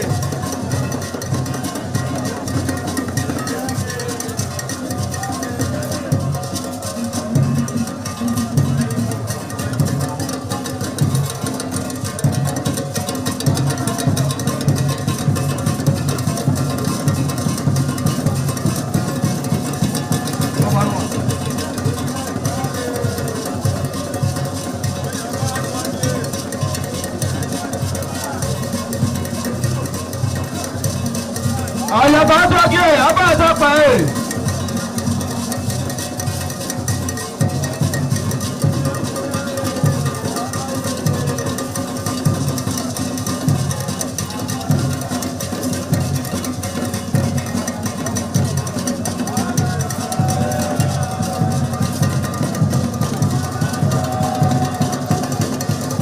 Adaye Aṣáájú abẹ́ẹ̀dọ́pẹ́.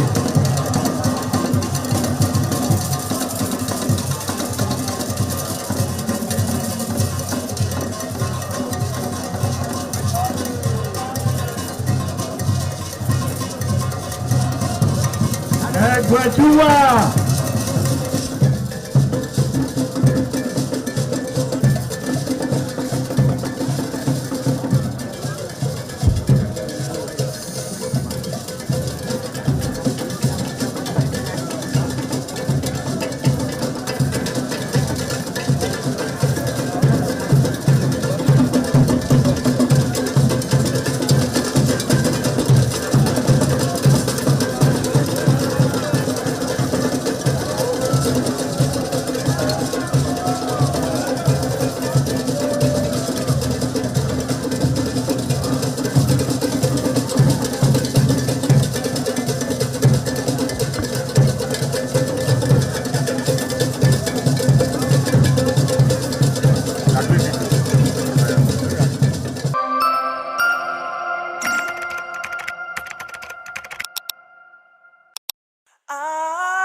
A lovely afternoon to you. Welcome to 60 Minutes Nigeria. My name is Egosa Agmalao. It's always a delight to have you on the program. Today's program promises to be educative, enlightening, and of course, entertaining. I have with me very distinguished personalities who have made their mark in their chosen field of endeavor. I have with us a professor of law, a very renowned analyst and legal practitioner, Professor Job Odion. Nice to have you today. Yeah, good afternoon. It's been a very long time. Good afternoon, our viewers at home. You know, to be back. People like you go on vacation. So we're happy to have you back. Thank you very much. Good to be back. Good to be back. We also have with us our leader of congregation, a leader of the youth, a clergyman. A man who has also made his mark, a very renowned analyst as well. Apostle Dr. Agbonaima, nice to have you today. Thanks for having me. You are, God bless you. It's always a delight, like I said, to have you on the program. Today we are looking at something very crucial. Very, very crucial. Nigeria cannot develop without adequate security. Even the professionals cannot thrive, cannot excel in their profession without adequate security. Insecurity has become a monster, but we're looking at it from a different perspective today. Government has evolved strategies. These strategies, are they working? Now, the government has introduced the Edo State Security Network, that's in Edo State. In other states, we have the joint JTF and other quasi-security agencies. Are they working? We're looking at that today. But just a few days ago, Edo State got a new commissioner of police, a man from Benue State. And what do we expect of him? Is Edo State safe? Are there things he should consider as he settles down in his office? So my guest will do that, and it promises to be a nice time. So once again, I want to welcome my guest to today's program. Thank you very much. We'll just start with agenda setting for the CP, the new CP of Edo State. Because we saw Mr. Agbonika, the former CP, now promoted to Zone 5 AIG. Congratulations to the former CP there. Now, the new CP. Yes.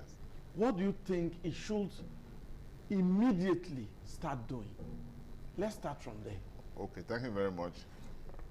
I want to also weigh in on the fact that I read that in one of your sister programs, some callers had read out some agenda for the new CP. I think this is a program either yesterday or the day before. Okay. So I believe this is just a follow-up now, as it were. Yes. But more importantly, I think the good thing is that, like you said, we're having a scenario where we have immediate past CP becoming the AIG. Yeah, it has not happened. I don't think it has happened in a little issue of policing in the state. To which means, at the level of AIG and the CP, there will be a lot of feedbacks. Exactly. From the AIG who has seen it all during his tenure, so it's going to guide the CP as well, the areas of priority, the flash points in the states, in the area of common interest of the government, of security, architecture, and of course outlay. So I think that is a plus for us. And then more importantly too, I think again, I'm not so aware if we've done it before. The CP is coming and we're all now talking about agenda setting for him. Thankfully enough, that is good. We used to do that. Okay. As a station. Okay, I've not been involved. This is my first time. Thank you for inviting me. Even though I'm not a security expert, I'm hoping that... But in the judiciary. Good. So, but let me quickly say that if I want to harmonize or take a cue from what others have been saying, I think the important thing is for him to look at the fault lines, what I call the fault line, the merits, the areas of minuses that were experienced in the past, police command administration. The areas we usually complained about. One was the lack of intelligence gathering, surveillance efforts by the police. And it's not just about those state police command, it's a global thing in terms of the entire nation. I think we have said this repeatedly on programs like this when we look at insurgency, terrorism, and banditry. Our mantra has always been that we need to improve on the level of intelligence gathering, the surveillance, what the CID used to do. I know the DSS is there doing their bit, but the police must also up their ante in that regard, because they are more in number and they are supposed to be more flexible in terms of their operational ability. So they should be able to evolve a scheme where you can move around and gather information, so you can preempt, you can nip in the bud any festering or likely a breach of peace or security challenge in whatever form. They can focus on that and work effectively towards that end. And then if they can do that, then the other aspect which is also coming on board now is the area of how you deploy your policemen to strategic areas. I'm happy that there's also this mantra of reducing the number of policemen who follow public officials, and is it really working? Well, they make the pronouncement. Is it really working? Well, we're hoping that it will be a gradual process. Really, if you have 5, maybe they will withdraw 2 from you and give you 3. It can be. So that is also a plus for us to get the point ahead. So, but more importantly, they should deploy policemen to flash points. The nook and crannies. I know that there was a massive, attempt to have more outstations, police stations in all the villages beyond the local government headquarters. Look at Ovia, just look at neighboring local government areas in Edo South. We need more police outposts. We need more policemen deployed to those nook and crannies. Police should not just be about the central city. Of course, we know this is the hub. But those persons in those remote areas, we wish to say, need effective policing. Until the state policing comes on board and we're able to deploy full subnational policing, the CP now should encourage his boys and women and girls to always go to the villages. I know many people are scared of the villages because of light problem, social life and all that, but the idea of police not want to be in the city, cramming the entire Benin city or the central metropolis and not going to the suburbs. I think it has to work on that serious, and there should be some form of incentive for policemen and women who agree to serve in those neighboring communities. And I'm sure the host communities too can also be incentivized to host them properly, give them the ambience, make them feel at home to work. Just we will recommend that doctors should be in the local areas. Policemen should be there, teachers, because the entire state. Rural area, that will help farming too. To help farming, yes, help farming. Because when we now come to the issue of insecurity in our farmlands, they will feel secure, and then the crimes too that fester them. Most of these morbid crimes, they are very, very pervasive in those localities too. And if you don't have effective policemen there, you will also have more crimes there than even the city center. So I think that should be part of his, action plan moving forward. Thank you very much, Prof. That's a very good one. I must admit that one of the points raised by my guest must be given priority attention by the CP, and that is deployment of policemen, policewomen to the rural areas, to the villages. You don't see the presence of policemen in some villages. I'm sure some children growing up they don't know how a policeman looks like. Apart from what they see on TV. Apart from what they see on television. So I must admit that is an area that the CP must look at, because we have people in the villages. They are part of Edo State. They are part of Nigeria, and they should have sense of belonging, because we've been clamoring to stop the rural-urban migration. And it is said that if there are social infrastructure, you have electricity, you have good roads, you have a health center, that they will remain, and that will reduce the bustling or the busy nature of the urban areas. But what about policemen too for their security? Nigeria has changed. It's not the way it used to be, when you just spread your mat outside and sleep till the following morning. If you do that in some places now, you will sleep and see yourself in another state the following morning. Well, Apostle Dr. Elvis Agbolahima is with us. He is somebody too that also knows how the rural areas, the grassroots, how the people operate, both the youths and the elderly. So what's your expectation, or you want to set an agenda for the new CP? Because I believe that policemen are also watching this program, and the CP might get some ideas from this discussion. Thank you very much. I want to quickly say this. You know, when you started, when you talked about when there is an insecurity, there will be no progress. I think the first agenda for those state commissioner of police is one, to check his men. Is number one. Because if someone who is supposed to make sure that the rules govern the state, people are supposed to abide by the rules, someone who's supposed to checkmate everybody is not the offender. It's a problem. A serious one. As we speak now in Edo State, the high level of police extortion is alarming. But we saw some policemen dismissed by... Sir, in different corner.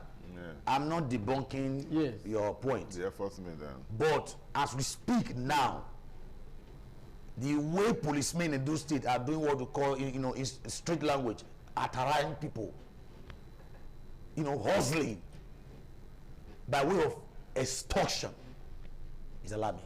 The first thing is a very serious allegation that I believe the CP must look into. It's very serious. And mind you, do you know that the law, sometimes a lot of decision is being reached from the federal. For example, the IG will say, okay, no policeman have the right to check your phone, whatever. In those states, it's like whatever the IG is saying, he's just saying on his own. Even from the headquarter, Edo State headquarter of police, the state CID, a lot of things are going on there. I'm telling you, a lot of activities, unholy activities are going on. So the CP must look into... He must start from his house. He has to check his men, because the high level of extortion in Edo State is alarming. In short, I believe in the whole of Nigeria, Edo State is worst. I'm telling you, I am on the street. I am closer to the people. Complaints everywhere, harassing people. Now, just because you want to make money. Even, I will repeat myself, even in state CID, this thing is happening there.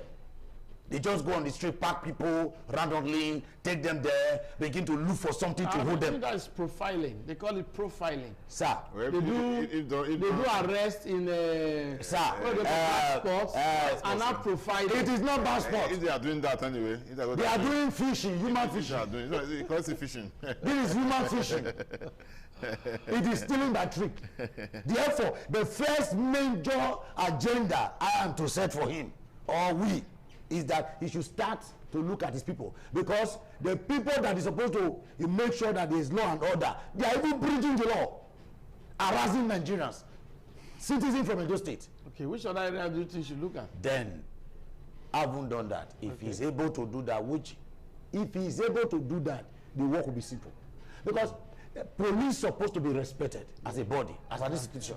But today, they are losing respect before the people, because of this harassment, because of this extortion. It's true. There are many of us who would like to see a police officer, even bless them from the little we have. But when you now start seeing them harassing people, molesting people, you will not have that urge to do it. Yeah. It's like you are encouraging them for wrong practice.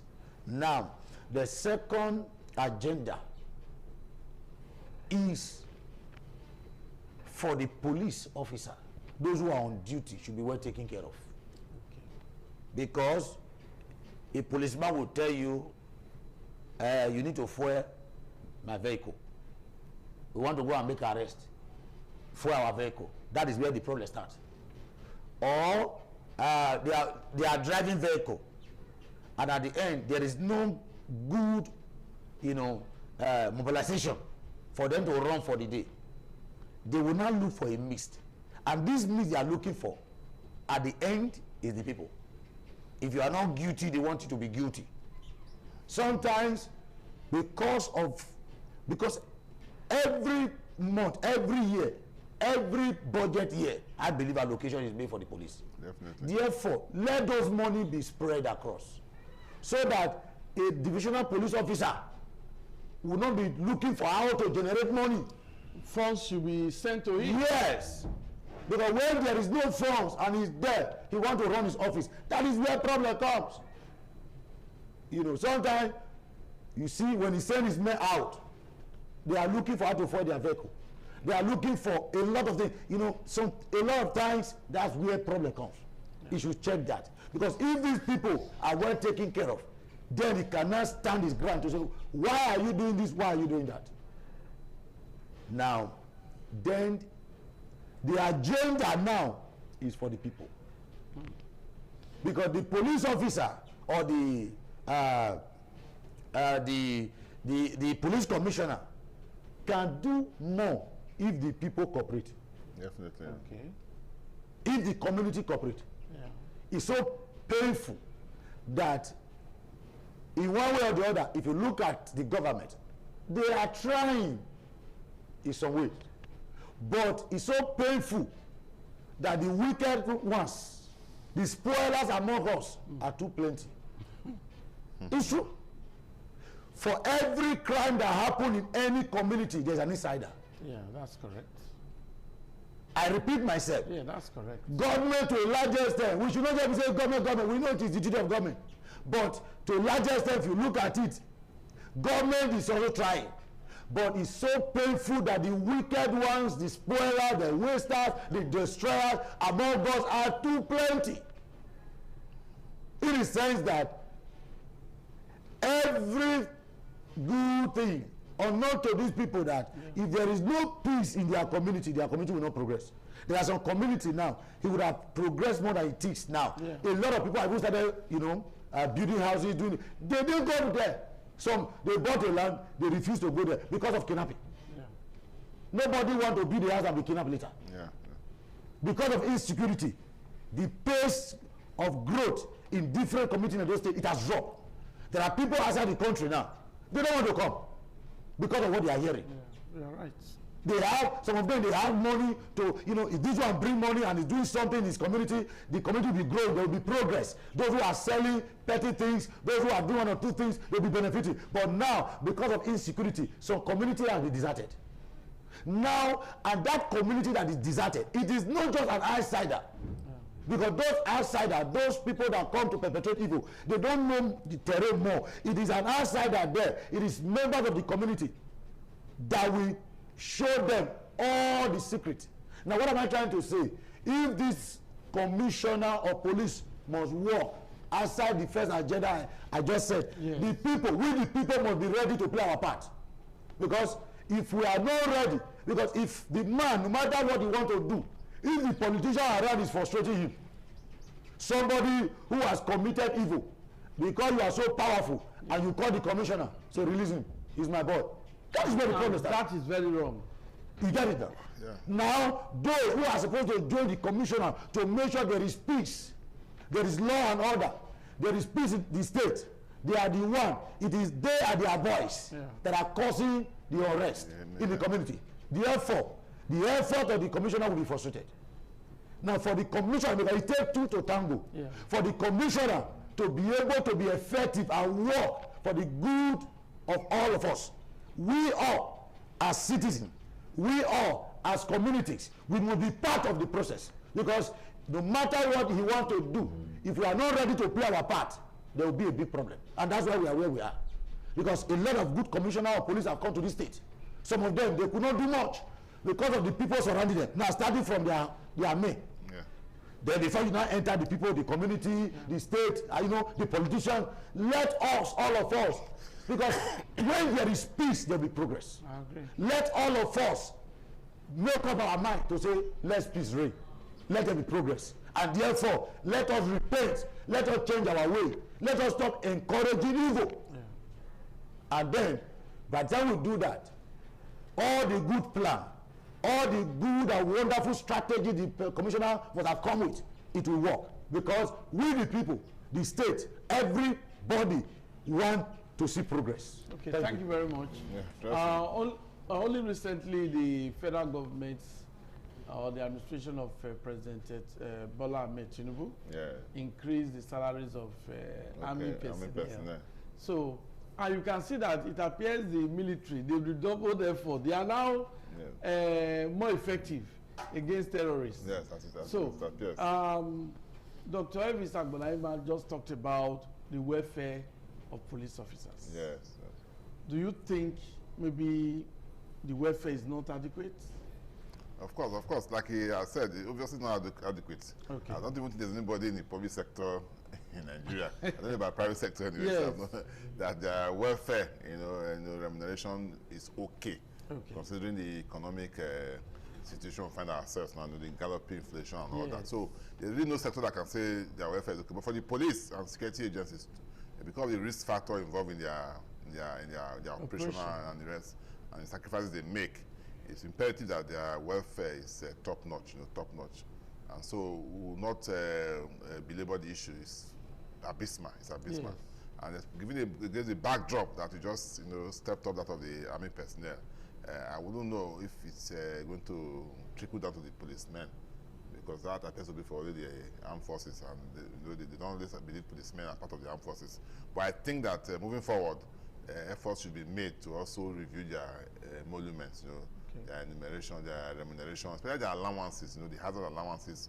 For those of them who take high risk, assignments, who are posted to the high risk places, like the forest, those of them who mount all those tents that we have along the roads that enables us to travel with some level of certainty that there's security, even though there may still be some pockets of attacks here and there. But when you see these policemen on the road and they have a tent and they are mounting the road, it gives you some sense of confidence to travel, and to go about your business, especially who are to business, because at times it's okay, insecurity, why do you have to travel? But those whose business operation, their business itinerary is about traveling.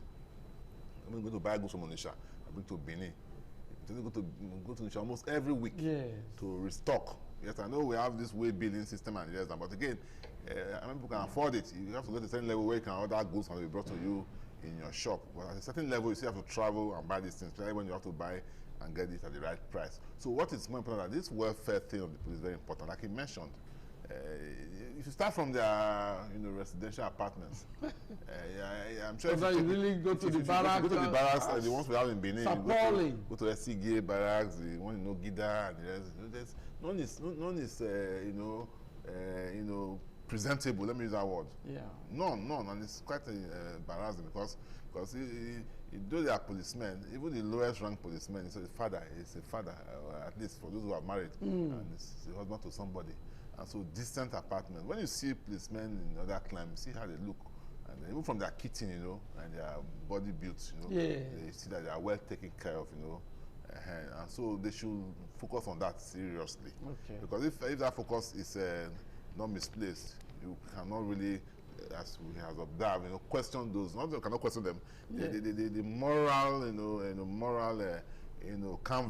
compass rather, to instill discipline will be lacking, because you must provide some incentive, as the criminologist will say, you must provide some level of incentive for those who are hardworking and honest. Okay. Because if those who are hardworking and honest, who want to go by the rule book of the police or rule book of even their training, as it were, if they are not rewarded by requisite commensurate remuneration, those who are cutting corner, like he said, those who are taking boys to the corner to extort in the name of a Yahoo boy and this and that, those who are fishing, like he rightly said, are the ones who will now become the role model for others. Yes. And so if a man retires as a CP, or even as a DC or whatever, is not corrupt, in quotes, and at the end of the day is not able to build a house, a modest apartment, then he becomes a laughing stock, as it is for all public servants. But the one who, right from when he was on the roadblock, he has been extorting people, like he rightly said, and he gets promoted gradually and he becomes even a CP. It's already engraved in him. It's already engraved in his, DNA. And so that person will live and then he has houses all over the place. Maybe every command is posted, so he has a house, and he will have a harem too, as it were, because as they're going also. So that is not the kind of place we want for ourselves, and not even our security forces at all. Custom, immigration, just globally. Yes. We should have a template that where these guys are adequately, remunerated, their welfare scheme. For those of them who get injured, permanent disability, capacity as a result of, you know, how well are we taking care of them? I know there's police pension, there's police fund, and the rest. Like some states have launched their you know, police security funds where they have, like Lagos State, I'm aware, where they have some form of insurance policy for their policemen. I don't know. So even this CP can also work on that. If we do not have that kind of security trust fund in those states, I think with the governors, you know, body language, you know, anchored on security, the fight against, you know, courtesan and kidnapping, we should also have a policy framework that will, you know, gravitate to a police, you know, trust fund, where even if what is coming from by way of remuneration, by way of, you know, salaries and wages, but there will be some form of, you know, buffer for them when they get injured in the course of their duty, or when unfortunately they lose their life in the course of their duty, so that their family, their wives and children they leave behind will not be driven out of the quarters immediately. Less than 2 or 3 months after they are driven out to the streets. So that again does not, you know, encourage them to work hard. You know, that's why you call the policeman. You will be waiting for the armed robbers to have left the robbery scene before they start coming, because nobody wants to die or get injured, knowing that his colleagues, the one who was forming James Bond, that you know, died in the course of first service some 2 years ago. Nothing has happened to him. His family and children are suffering. You get the point. But we see where police those are very important. normally give out checks, they give out funds. But can be improved upon. Those are tokenism. We want something that is more long-lasting, that is not a one-off thing. We'll talk more about if the strategies in place are effective or not. And we'll look at solutions. But I'm happy my guests, they're already giving you solutions to some of these problems, especially the agenda setting for the new CP of Edo State. Much is expected of him. Want to see a decent police force, that nobody will accuse the police of extortion. If you even give them, they'll say, no. Want to see that kind of police force. You want to see a police force not just static in one place under the guise of roadblock. They should be mobile. They should have vehicles, motorcycles, well equipped to fight crime. We'll talk about that after this break.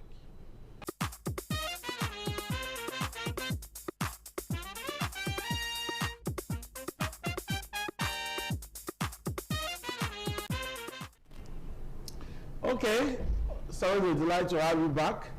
I must admit that in Edo State, there's a lot to talk about. The governor of Edo State, distinguished Senator Monday Okpebholo, has done a lot in terms of security.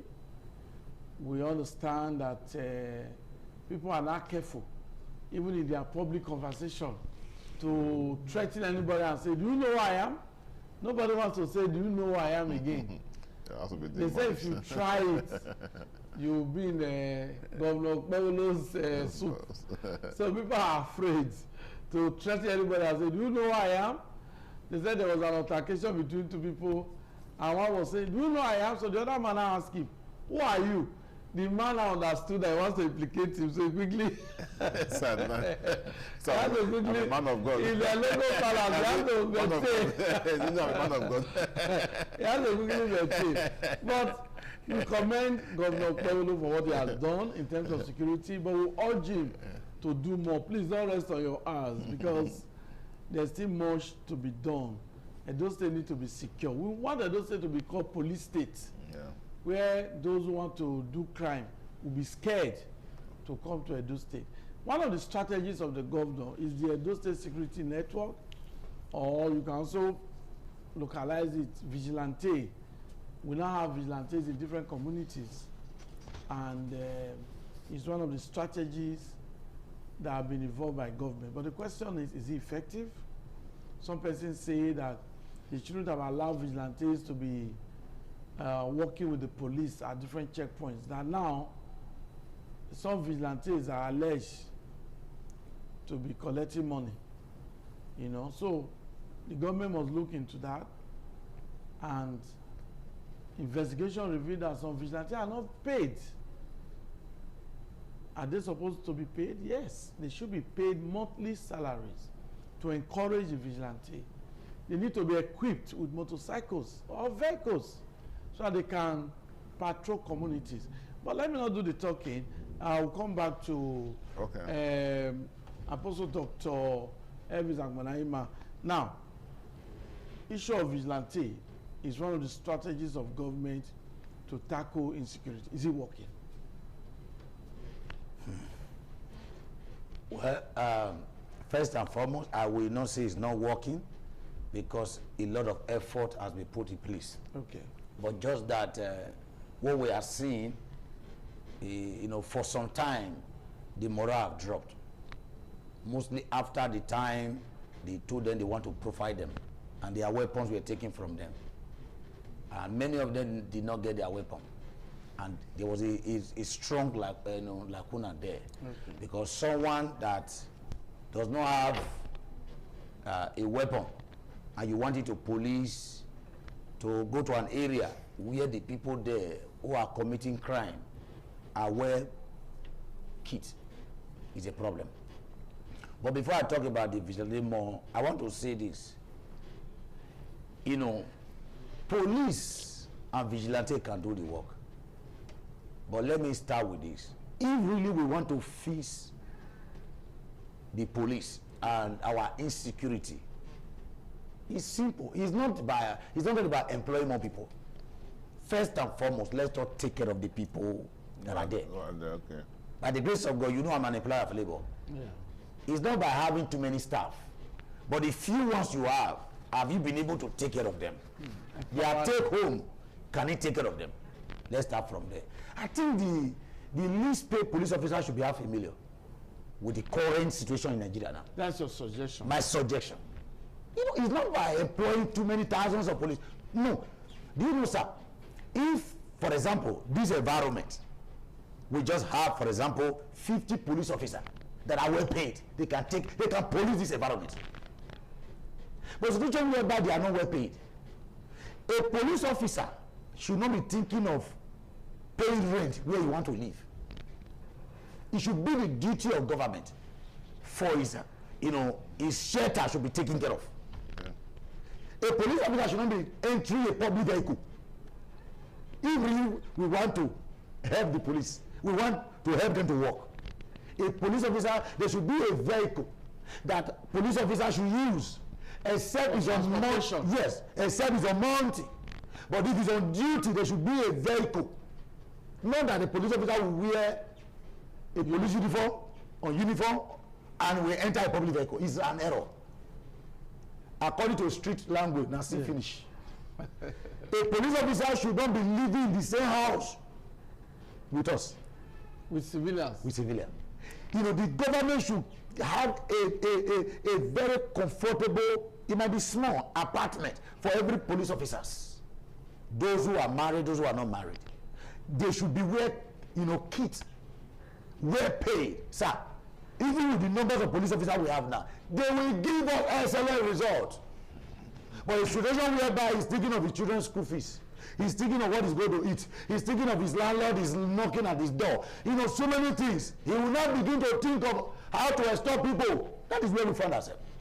The security vote that each governor gets every month, I don't know what they are doing with it. Okay. Because millions of nairas, some of them, as we speak now, so I will collect the billions as security vote every month. If they bring that 70% of that money, okay, let me put it in security, ensure the state will progress. Definitely. The people who are handling different parastatal instead of the security agency, they will do better. You get me, sir?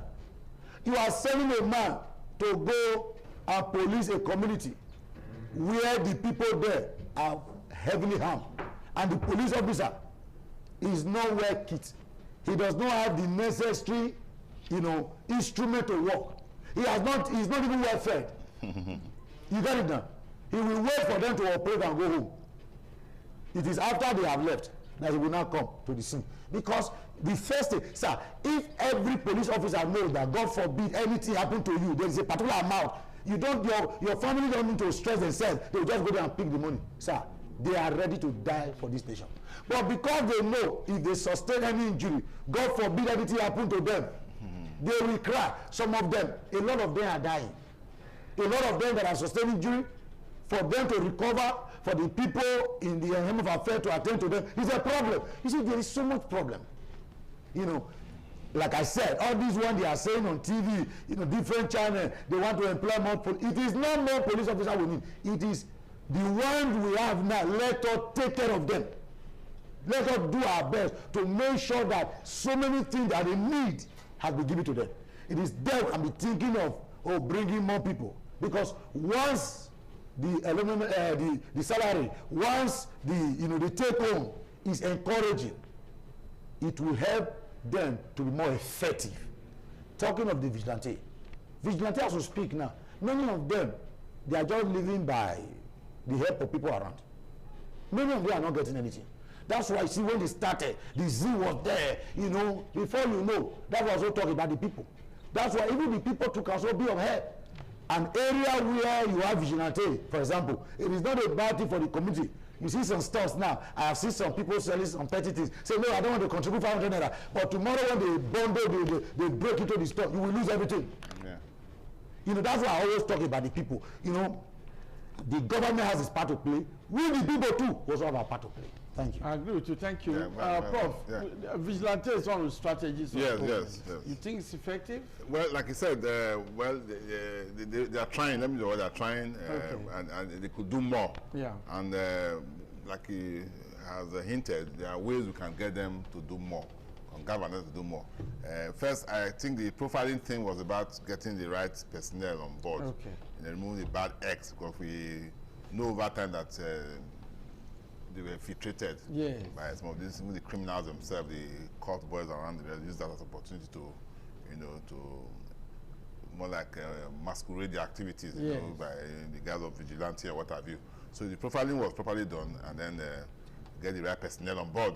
And then as for the weapons and the rest, I'm sure those whose weapons were not returned were probably those who were not you know, permitted by the regulations that setting up the vigilante or the security outfit itself, but it's regulated, and by the regulation they should be supervised by the police, so they must be guided accordingly. So what needs to be done now is to ensure that those who are there, you know, have the right frame of mind to be there.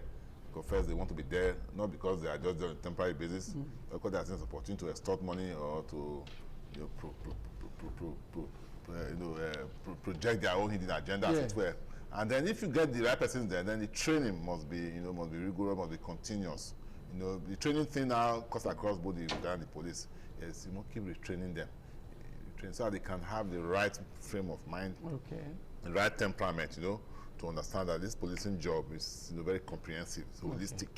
You know, not only one-way thing, you know. And then because their welfare have been taken care of, they see it as a professional, you know, obligation to work. The intelligence gathering, like I said, you know, the broad outlook to see the individuals as your friend, as they say, police is your friend, really. You know, see them as people you are supposed to serve, you know, not the other way around, or that they should serve you. So once you get that training right for the police, to trickle up to the vigilante, and then just the way we are talking about state policing now, because that is where we are going to, and that's part of our discussion. If we get that bill, you know, which is at the level of being concluded now, before they take the bill to the National Assembly to pass, the concern has been done successful. What now is the bill, the act that will establish state policing, giving the template and all the various details of how states will. If that is done, we say those states now, we can start to absorb most of this into our state police. Yeah, exactly. This is the tutelage aspect. And the governor has also approved training of 500 forest guards. Okay, good. In those states. To support, as they are doing in other states too, to protect our forests against this banditry and, of course, the crimes that happen in the forest. So all this can come under the source of the state police. So you can have a forest guard section, and the rest, assuming they want to merge them. But more importantly, when we now have that law that is state police, and we have our own state police in those states, because I also want to be that it means that every state will come out with their own template. It's not going to be uniform, but there will be a minimum standard set by the police, you know, act and all that. But more importantly, we can now start to integrate our vigilante, and then get them. Then I want to also add, it should not be a dumping ground for retirees. You know, I don't want those who were dismissed from Nigerian police. Or those, let them continue their legion, the Nigeria Legion. They have a body for Nigeria Legion. It should be for able-bodied young men who are active, who want to work. So when they are going to recruit, because I also don't want to believe that they don't need to recruit, because you know you have a standard, the UN standard of the ratio of policemen to citizens. We are still falling short. In fact, in all our discipline, the ratio of doctors to citizens is less. Even lawyers, they say, well, like the lawyer is same thing. Even journalists, same thing. So the ratio of every profession is less. Even pastors too. I'm not sure you are enough. So because we have a bloodstream population, you get my point. I like that. Some pastors are not really enough. No, because we are a committee. Even with the speaking of different churches. Since our committee crime everywhere, so we need more of it. But more importantly, we need more policemen that will recruit. So we need to recruit. Because people are leaving school every day now. So we should encourage people to join the police force. The Nigerian army. You know, just what important. I'm aware of that of the army. There are some states. They've not even filled their quota. They want to go and meet Boko Haram and the rest. Because of again the way their welfare system has been compromised, you know. But if you treat the Nigerian police or Nigerian army the way the American soldiers are treated, see our boys when they live here, they run to go and join the national US Army. US Army. Why? Because of the potentials or the benefit that come. If we can get something an inch close to that, that's our police. Even our vigilante, young boys who can move as soon as you finish your youth service. Those who want to, all those boys who are carrying arms, like I say, who are involving in thuggery. Because it's happening on Osun State with the political thuggery going on. Talking about so they can become violence. Only on Wednesday, Ring Road, we saw fracas. Okay. Between our brothers from the northern part of Nigeria and some locals. Yeah, so they start somebody else. Yes. I saw it. You know, it was like a riot. So fracas. We have a good body. But if the vigilante are well mobilized, we didn't see them there yesterday. They ought to be the first responder. Like you said, maybe because I'm not well mobilized, the morale is down. They so I think where they'll be. Government should review that. Yes. Okay. But let me also add that I think even on your program too, like I said, because you guys are doing so well in this educative and informative aspect. I know that the local government chairmen have been given a mandate to contribute certain amount of money towards how effective it is. And that's the monitoring. That's where we come here as journalists, as NGOs. We monitor them because I know that some local government areas chairman, the local government council chairman came onto our program to give account of how they are taking of their vigilante. I can call. I don't have mentioned. I think that two local government came on. It's easy to talk, Prof. Yes. But we are talking about the reality of the ground. Yes. There's a video circulating on social media now of Agege in Lagos. Okay. How the local government chairman in Agege has transformed Agege. Okay, in terms of positive transformation. Yes, and the social media guy was, asking about that local government chairman. What are you doing? Yes. So sad. Most of our Itape local government is cut off. From governance. But that's a topic for another day. The problem is the governors of different states. Definitely. Okay.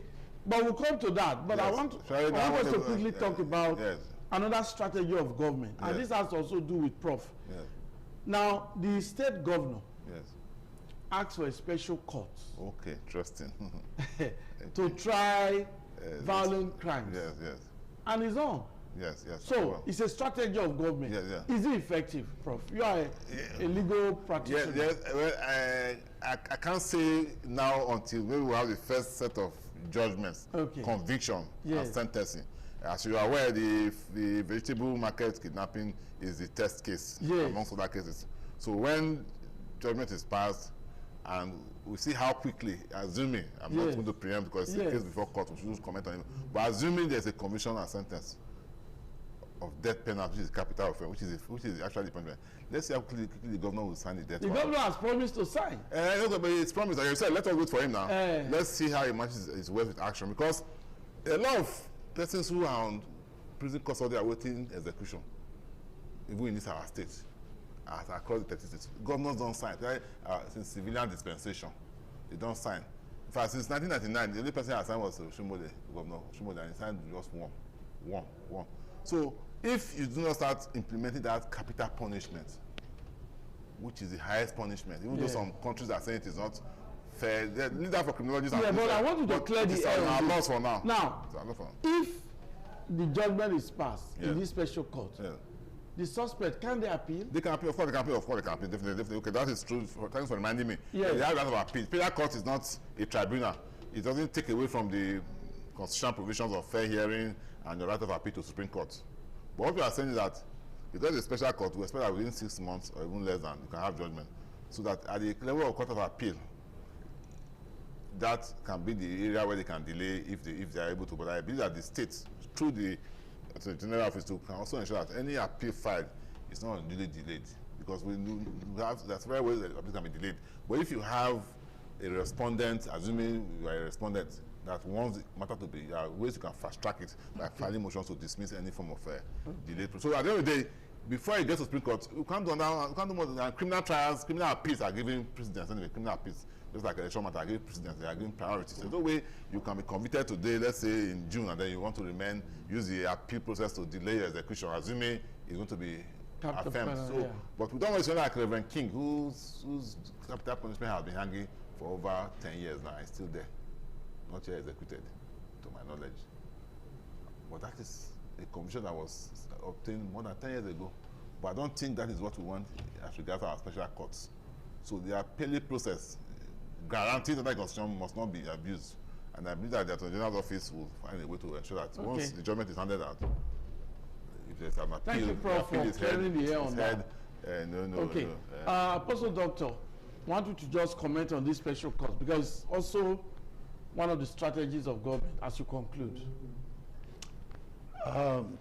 For me, this special court, they must be very careful. Okay. Because sometimes politicians, be who they are, always want to take advantage of everything. Now, the reason why the special court was set up is to make sure that there is law and order. People should not just wake up and do whatever they like. They should follow the laid down rules. I think the reason for its setup should be adhered strictly to. Okay. You know, I think for me, anything politics should be out of it. Okay. Because this court is going to be dealing with human lives, destinies, and therefore, in their doings, they should make sure they are right, doing the right thing before God, so that even after today, when they stand before God, they will stand to defend whatsoever they have done, that they have done well. Thank you very much. Thank you too. Dr. Elvis Agbonaima, and of course, Prof. Thank you very much for your time. Thank you very and much, for our audience, we are immensely grateful for being with us on 60 Minutes Nigeria, this week's edition. My name is Elvis Agbolao, signing off. Bye-bye.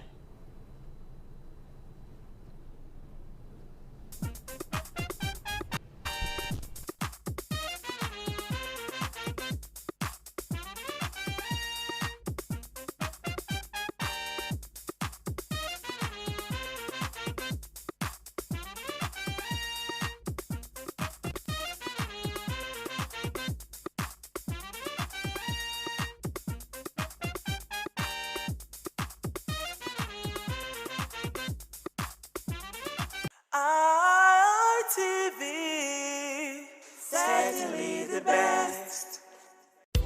The threat of global warming is real. You have seen the destruction of lives and property as a result of incessant flooding. Make the environment a conducive place for all to live in. Stop polluting the environment. Protect the environment today. This message is brought to you courtesy Independent Television and Radio.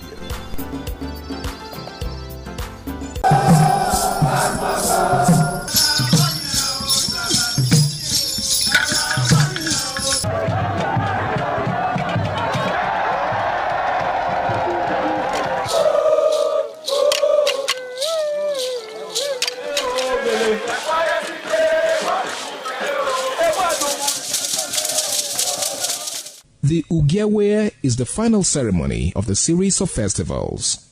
It is one of peace and lightheartedness, following the more solemn of the ritual year.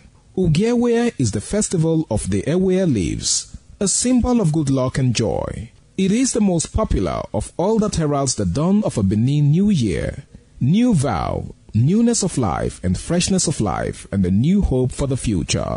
In the evening, the Ewe leaves are presented to the Oba of Benin in grand style in a colorful ceremony. The Ihogbe Society, amidst singing and dancing, bring the sacred leaves that symbolize good luck, blessings, peace, and prosperity. Each of the senior members of the Ihogbe proceeds to give the sacred leaves directly to the Oba of Benin, and others put theirs at his feet.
lájò wá o káyán rẹ̀ kẹrù lẹ́rọ lọ́wọ́ àkọ́kọ́ balẹ̀dọ̀.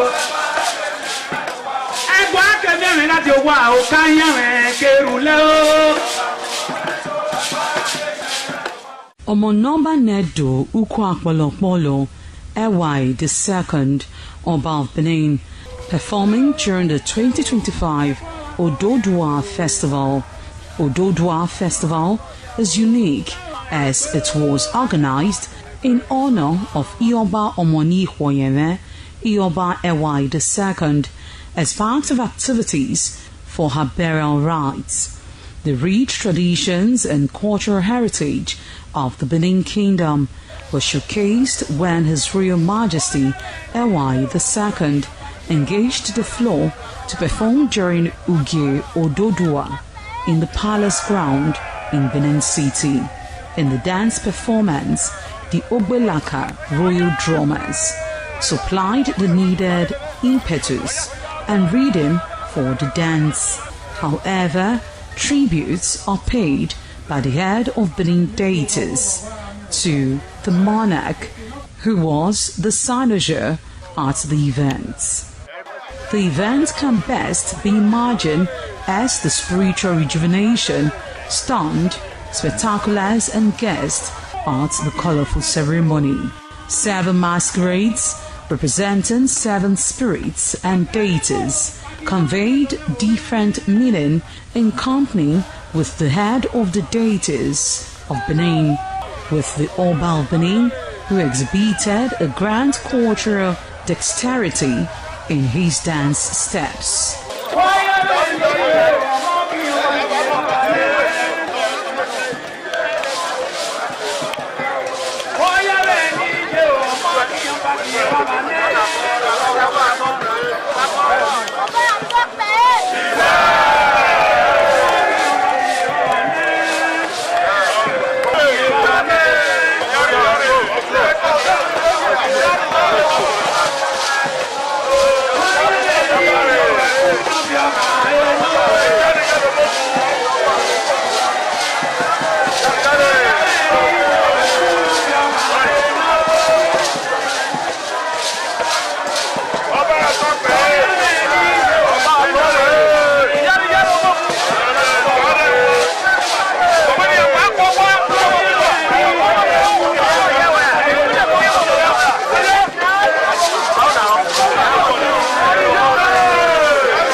ITV, certainly the best.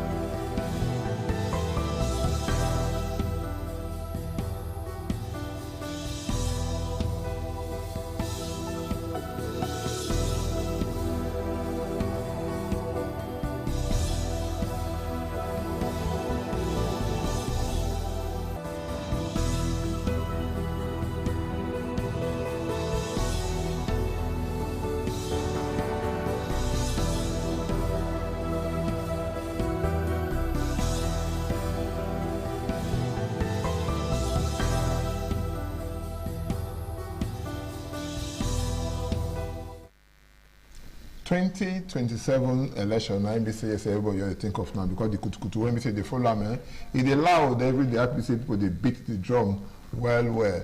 So that matter we want to look today. If you look at now true say government did that side and everything they because they imagine the opposition now who come be the opposition for that side and I be the thing because they look at opposition now like people they want to say no the government for the center. People know for government for the center now be the people when we see what they call opposition. What thing that they do to make sure say they remove this government for power. Now we want to when we see we want to look at how they want to do it, they go feed do it. Many questions when we say this issue go born today, but they will take all the children one after the other as the program the waka they go when we say what they call Uduota the heart of the matter. Good afternoon or good evening. Where we say you day. My name is Thomas Sado. As welcome to the program. We will look this matter together. I will get person when we say yes, we will go join us for the program. So we will look this matter together. The name now one person when we say for the opposition. When we say yes, for the opposition ADC. The name now Aruna Abubakar. You go join us at the program. The Wakasa. We will look all of this matter together. And I know say you yourself when we say there, you go join us to when the time don't come. Go open the lines when you go take join us. At the number when we say you go use make a visa advertiser by this time. Mark we advertise and make I let you know. The number is 080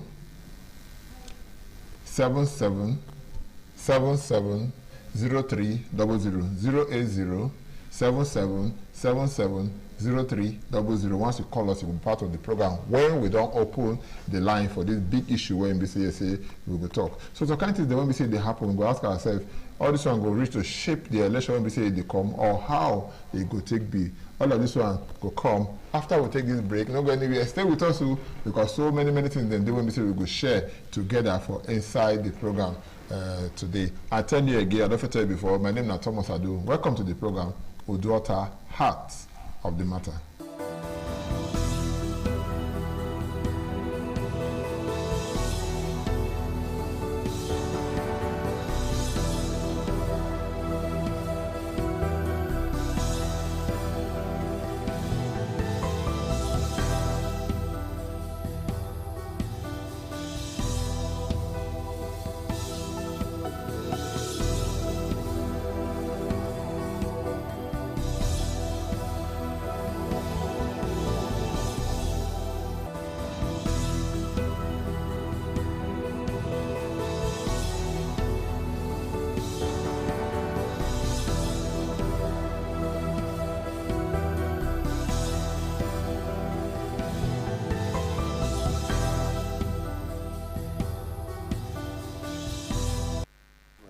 So we don't come back after that short break when we say yes, we do not take giving all of those messages they want to see and see. I say welcome to the program when we say yes, we call Uduota the heart of the matter. And I see I introduced them before I did with us here, our brother and friend Abubakari Aruna. Aruna Abubakari, which I'll take all that. Comrade Aruna Abubakari. I agree to welcome to our program. Thank you so much. You now person when we say yes, you did for ADC. Yes. And the rest. Before we say we'll go and find out. Wow, with the express you go there before this time. What you can keep you back now? Well, I actually left my office early enough so that I can even come here. You don't speak grammar like now. You grammar come down. Okay. I come home from my office early, believing that I will spend a little time playing with people here before the scheduled time. But as we are coming along Uniben, we met a very heavy traffic jam, and we made the inquiry, and they said the students we are doing, they are signing out. But you see, you try to bring the grammar come down now. Unless we don't go school like you, just try. And also you go fit. Okay. So we come with say students they do sign out. That those when they graduate, they are signing out. But the thing we record they do because of the way they are doing it. It's a good thing. They are happy, Shannon. Yes, they are happy. They are happy. They are happy. They are celebrating. They are cutting cake and all that. It's a good thing they are doing. We all pass through that stage. But it would be better if they had done it within the school premises, because as it is right now, the entire road is already blocked because of what they are doing. All the travelers, all the vehicles going and coming, all of them are stand still on that road. So, or better still, they would have been able to create a situation where they arrange people that will control the traffic, so that such a chaotic situation will be avoided. Okay, no wahala. But one thing they say, I'll give you a yellow card. No, let me give you a red card. Abubakari, I don't know. Because I don't say the program and pidgin English when they speak. That's the only language all of us they understand. Because we don't go to school like you. That's why we go to school like you. For the manager, they go. Before we will enter the matter proper. On Saturday here, then this is the Osun State governorship election. Yes. It come. If you say make you look at before all of these things, then when the election will come up now, what do they see? And if you see, you look at where, you know, if you say yes, how the waka they go, people talk and say, now how the 2027 election won't be, now that they won't take shape. So I don't know, we may take out from there. You see, for what we are seeing in Osun, for what will they see? For what will they see for Osun, the incumbent governor, he tried in everything he's doing in Osun State. The Osun people are behind the incumbent governor. You think that they're behind that? Yes. You think that they're behind that? They will think that they're behind that because of the way that they follow him. But APC, on the other hand, they are mobilizing behind their own candidate. So we believe, yes, we are sure that come Saturday, the voters will decide who becomes their next governor in Osun. They are going to decide whether the incumbent governor will continue to lead them, or they are going to decide if they want to join the APC. They want the APC to be the next governor of their state. And then those two political parties, then other political parties. Yes, the other political parties. We are talking of the major ones that are going to pull the highest vote in the state. No, like I talk and so that you think go pull and you talk and say you think because it's not they go pull and not really they do the election now. So you think so they go pull and how you say you mean?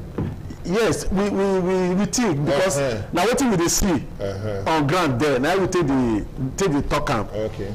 But the violence when we say they fall and that be one when people don't like.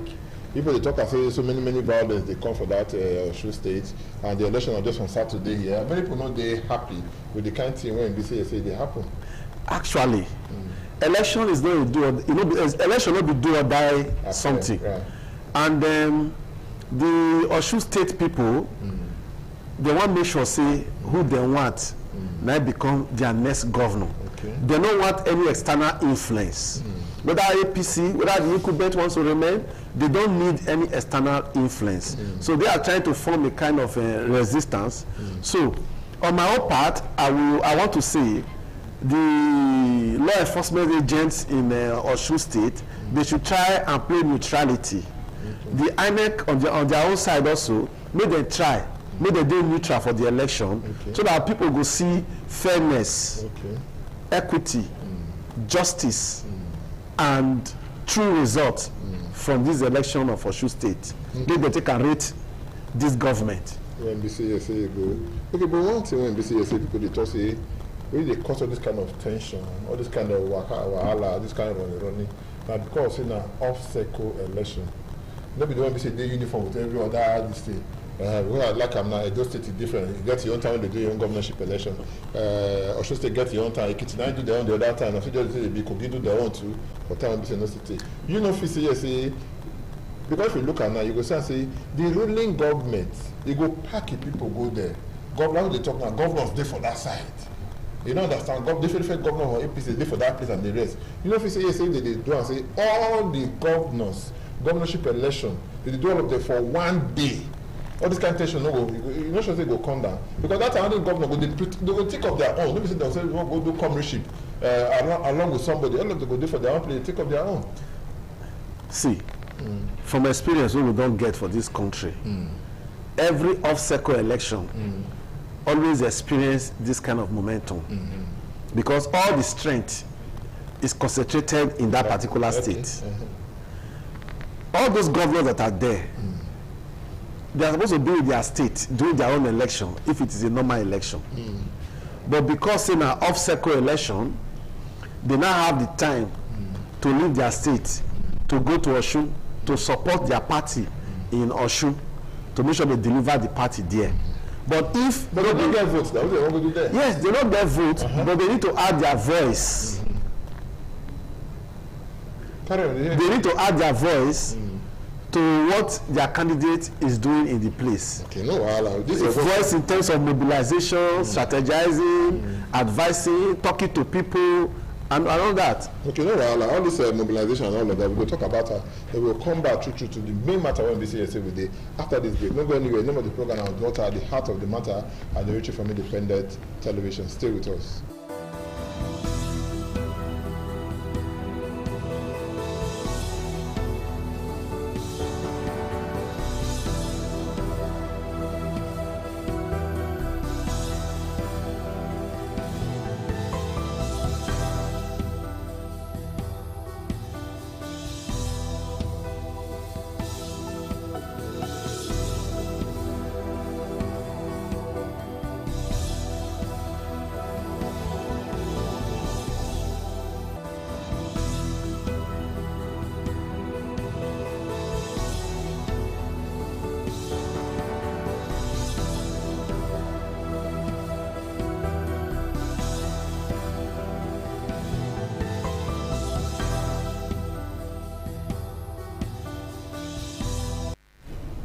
Welcome back. The program still Waka dey go.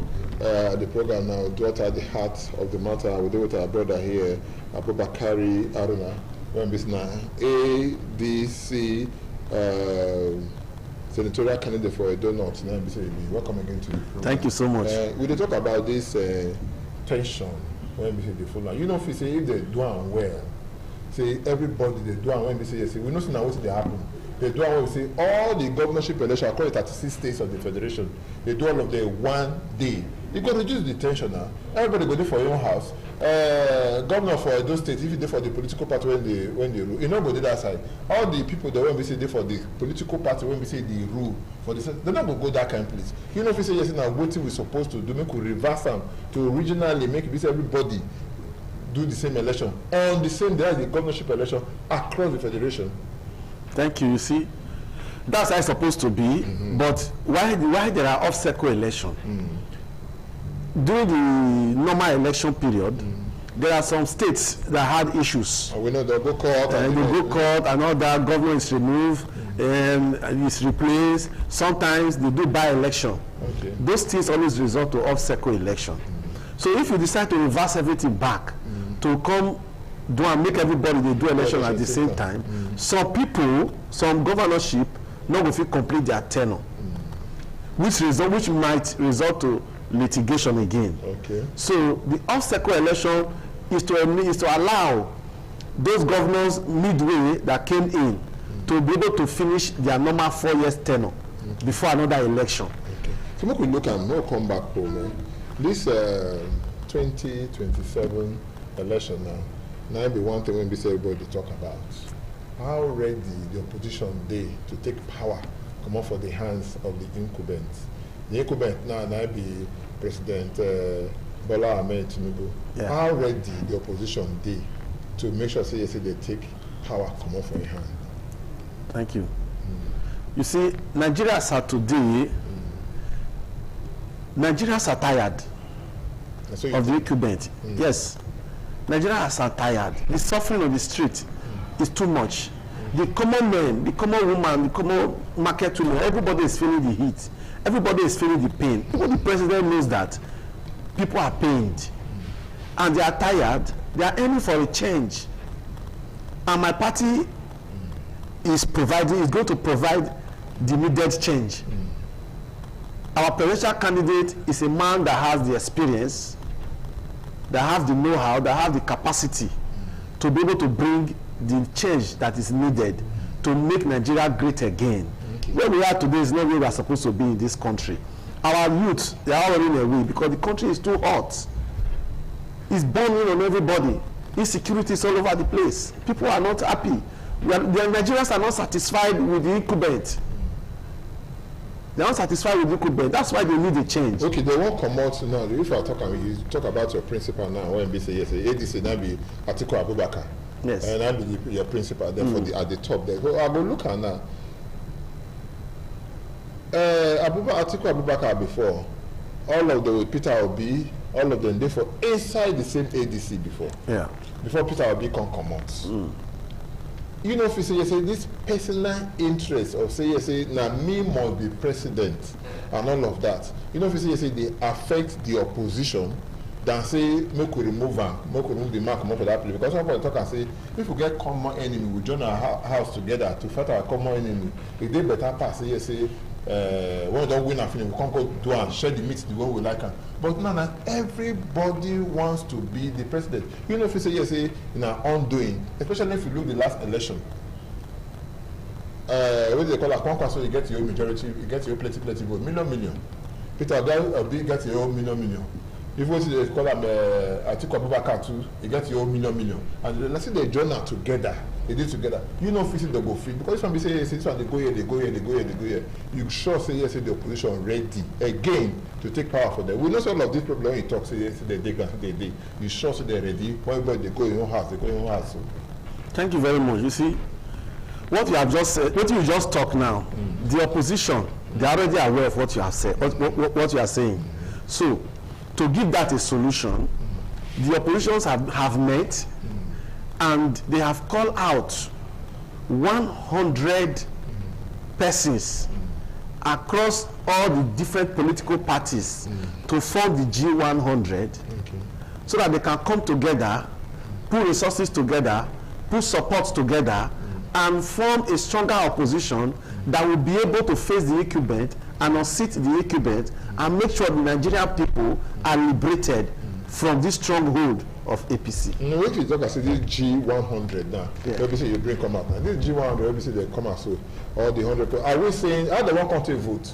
Because whether we like them or not, are we saying party NDC will collapse the structure for party PDP or collapse the structure for party ADC or collapse the structure for party Labour or collapse the structure for as the case may be? How they want to take Dua? Because whether we like them or not, by this time now, I don't know whether coalitions they go on by this time. Okay, you see, this is how it is. Nobody is collapsing for anybody. Okay. Although the discussions are still ongoing, it has not been concluded. Okay. They never conclude the discussion yet. But what is on the table presently is that the governorship candidates of the various parties remain. Senatorial, House of Rep, House of Assembly candidates of all the various parties, they remain.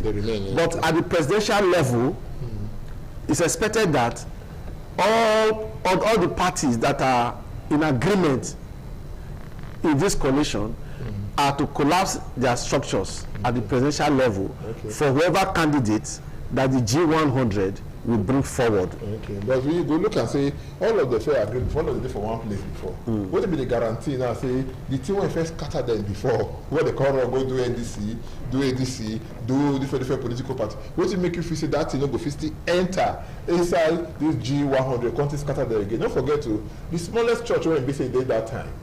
Smaller church that time, Jesus Christ Church. Now only 12 people there. But one person still there when we say it cost scatter the OT. Now when we say 100 people, that we say the number of 100 if you divide by 12, you could know how many you will get there. That we say one back person go 50 days like that because for every 12 they say there's a Judah. What will be the guarantee? Say the forces will affect scatter the team for the beginning. You know go scatter them again this time. No, you see, one thing you need to understand. Make me understand. When friends are together.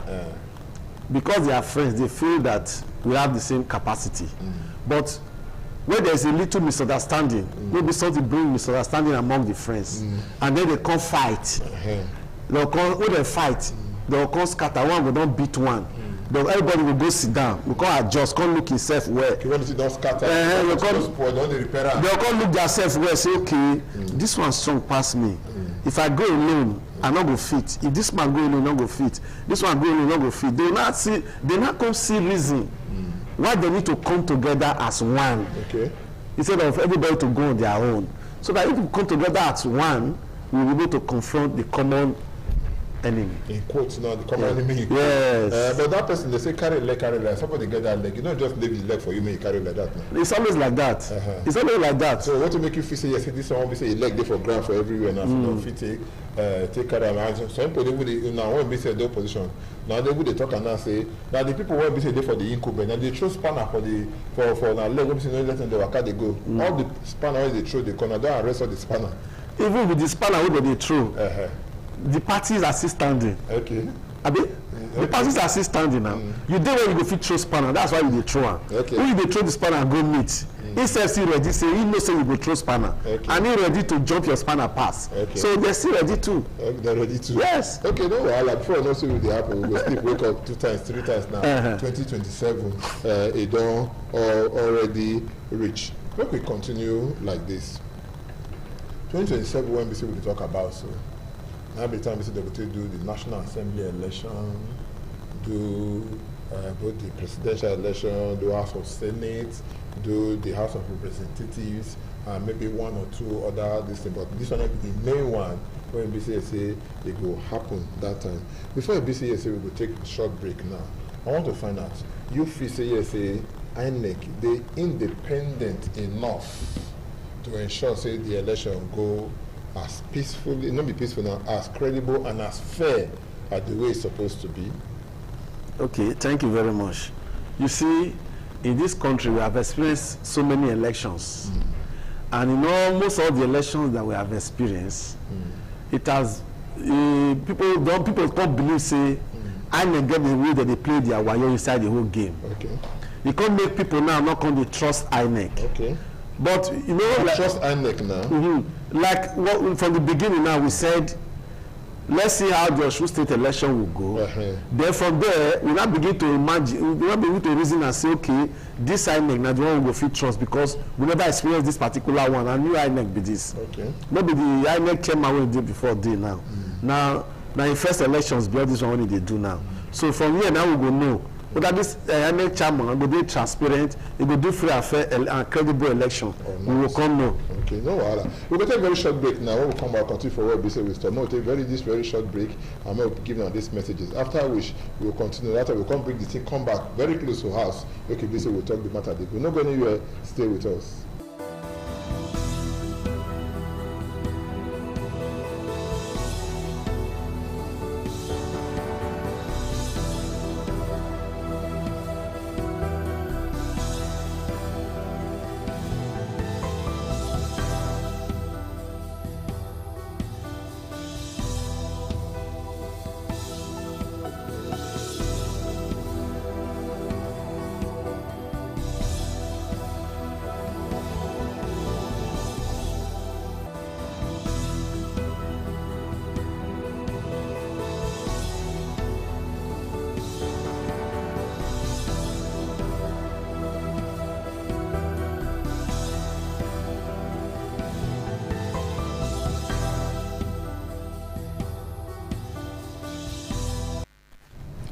The program today, the name of the program, our daughter, the heart of the matter. I will get our brother and friend there, Comrade Aruna Abubakari.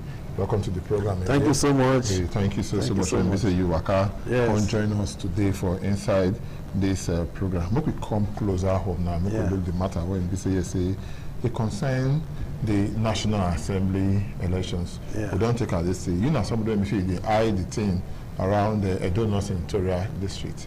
That's when we say the comrade Adam, you know, comrade like you too, even though they say you do for the year without that one person will be like say you don't do there before and everything.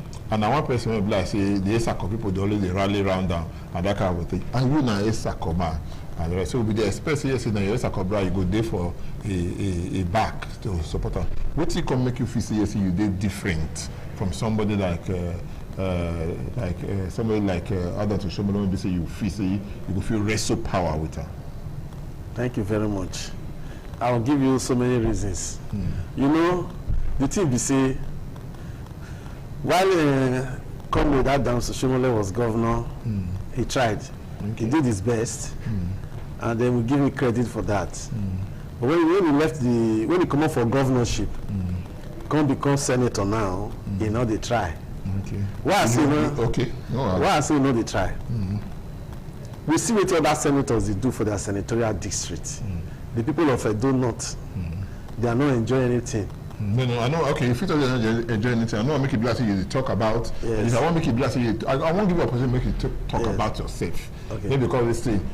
What if you say you go feel be different if they change other show for that place? Well, if I become the senator, if I become senator, by the grace of God, I will be for Edo North. I will join hands with other senators for National Assembly and make enabling laws that will make Nigeria to become a great nation again. Okay, what you come to your Edo North from course? Now, Nigeria, now you think my Edo North that I came from, this security is too high in that area. I will make sure that that thing, I give them a lasting and final solution. But you're not the governor now? Yes, I'm not the governor, but as a senator, there are certain things I can do to make sure that my senatorial district is secured, is protected. My people are safe. They can sleep with their 2 eyes closed. I can afford to do that as a senator in Edo North, so that my people can have peace. They can't go to their farms, they can't go to work, they can't travel on the roads and everywhere. They are not secured. So if I become a senator there, I will have the power, I will get the power, I will get the strength to be able to complement the effort of the government of the state, the effort of the federal government, to see that my people in Edo North are secured. But the issue when people talk and say, one difference there between the ruling political party and senator, because people talk and now say, if you did for the National Assembly now, you don't do for the ruling political party, no matter how you go raise your hand up, the president will not look your face, president of the Senate will not look your face, or the leader of the House of Reps, in your case now, Senate, the president will not look your face and all of that. You go take the hand, they pass you. Why they not let you talk, they don't let you do anything? How a person go fit, person when we say they go fit, bring anything, come for a constituency? That is not, that will not be totally correct belief. Okay. You know, it's not totally correct. Not totally, yes, correct. It's not totally correct. Why I say not totally correct, BC? There is what if you do meeting now, if you do meeting, the reason maybe one chairman recognize, maybe that time you go talk. It's not totally. They're going to call meeting before meeting and meeting after meeting. Okay. Just you understand. When you get to that stage, there's what you call you lobby. Okay. Do you understand? You lobby. You negotiate. Yes, you must be able to have the power to negotiate with the leadership of the Senate to get whatever you want to get. You should be able to have the power to negotiate with the government of the day to achieve whatever you want to achieve. Try to bring the grammar for me now, but you do confuse my people when we say the virtuous. You're supposed to get power when we say it. Yes, you'll be able to have, you will get the power when you go fit to negotiate with the Senate leadership. Whether you are whether you did the ruling party or you are from the opposition side. You cannot just tell me now that the Nigerian Senate now, all those that are from the opposition side, they are not given opportunity. They are all of them, they get opportunity. They are given the opportunity. It depends on the way you react, the way you live with them, the way you discuss, the way you negotiate with lobby to get what you want to get from the leadership of the Senate to your people. When you get to the way you get there, you don't go there to go out for no trouble or no trouble. You should be looking at what you can bring home to your people. Is what should be your primary concern at the Senate, not the trouble you want to make because one thing or the other did not share. You didn't get a fair share. Then you start making trouble with the leadership of the Senate. No. Think of what you can bring home to your people. But you only think of what you feel bring home if they allow you to push on like that. Because you see and say many people don't see them before today. Many National Assembly, this one be for opposition. They go tell they say either they camp come their place or nothing for them. We don't hear of issue of Natasha Akpoti-Uduaghan. They complain. Many senators then they complain from different opposition parties there. When they don't enter there now, they don't frustrate them, they can't go join the ruling political party. You don't see them now many times. No, you don't see them many times now. See, no, you don't see them. See, my brother, listen, let me tell you. Listen, let me tell you. You mentioned the case of Natasha Akpoti-Uduaghan. Now, that issue, in spite of all what she went through at the Senate, she was able to deliver at home from the Senate. Okay. So whatever she was going through at the Senate did not disturb what is supposed to go to the senatorial district that she represents. Okay. Now that whatever that is the issue between the Akpoti and the Senate president have been resolved, we are no longer hearing noise from that place. She's delivering dividend to her people. Even as an opposition. Even as an opposition. the pressure for her to decamp is not there. So how come when we say every other politicians when we say they for opposition, almost all of them, young people come they even cry say they want to turn our country Nigeria to one party state. How manage all of them fit? They don't fit hold the thing that the way we say Natasha Akpoti-Uduaghan take over. Why we say they come buckle, they come go to join the ruling political party? If not be pressure, be that one. No, my brother, listen to me. Nobody is pressured to decamp. Okay. You decamp when you see something that impress you. You decamp when your beliefs are changing. You also you see some decamp because they get long throat. Okay. Natasha Akpoti, you see her, she's at the Senate there. So if there were pressure, she would have also decamped.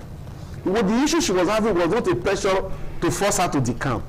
It was an issue between her and the Senate president, which had been resolved. Okay. She was never pressured to decamp. She remained in her political party, and her people are enjoying that dividend of democracy that is coming from the Senate. Okay. Do you understand? But one thing that they like about most of us when they say when I be politicians like this, before I go enter and I go to talk like this, but by the time I don't enter, it could be like a different thing, different place, and I can't enter. Different kind of breeze and they blow for that side from the one we say they get here. When we say we don't understand. But to enter the other man the other time he did for one political party, when they can't go join, they always they castigate the ruling political party, even get some of them like that now. Like people like Daniel Bwala, when we say they plenty like that. But when they can't enter inside the ruling political party now, they call it sing different kind of tune. Now man talk and say they bring her up well, because when they decide they talk. When they come to the other side now, they praise the people with the ground. Oh, but why you be like this now? You see my papa bring me up well, say if they chop, you know they talk too much, make people no go past the wrong place. You know, if yes, I'm waiting they worry most of our politicians, especially at the national level, now be that one. See. That greed. I've just mentioned it now. I said the long truth. It makes some they decamp. Okay. Because they want to go and get something higher than what their entitlements are. Okay. You get it? When you are going to the Senate, you don't need to start looking for what is not looking for you. You don't need to go and be looking for some. You don't go to look for waiting not be your own, waiting not concern you. Do you understand? So when you get long truth, you begin to look for what not be your own, what not concern you. Now then, the offer of decamp and not decamp they come. But when you go there, do what you're supposed to do rightly as a senator, bring the dividend, your benefit that is due to you. You will not be denied, it will be given to you. Bring it home to your people and make sure your people enjoy the dividend of democracy. Okay, one thing when they drag us, they go back for this country. For our development, now be power. So we don't get enough power. Power now, electricity, and the rest. If they give you opportunity now to maybe you become senator, or they make you say you want to do something when we say give us light for this country. What do you feel say Mr. President or government never do now? What they're supposed to do to make sure say power is there for everybody to use? Thank you very much. You see, the area this area where you just enter now. Now my area where I don't know where. Okay. I work for that power sector for 25 years. 25 years. You know 25 years. You look a very young man. I look a very young man, but I've worked for 25 years in the power sector. Okay. And inside that power sector where I work, I don't work for generation station. I don't work partially for transmission station, and I work mostly at the distribution station. Okay. So the three sector of the power pass all of them. I don't go through it. So anything I'm telling you concerning the power sector is something that I know very well. Okay. Look, you see, if a country must develop, they must have enough electricity. Constant electricity supply. Yes, constant and enough electricity. That will spur the development. Okay. You are looking for investors and you don't have energy. How will they come and invest? Okay. The investor will come, will invest in your country, will provide energy for himself, provide security for himself, and provide everything for himself.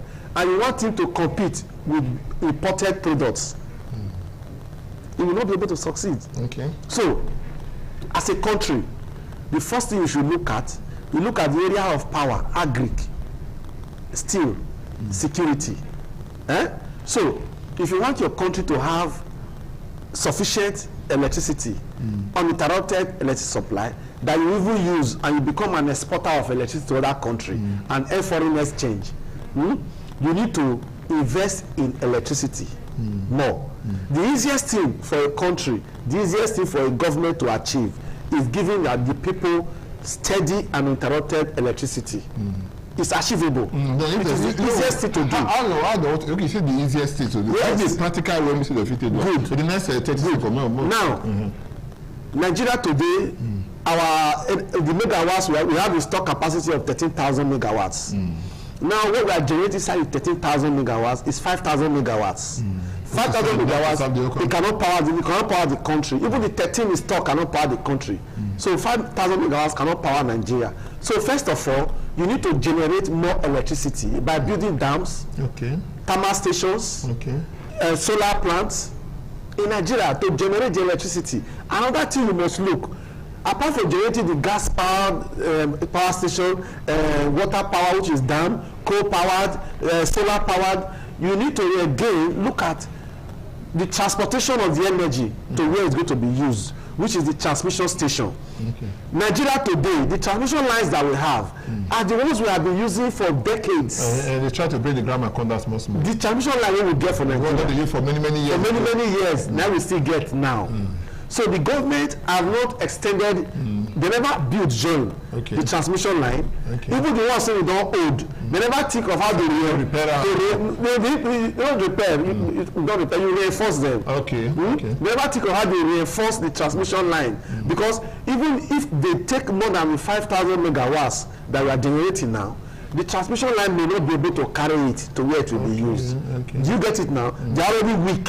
They have capacity that cannot exceed 5,000 megawatts. So the government should be looking at building more transmission line, reinforcing the existing transmission lines to be able to carry the energy to where it will be used.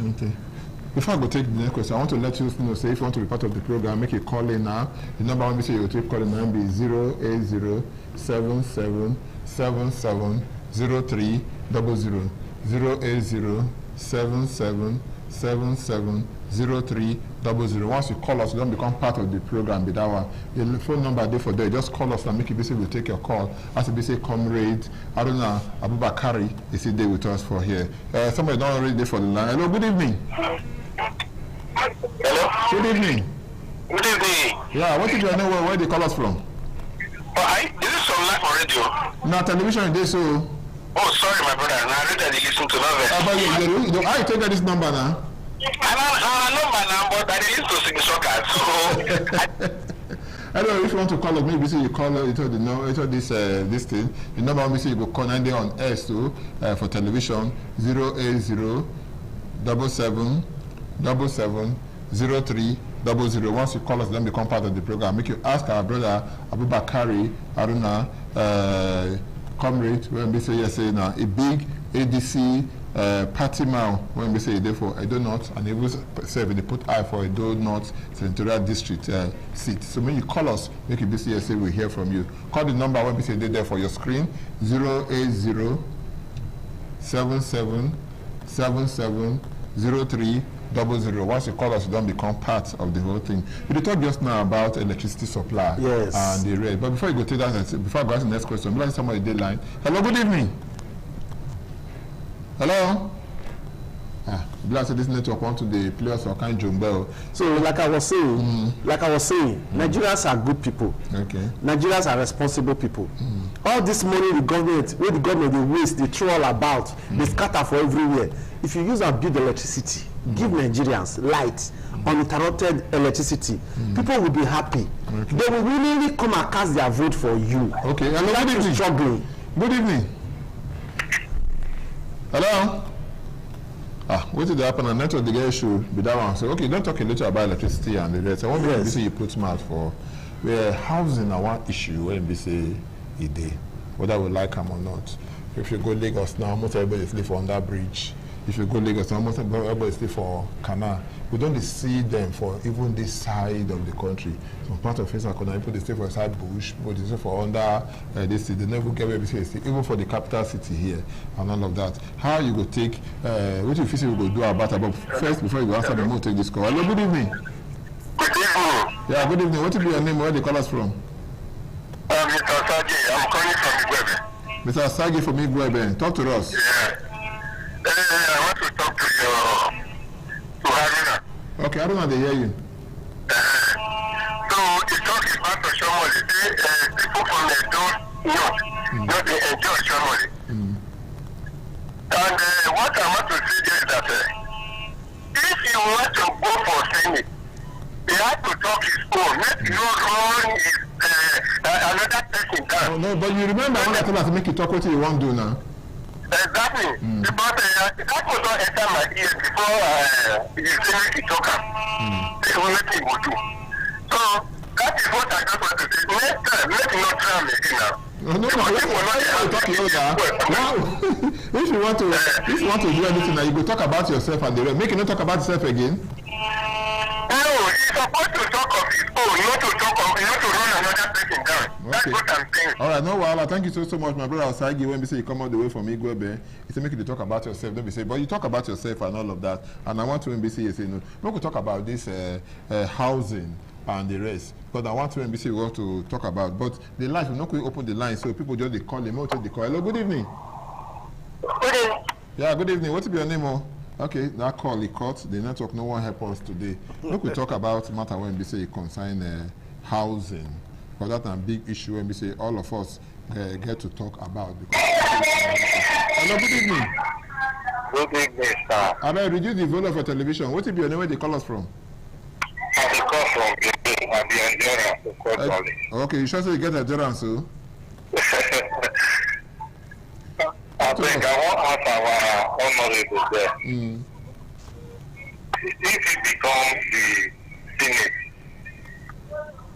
what do you want to differently from waiting about the Senate do concerning that area? And secondly, what do you do concerning insecurity and transform away the worry of our community, those regions? Okay, no wahala. It mean you put him for a matter when we say concern insecurity. Insecurity and transformer. And transformer. That's a transformer. Now with the light on. I sure you don't talk about them just now. Yes. What I would like them on. If you provide this, they vandalize them. Now part of the security challenges there when we say we get what you feel do concerning security and the transformer thing. And you quickly take that one and ask you about the housing issue when we say we get. Yes. We're supposed to fit know how to take care of them. Let me pick the one of the housing area first of all. Okay. You know, this is when after serving for 25 years in the power sector, I went into the real estate sector, which borders on housing. To the glory of God today. Real estate, don't be saying to buy land, sell land, maybe that one. Today, I am the state chairman of the Real Estate Development Association of Nigeria, Edo State branch. Okay. We have a president at Abuja.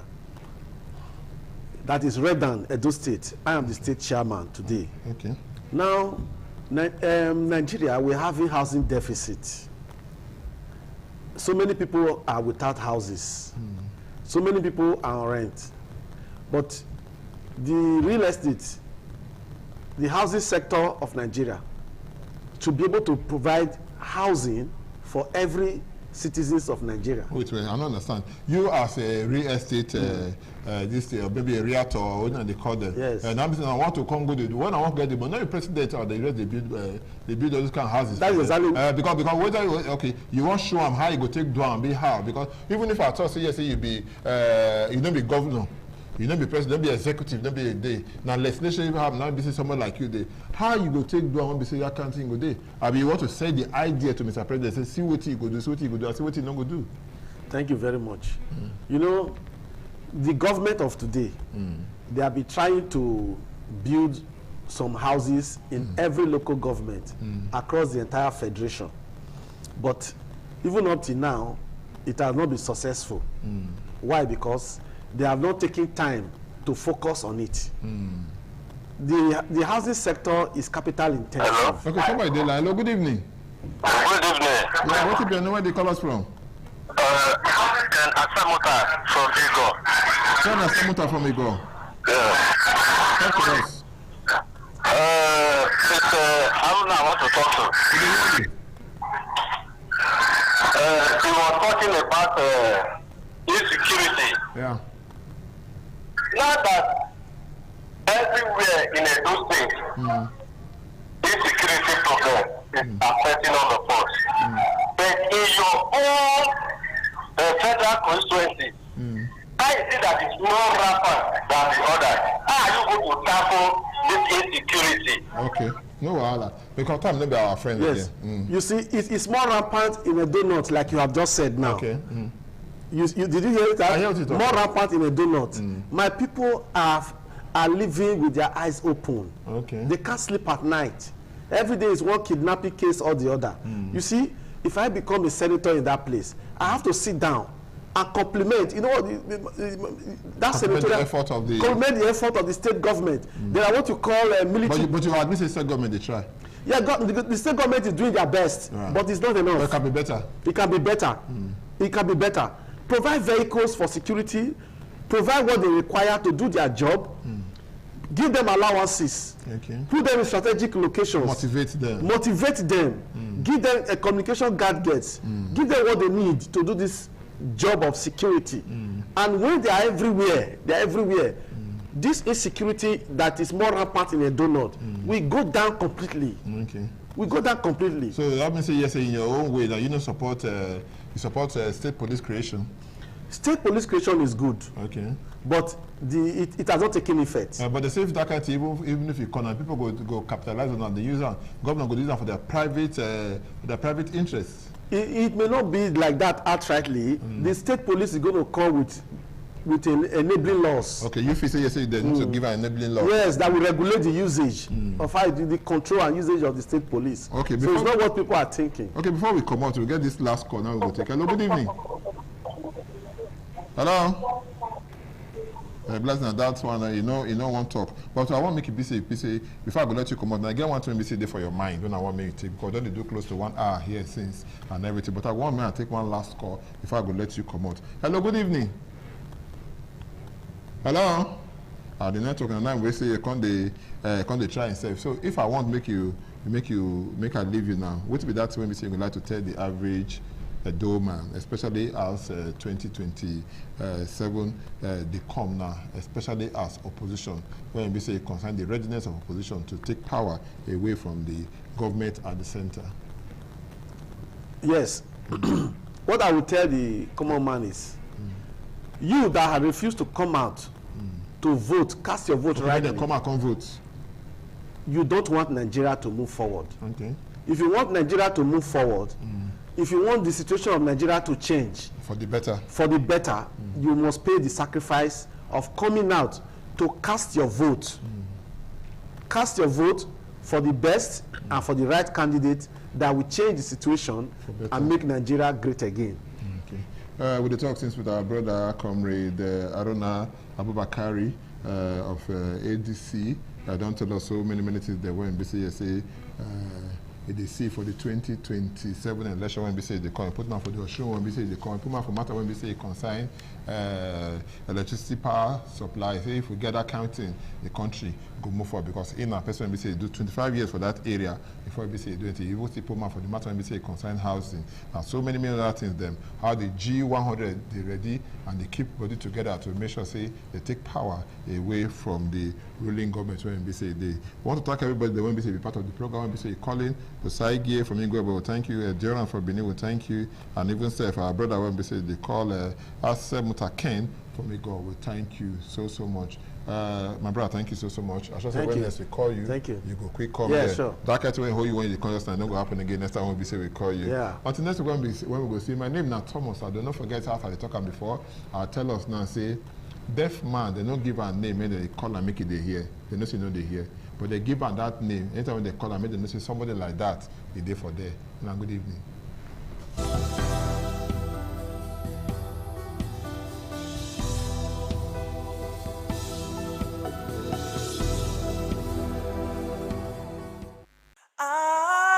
ITV, certainly the best.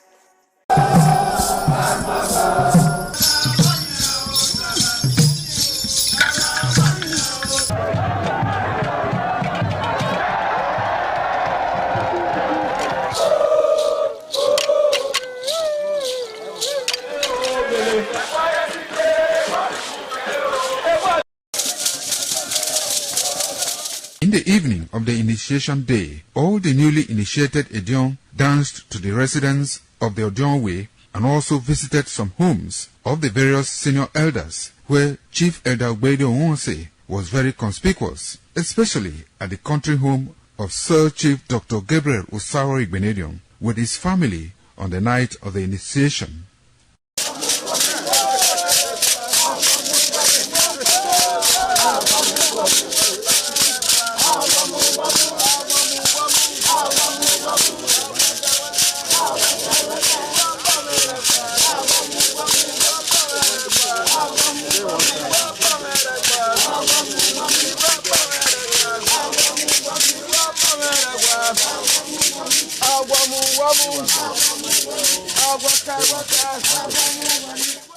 On the following morning, as part of the rite to be performed by the newly initiated Edion in Okada town, the initiates, led by Chief Elder Ogbede Onwonse, visited the Esama of Benin, Sir Chief Dr. Gabriel Osaro Igbenedion, at his Okada country home residence to pay homage and appreciate him for all he has done in the development of the community, which has placed Okada in world map. They also thanked him for his role in the success of their ceremony. They commended the Esama of Benin as a custodian of Benin cultural heritage and for revitalizing the age-long tradition of the age-grade ceremony.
Once again, welcome to this fitness show on ITV this morning.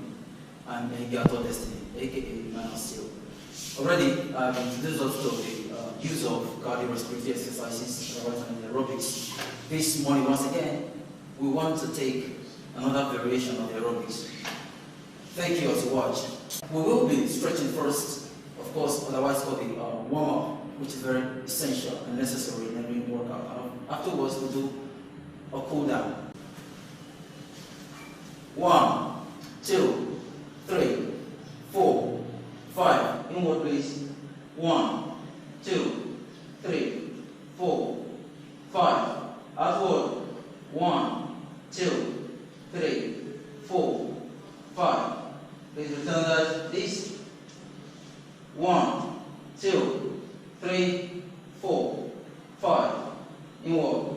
1, 2, 3, 4, 5. And outward. 1, 2, 3, 4, 5. Alright. For our waist and of course on our torso, we have to do some stretching. Please place your hand by your side. And let's go. This direction first, please. Let's go. 1, 2, 3.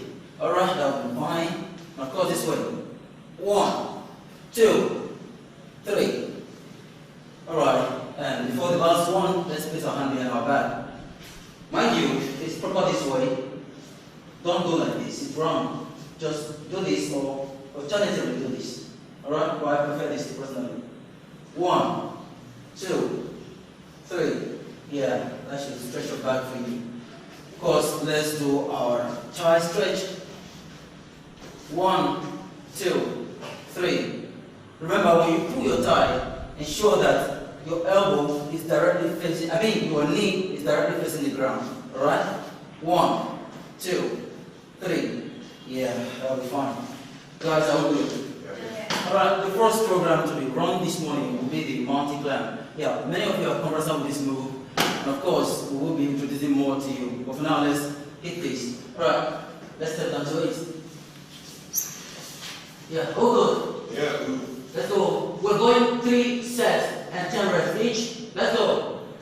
1, 2, 3, 4, 5, 6, 7, 8, 9, and 10. Woo. Alright, please. Woo. Yeah. How do you feel? Yeah. That was set 1. It's necessary you do your workout in reps and in set. Alright, so that was the first set. And we're not wasting time waiting for the second set. The minimum break duration for every set should not exceed 20 seconds and a minimum of 10 seconds. Alright, we're good with 10. Of course. Let's do it again. Right. Let's go. 3, 2, hit it. 1, 2, 3, 4, 5, 6, 7, 8, 9, and 10. Alright. When you do this, more effect will come to your abdominal region if you just look up while doing it. What I mean is this. Alright? So not all the way this. But there's nothing wrong with staying this way.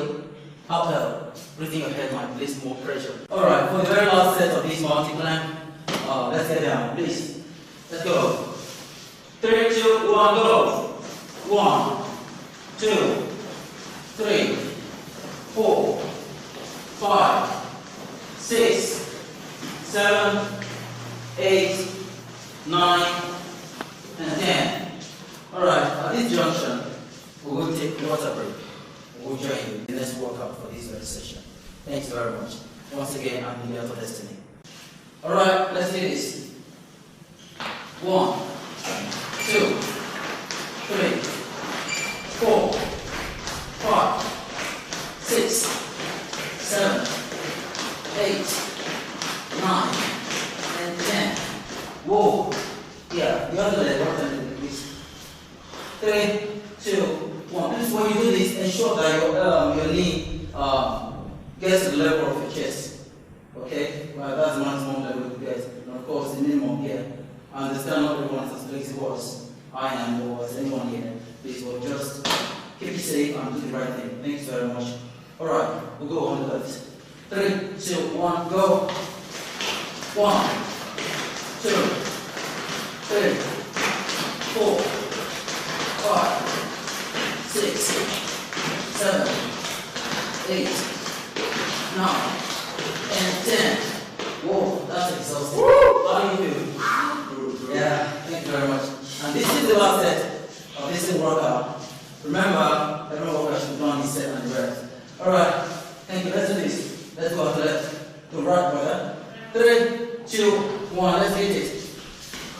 1, 2, 3, 4, 5, 6, 7, 8, 9, and 10. Yeah, we'll also let's go. 3, 2, go. 1, 2, 3, 4, 5, 6, 7, 8, 9, and 10. Whoa. And that'll be all for this morning.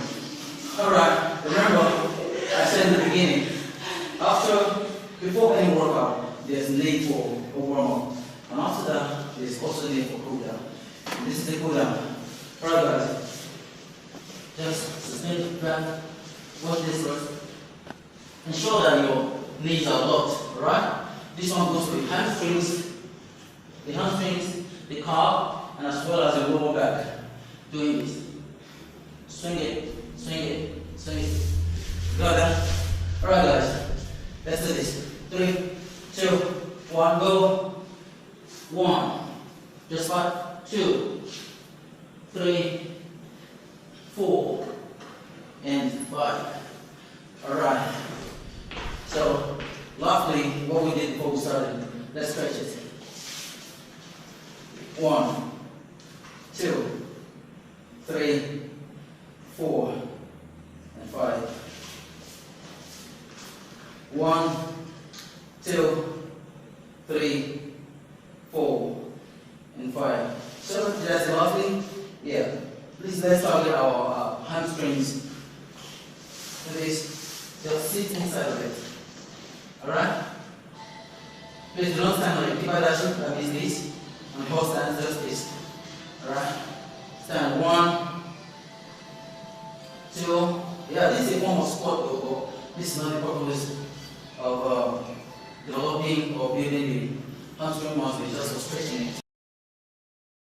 Yes, today you do not need to use weights to build your pectorals, your chest, and of course your biceps, your biceps and triceps. You have programs you can do at home and get what you want. You understand? So we'll be doing push-ups this morning, otherwise called push-ups. We'll do push-ups this morning. And of course, we do have our ladies. There are variations for ladies. Please watch them very closely to get, if you're a lady out there, watch them closely to get what you have to do. And of course, our guys are here. Thanks very much. Let's hit it, guys. Are we ready? Are we good? Yeah. We're going to do the pyramid first, which is the closed range and push-up.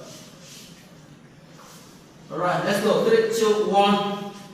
1, 2, 3, 4, 5, 6, 7, 8, 9, and 10. Whoa, how does that feel? Yeah, that's the first set for this morning. And we'll be doing 3 sets of that. Meanwhile, the first one was close your hand in the pyramid shape. And that one goes for the tricep. For ladies that have sagging hand, you can do that actually, and it will help you. And of course, this time around we're doing mid-open, and finally we'll do wide range of it. So we're going there now. The mid-open. Let's go. 3, 2, go. 1, 2, 3, 4, 5, 6, 7, 8, 9, and 10. Alright, that's for the mid open. And someone wants to ask, why exactly are the ladies cross their legs? Why they cross-legged for the ladies? Now you understand that the guys have more defined muscles, and of course to bring more weight on the upper body, we go on the what's called the toes, picking all the weight in the body to the upper body. But for the ladies, they do not need much weight, just that. So we break it down at the knee level by crossing the legs. So the weight used starts from this very region. You understand? Alright, thank you for watching. Alright, for the last very set of these exercises, the wide range or the push-up, particularly intended to build the the side of the chest. Do you understand? Alright, let's hit it. Okay, this is wide enough. At least double your shoulder width. Double your shoulder width is enough. 3, 2, 1, go. 1, 2, 3, 4, 5, 6, 7, 8, 9, and 10. How many of you noticed I cheated there? I actually did one, I did two, and I called it one. Yeah, just to lay more emphasis on that part. For today, thank you guys. Yeah, you were awesome. For today, we're done with this. Thank you very much for watching. Please, be safe. In the morning sun, searching for a longer day. People feeling like the light has just come. We must never stop the way.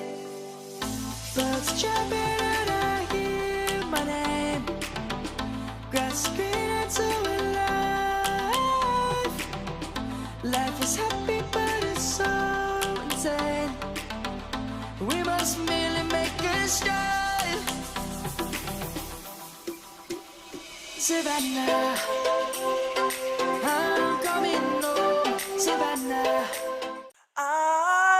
RTV, certainly the best.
The threat of global warming is real.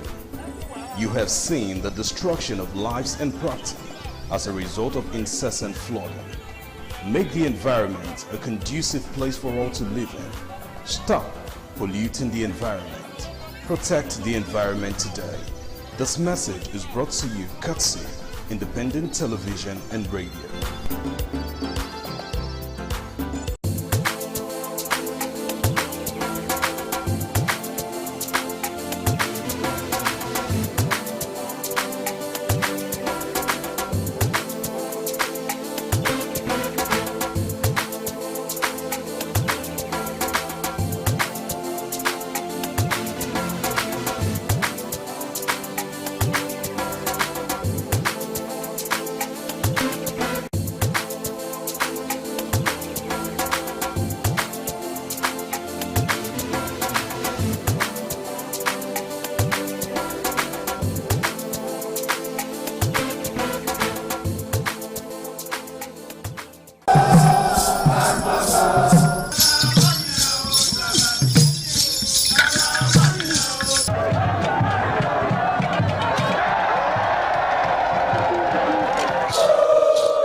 This is Aqua Game, a popular game in Africa played by our ancestors to entertain themselves after each day of farming.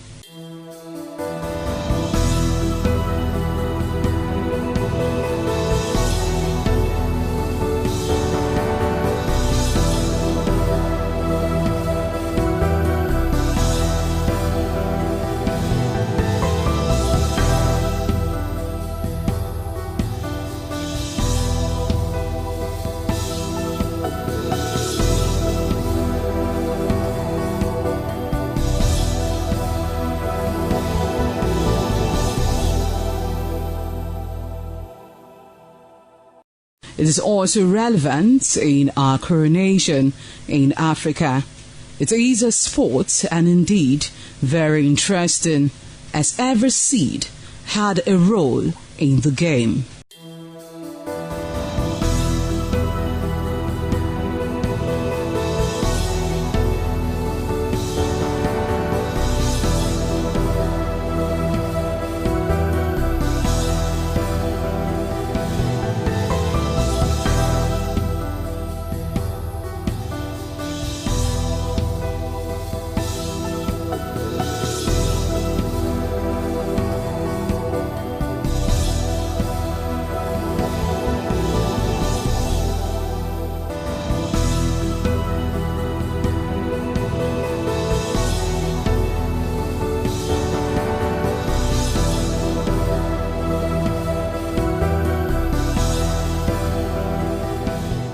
Playtime is 45 minutes per set.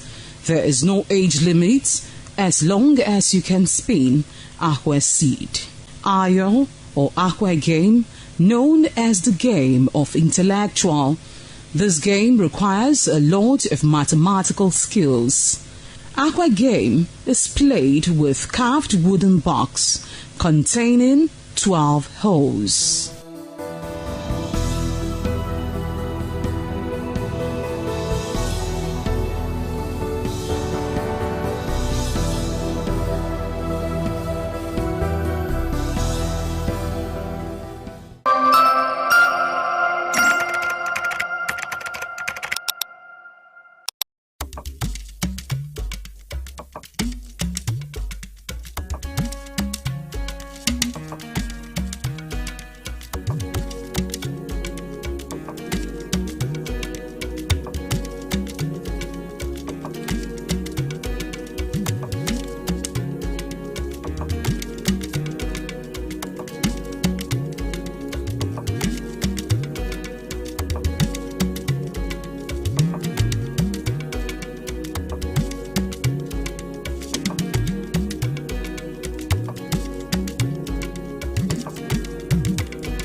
Thank you very much for joining us on the program Healthy Living. What is the kidney? The kidney is an excretory organ in the body, which is for metabolism. Tuberculosis affects many organs in the body, but the common ones it usually affects is the lungs. Epilepsy is a neurological problem. Okay. It is an injury in the brain which causes someone to begin to convulse, to go into fits. It is curable, but the cure is a long-term thing. If you eat well and avoid those risk factors that will make your immunity to be down, then the risk of contracting tuberculosis will be reduced. If you're healthy, then you're wealthy.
Go ask, go for pet.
Ọba àtọ́pẹ́ yìí.